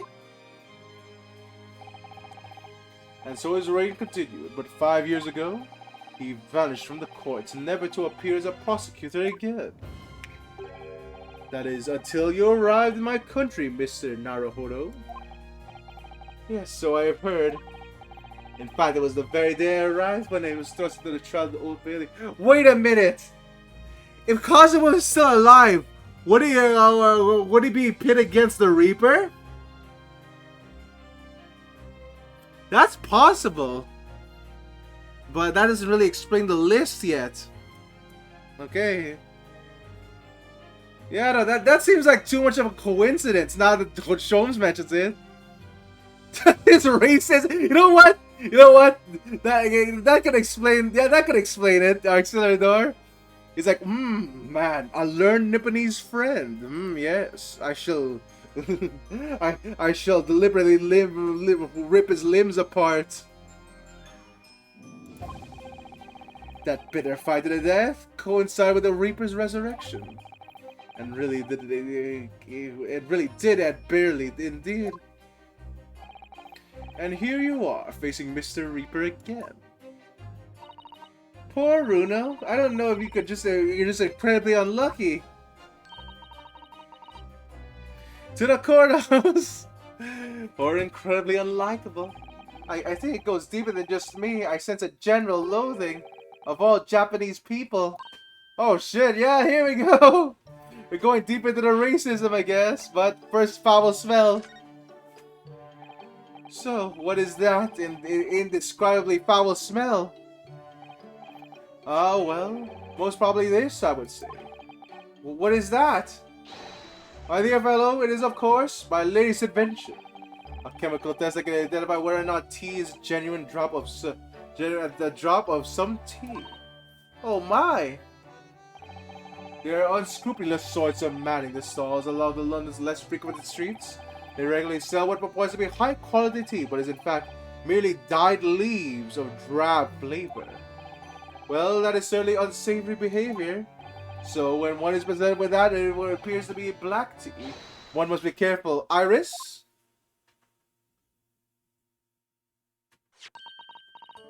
Are you ready, Hurley? Okay, so is this gonna be... Wait a minute.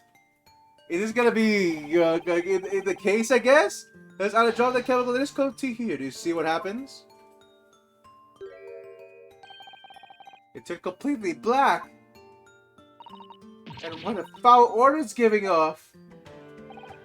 Indeed, the blacker the tea becomes, the more foul the odor, the better the tea is. So you ruined a completely good cup of tea, I guess. It would appear that this cup was particularly fine Darjeeling. That's very ingenious, but what do you do with the black liquid now? Why, dispose of it, naturally. Surely you wouldn't drink it, would you? Oh my god, can you just taste like a bit of tea instead of the whole cup? There seems to be a rather obvious problem with your new invention, Mr. Sholmes. Hence why this chemical is tested as merely a test, my dear madam. Right. The point is, we are entering a new era of science. in the world of criminal investigation also. Okay. Yes, forensic science. Oh, these are such exciting times. Wow, yeah, we haven't done any fingerprint scans or anything yet, so, I regularly engage in this scientific experimentation alongside the unofficial consulting detective work. The Sherlock-Holmes method will be the foundation on which modern investigation technique is based. What's that? Emma Sky is going to make like 5 billion inventions, and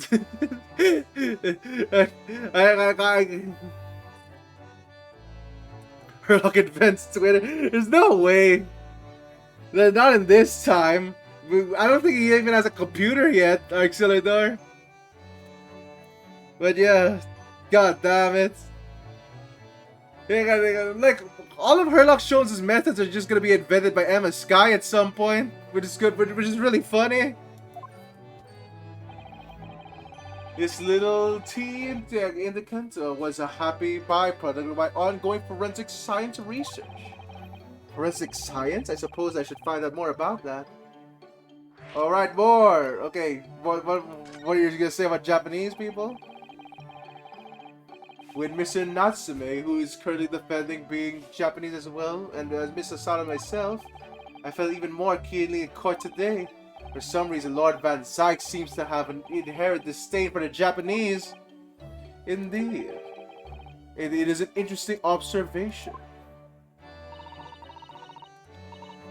Do you know something about it, Mr. Sholmes?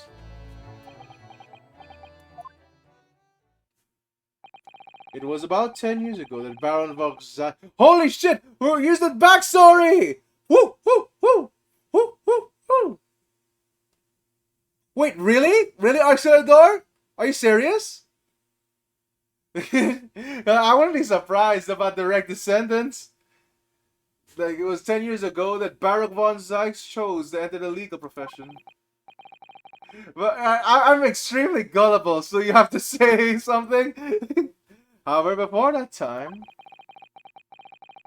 the young man's closest companion hailed from the Empire of Japan. Okay, no, I'm not. Okay, good. No! What the telescope? Holy shit! Baron von Zyke was in Japan! Wait, what the fuck? What? Okay, no. Closest companion. Oh, I missed that for a second. What happened? So, well, okay, so what happened to his closest companion, Sholmes? We already know that information. I believe I made it clear before. I won't be able to tell you anything about the affair. Oh, but... Is it gonna distract us?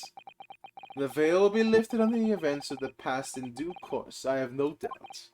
For now, however, it is Mr. Mustache who is deserving of your most attention, I believe. Okay, forensic science. Let's do this.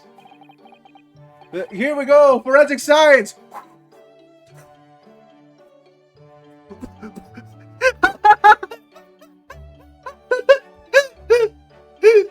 Oh god. Oh god, I really hope they don't have a microphone gimmick here. God forbid you have a microphone gimmick in this. It's this one into the game. It's the second game. There's no microphone gimmick in the first one. Indeed it is.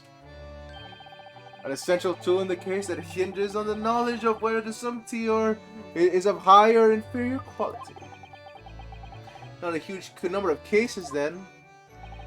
Perhaps a more practical example is required. Fingerprints? Not yet accepted in the court as evidence, I might add. Really, we are dragging our heels there. I hadn't even heard of them until recently. Which is partly why I undertake research in this field myself, of course. Does that mean you're studying fingerprints, Mr. Sholmes? There are others in that field already, and I abhor a company of inferior minds. You know what I'm researching is skin prints? What? Skin prints? A nomenclature of my own design, as is the chemical agent that makes it possible. Instantly reveals object touched by whichever person is under investigation. Brilliant, Mr. Sholmes. As long as it doesn't turn everything completely odorous and black. I assure you, my dear fellows, you'll witness my forensic talents in action very soon indeed. Okay, so that's it? Well, I think we should be going back to the scene to see if we can uncover any clues. That's a spirit, Rudo. Oh, sure. Thank you very much, Mookie. When you're 50 present someone hungry loaf, level 1! Ooh. Yeah, here's a friend now. Whee! See you later. Yes, until later. No, Mr. Schultz. We were thinking you'd come with us. You were? Oh, yes, of course. You said you said so just a moment ago. You said you would witness your forensic talents in action. Sure, when you're 50 present someone hungry loaf, level 1. Wow, you know, we're close to ending the stream, but everyone's summoning their lobes. Ah, yes, I did recall saying something along those lines. I'm sure you should be sure to follow you later, in all likelihood. Probably, maybe. Well, I might. Your commitment outsounds me. Yeah, do we get to blow the microphone again? That'd be great! Mr. Jones, again, please. I invented the fingerprint scanner. Here's the powder. Blow, Biscuit. Blow into the microphone. Yeah, no, you did while it was actively ending, Uber Dragon.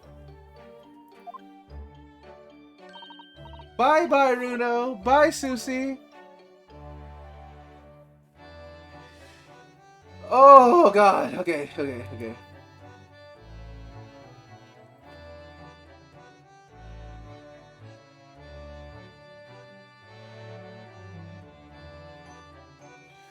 Woo.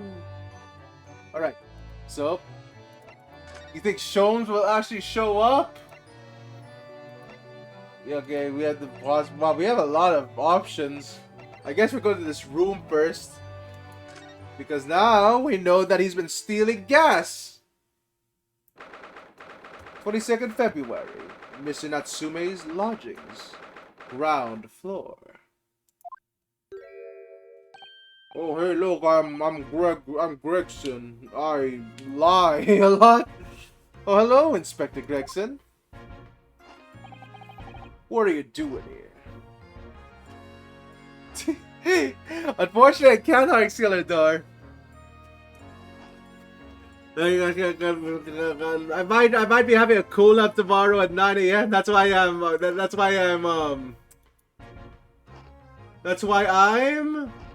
up like this in the first place, because because I'm nervous.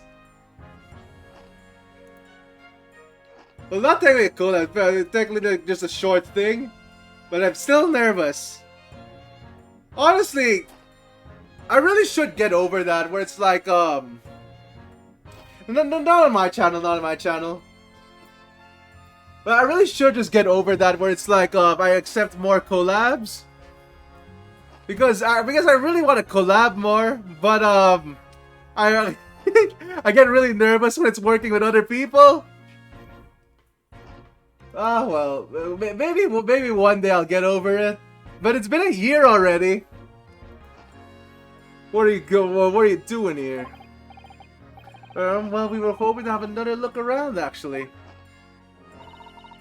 The lawyer representing the defendant has a right to examine the scene. I'm sure you're aware.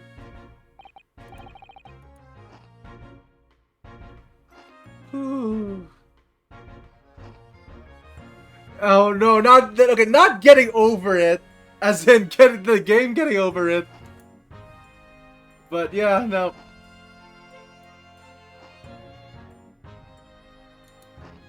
Oh yeah, I know the score. Oh yes, the other one in the one other thing. A soap on the ledge outside the window. Did you find it with the tea in it? Yeah, we found it all right. Oh wow. Very nice, actually. Yeah, no, I don't really use Twitter that often. I mostly use it for like, for either. I really need to post more food one of these days. Alright. I knew it! With this identification section of the yard now, they're looking into it. The results should be available later today. That's wonderful news! Thank you!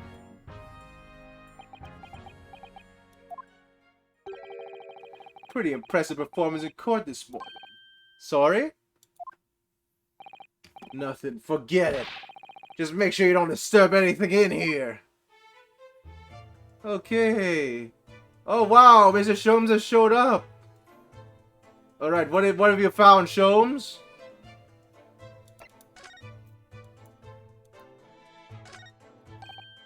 Mr. Sholmes, what are you up to over there? What a question indeed. Was it not your good self? Asked me to attend the scene?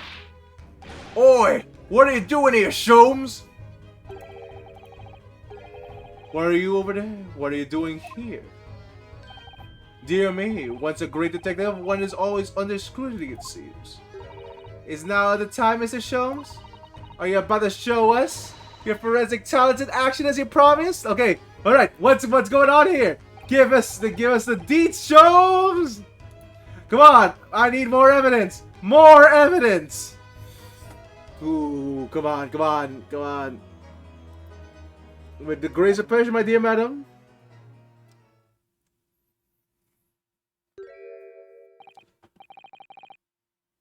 What's all this?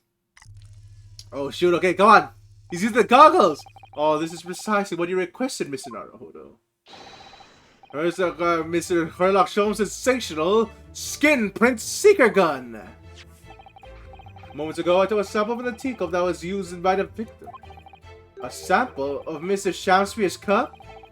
Each individual leaves a microscopic secretions on everything he or she touches. A sample of those secretions is all I need to produce this, a refined indicator solution.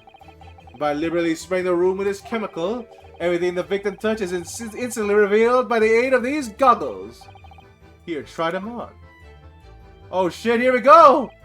Oh, now, spray the chemical. Oh my god, here comes the blow mechanic! Spray? How do I do that exactly? A little. Okay, no, it's it's space bar. God damn, no blow mechanic. Oh, I feel ripped off. No blowing to the microphone this time. What is that stuff? It's like fog. As a special of the chemical indicator in pressurized gas, it moves in an efficient way to cover a large area. That was the invention I discovered incidentally while it's developing this idea. Oh my god, though. Whoo! Alright. As you do. Go ahead, try it, my dear fellow. You may learn something interesting of the victim's movements on the night in question. Well, there's nothing to lose, I suppose.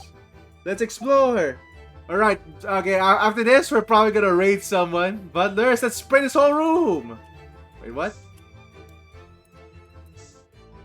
Okay, the box? There we go! Teacup? Holy shit!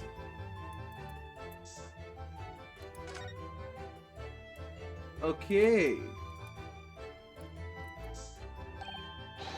Look at... Oh my god! I'm not... Okay, fine, I'll blow into the microphone by the end of the stream.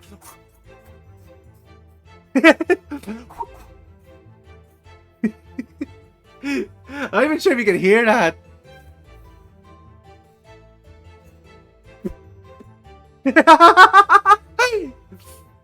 There are dozens of handprints here.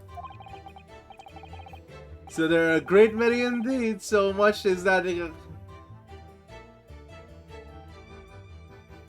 Honestly, he just looks like he did like the Street Fighter 100 hand slap to the wall auxiliador.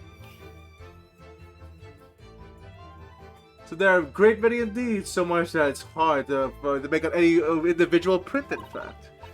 Brr, it sends a chill down my spine. Perhaps he was leaning against the wall while admiring the picture?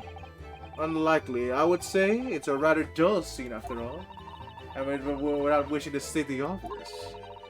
I wouldn't generally admire a picture with such close quarters, I feel. Oh, very true, Mr. Sato. It's a bit of a mystery then. Okay, wait, why? Why did he do it? Okay, wait a minute, so bricks. Okay, that's all over there. Okay, not in the ceiling.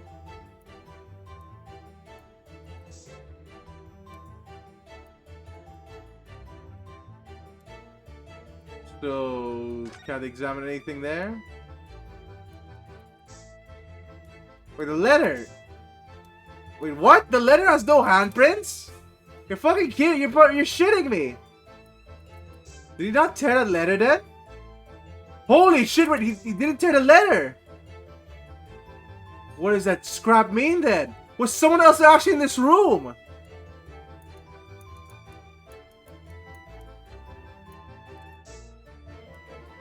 Oh, that board isn't doing anything?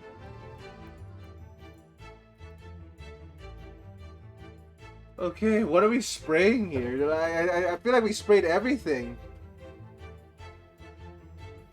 Like, am I missing something?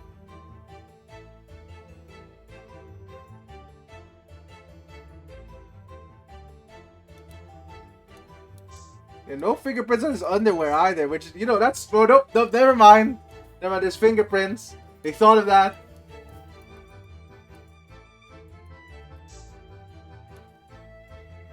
Yep, there's fingerprints in his underwear. Definitely, okay.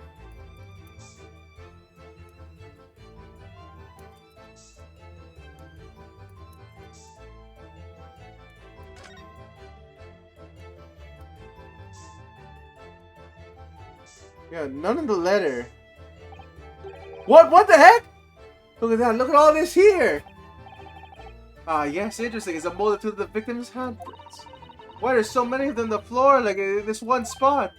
Oh, perhaps he had a bad fall just here. There's nothing obvious that he would have tripped over, though, is there? I wonder. Personally, I often stumble when there's nothing obvious to trip over. I think that's something a great detective would do, Mr. Sholmes. Well, this is quite a puzzle. Handprints all over the floor. Yeah, like there's 2 hidden compartments according to this then. But he didn't touch a letter. Like, yeah, he didn't touch the letter at all. Well, yes, we sprayed Mr. Sholmes' amazing skin print to get all over this room, didn't we? We did, but there are 2 places in particular that are of interest, I would say. The floorboards. Handprint on the floor there. And on the wall by the picture, you mean? Yes, and I think the floor warrants a closer investigation. It won't be a moment. Oh wow. Here we go. Ah! What is it, Mr. Sato? Look here, Mr. Naruto. One of the floorboards has popped out. One of the, you mean? It's a secret hiding place? Excellent work, Mr. Sato. So, what do we have here? Oi, what are you doing? Inspector Gregson! Set aside right this minute. It's my job to investigate there. No need, Inspector. You continue to dig into your portion of chips while as we dig under the floor here. Your fancy talk's putting off my food anyways, Mr. Sholmes. A new bit of evidence exactly what I need. Wow, a secret hiding place under the floor. What a find. It's not a hiding place you could make use of in Japan. I don't think I could lift a straw to Tommy, Matt. No, I know, but you can, right? Then again, I guess I'm not sure what those are made of, I guess. Without it being hidden. No, I know, but I never expected one of these wooden floorboards to move either. It got me to wondering about the wall over there, too. Aren't you curious? Oh. I'll investigate it once.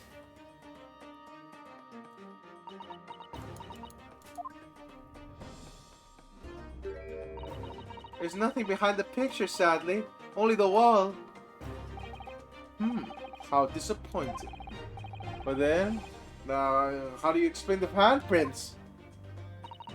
I really can't think of why you would have been touching the wall over the place just like that. Okay, wait a minute. Wait, what? Oh. There you are, a print for you.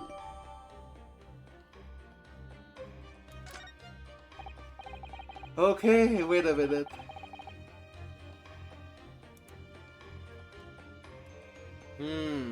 Okay, okay.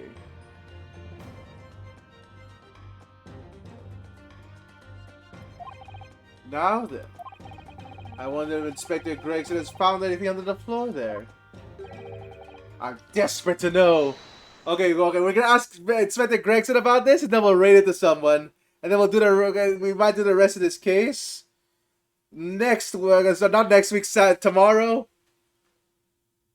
No, I'm not sure if we're gonna have enough time for this case tomorrow, since it's gonna be a short day tomorrow.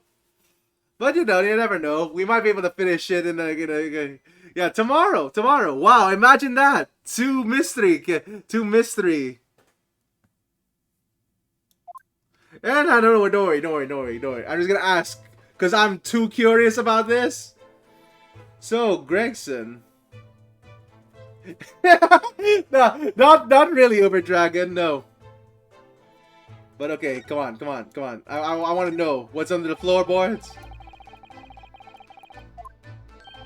Allow me to ask Gregson now. After all, we're well acquainted. Okay, come on, get in here. Inspector Gregson, really? It's been too long. What is it, Sholmes? I thought perhaps you might show me what you found there, seeing as we're such good friends. We're not friends. No, I suppose not.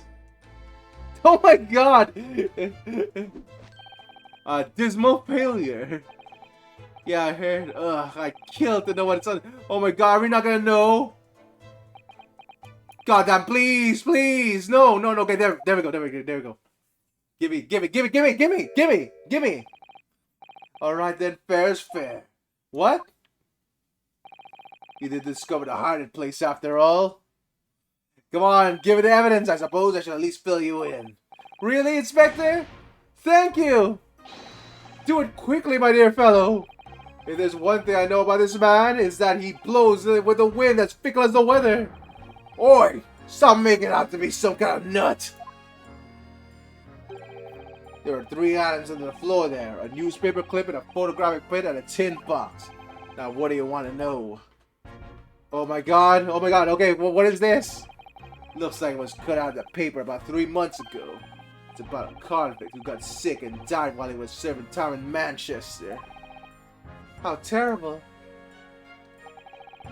It's been the headlines down here in London as well.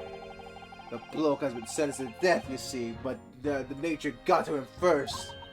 Oh my goodness, he committed a capital offense? Man by the name of Selden. Nasty piece of work. It's burglaries and murder. They say the bird, they say the hoard he knocked. So they say the hoard he knocked off was worth about £1,000. Holy shit, that's a lot of money. A hoard, a treasure, you mean? Jewelry and the like. But he hid it somewhere. No one knows where, and now he's dead. The papers loved it, of course. £1,000 lost and right to hell. Or that was such the headline. Does it strike you though? Why such an article would be such carefully enclosed under the floor?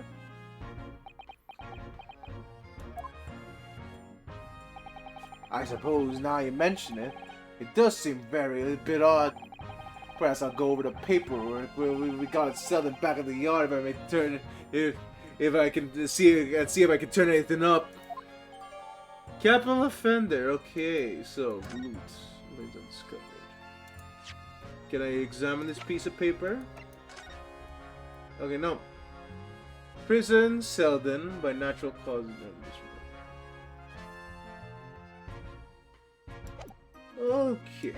Okay, interesting. Photographic print, what is this? So it is the photograph I found. Looks reasonable, looks recent to me.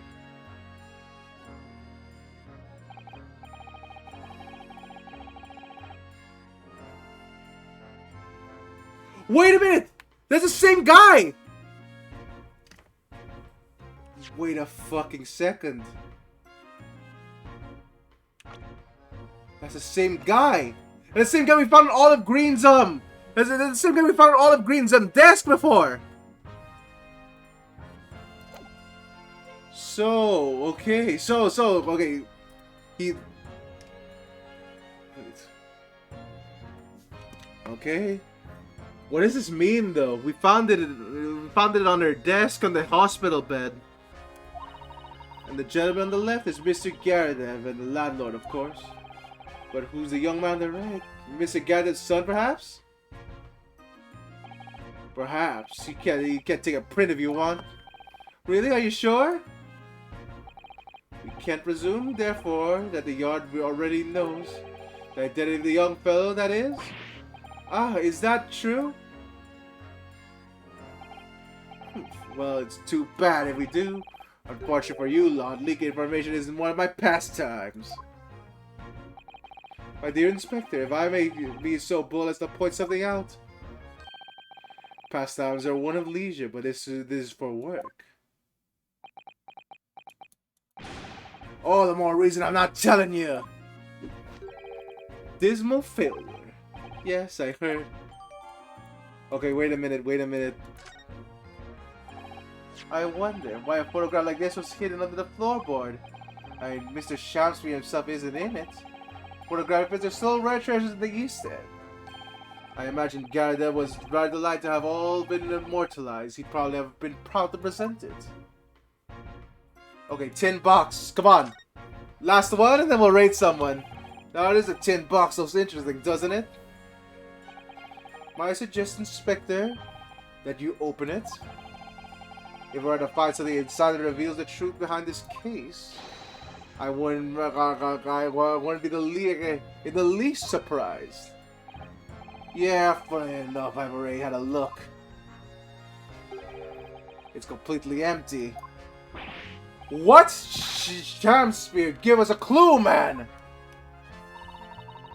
You didn't give a chance to utter a word. You didn't even have a chance to utter a word, Mr. Naruhodo. But anyway, at least we finally found what's inside the box. It's thin air. It's empty. Rather like how I feel inside. Holy shit! There's something more to the box then? I wonder. Give me the box. No? What cat? Yeah! Get in here.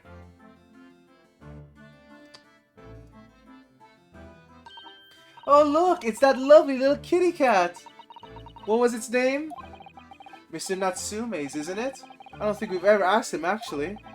Why'd we call it Wagahai? You know, Mr. Natsume reversed him himself in Japanese. I wonder how he got here, clever cat. Oh wonderful, well then Wagahai, here's something delicious I brought for you from the cat's meat then. Cat's meat man. Yay! Meow!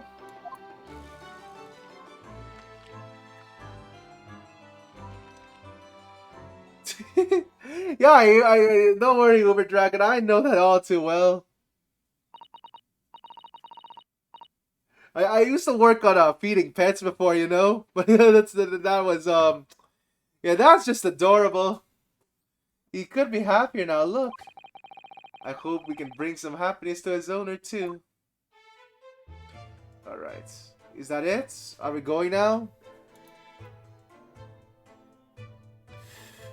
Whew, okay. Do I want to do a bit more? No. Okay, this is a good place to stop now. Let me just look closely at this. And then ponder a bit, and then we're gonna rate someone. So, hidden photograph. This is the exact man that we saw in Miss Olive Green's desk.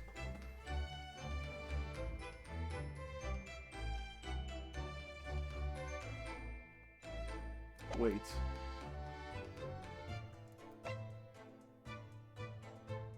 Oh shit!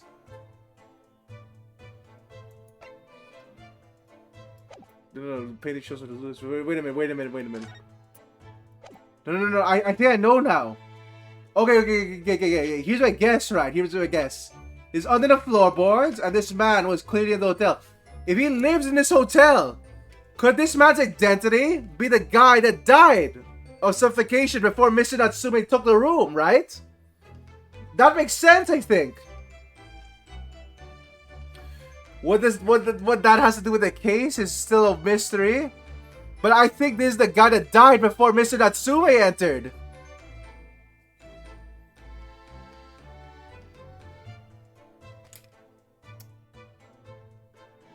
So, does that have anything to do with the case, though?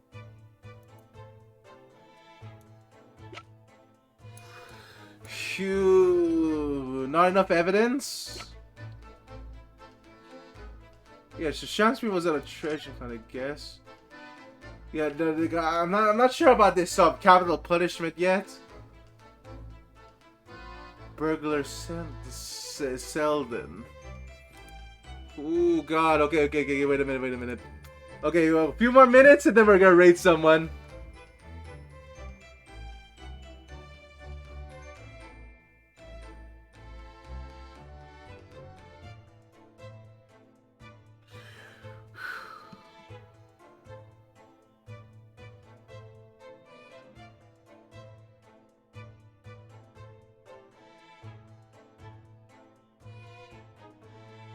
Wait a minute.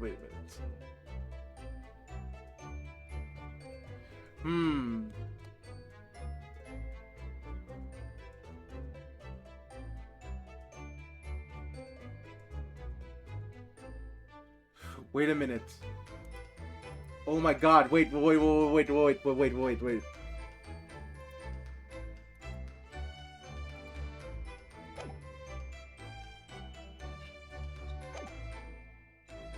Oh my God, wait.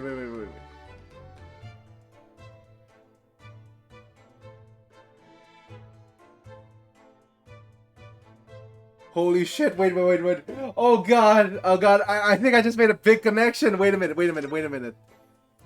You might be right about the treasure hunt. Wait a minute.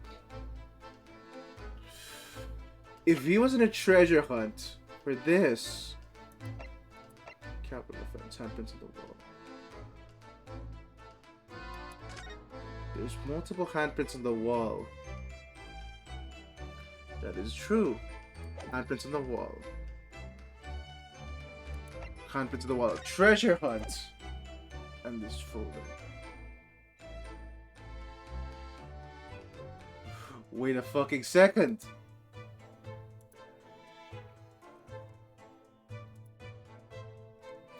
Okay, no. I'm gonna wait. Okay, fine. There's something here, right? So if we're right, was this guy that died? Is this guy that died before? Yeah, so I think I'm right on that. Where it's this guy that died before someone entered this room. He died of suffocation by mysterious means.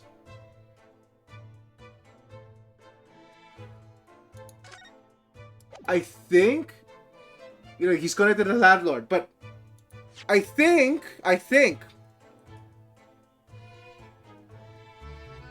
no. I think that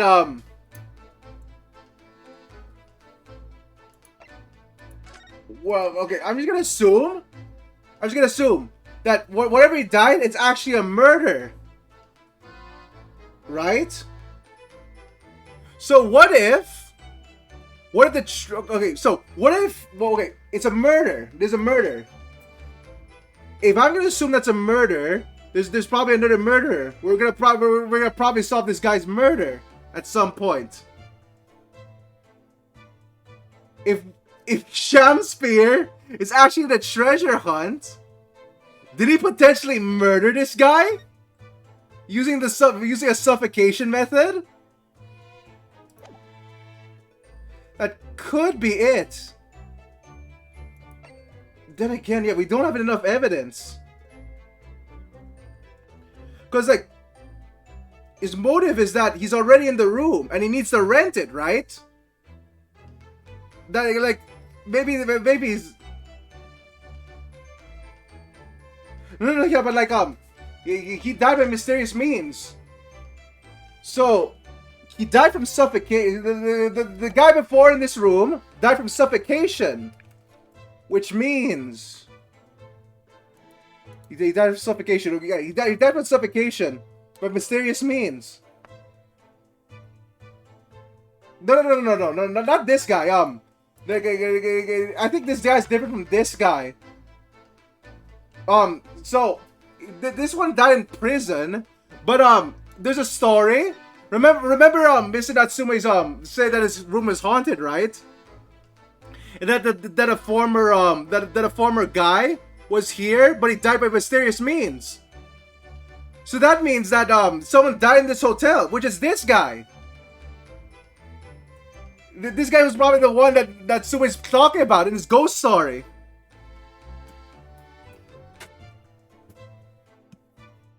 So what I'm assuming right now is that since he died by mysterious means, someone actually killed him. In search of this guy's treasure, I guess. But I think we're gonna leave it at now. Because yeah, we're probably gonna solve this case tomorrow. But you know, I can change. I guess I'll change it as we get evidence. But that's my best guess. Is that this guy's the prior tenant before Natsume.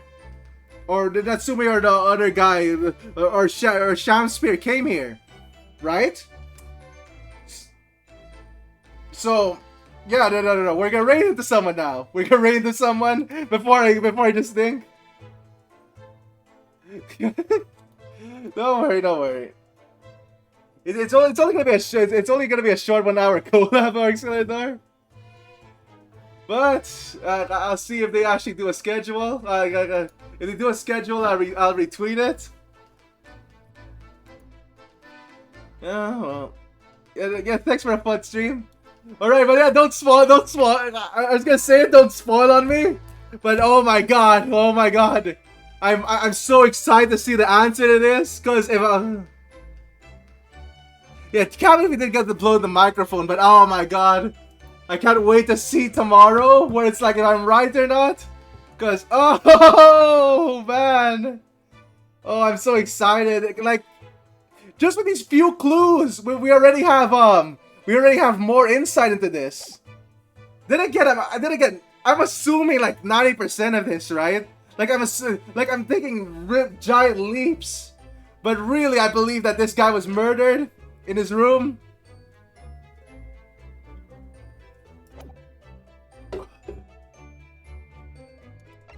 This guy was murdered in his room to look for this treasure.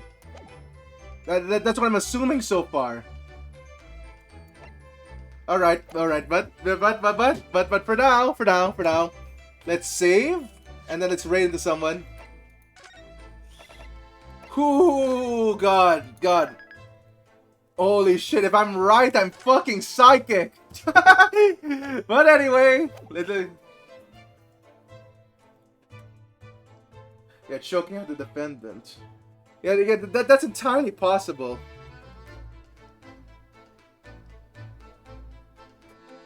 Actually, wait a second.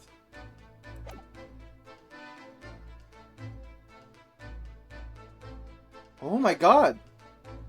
I just realized. No, wait. We have another path to this as well. If we're just gonna assume that he murdered, right? That means that someone else has a... Wait.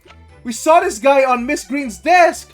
That means... wait a minute. Does that mean that Miss Olive Green actually has a motive now? Because if Shamspear murdered someone she loved, that means that Miss Green actually has a motive for poisoning Shamspear. And we know that Miss Olive Green was near the scene. Because she was stabbed near this room.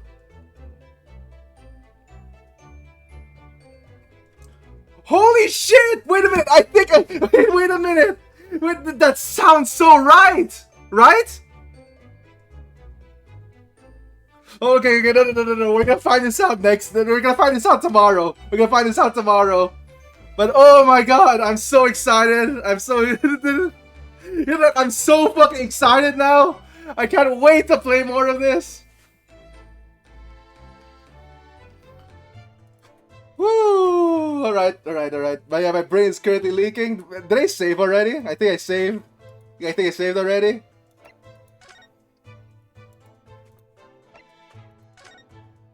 But yeah, no. To be fair, I haven't seen that frame in a while, so it might have been a different person. But if I see that frame again and they're the same person, then yeah, no, that's ooh. Oh wow, we're gonna have something tonight. All right, let's see who we can raid.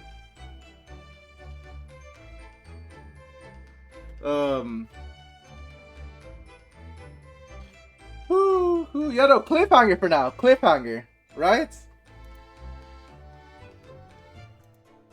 Yeah, we'll see you tomorrow then. Maybe we'll be able to finish this. Alright. But like, let's see who we can raid. Oh wow, Nova V Ray's on. Oh wow, I never get the raid vote Nova V Ray. Sure thing. Let's raid Nova. But yeah, thank you everyone for watching. We'll see you tomorrow. I'm gonna finish this case. I am so fucking excited. Like, you haven't recorded the fucking VOD. Oh my god, you haven't recorded the VOD already. This is the last part of the fucking... Yeah, oh my god, if I'm fucking right on this, oh boy, that's gonna be so good. That's gonna be so good. Also, I'm sorry that I kind of play these games like this, where I take like 30 minutes to investigate each possibility, even without doing any of the gameplay. Cause yeah, I want to figure this out before they tell me. Anyway, yeah, let's raid.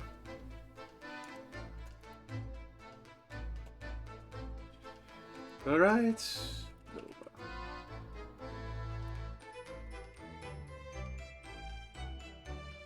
Yeah, they're playing. Wow, Mega Man Battle Network. Okay, I'm digging that. Start raid.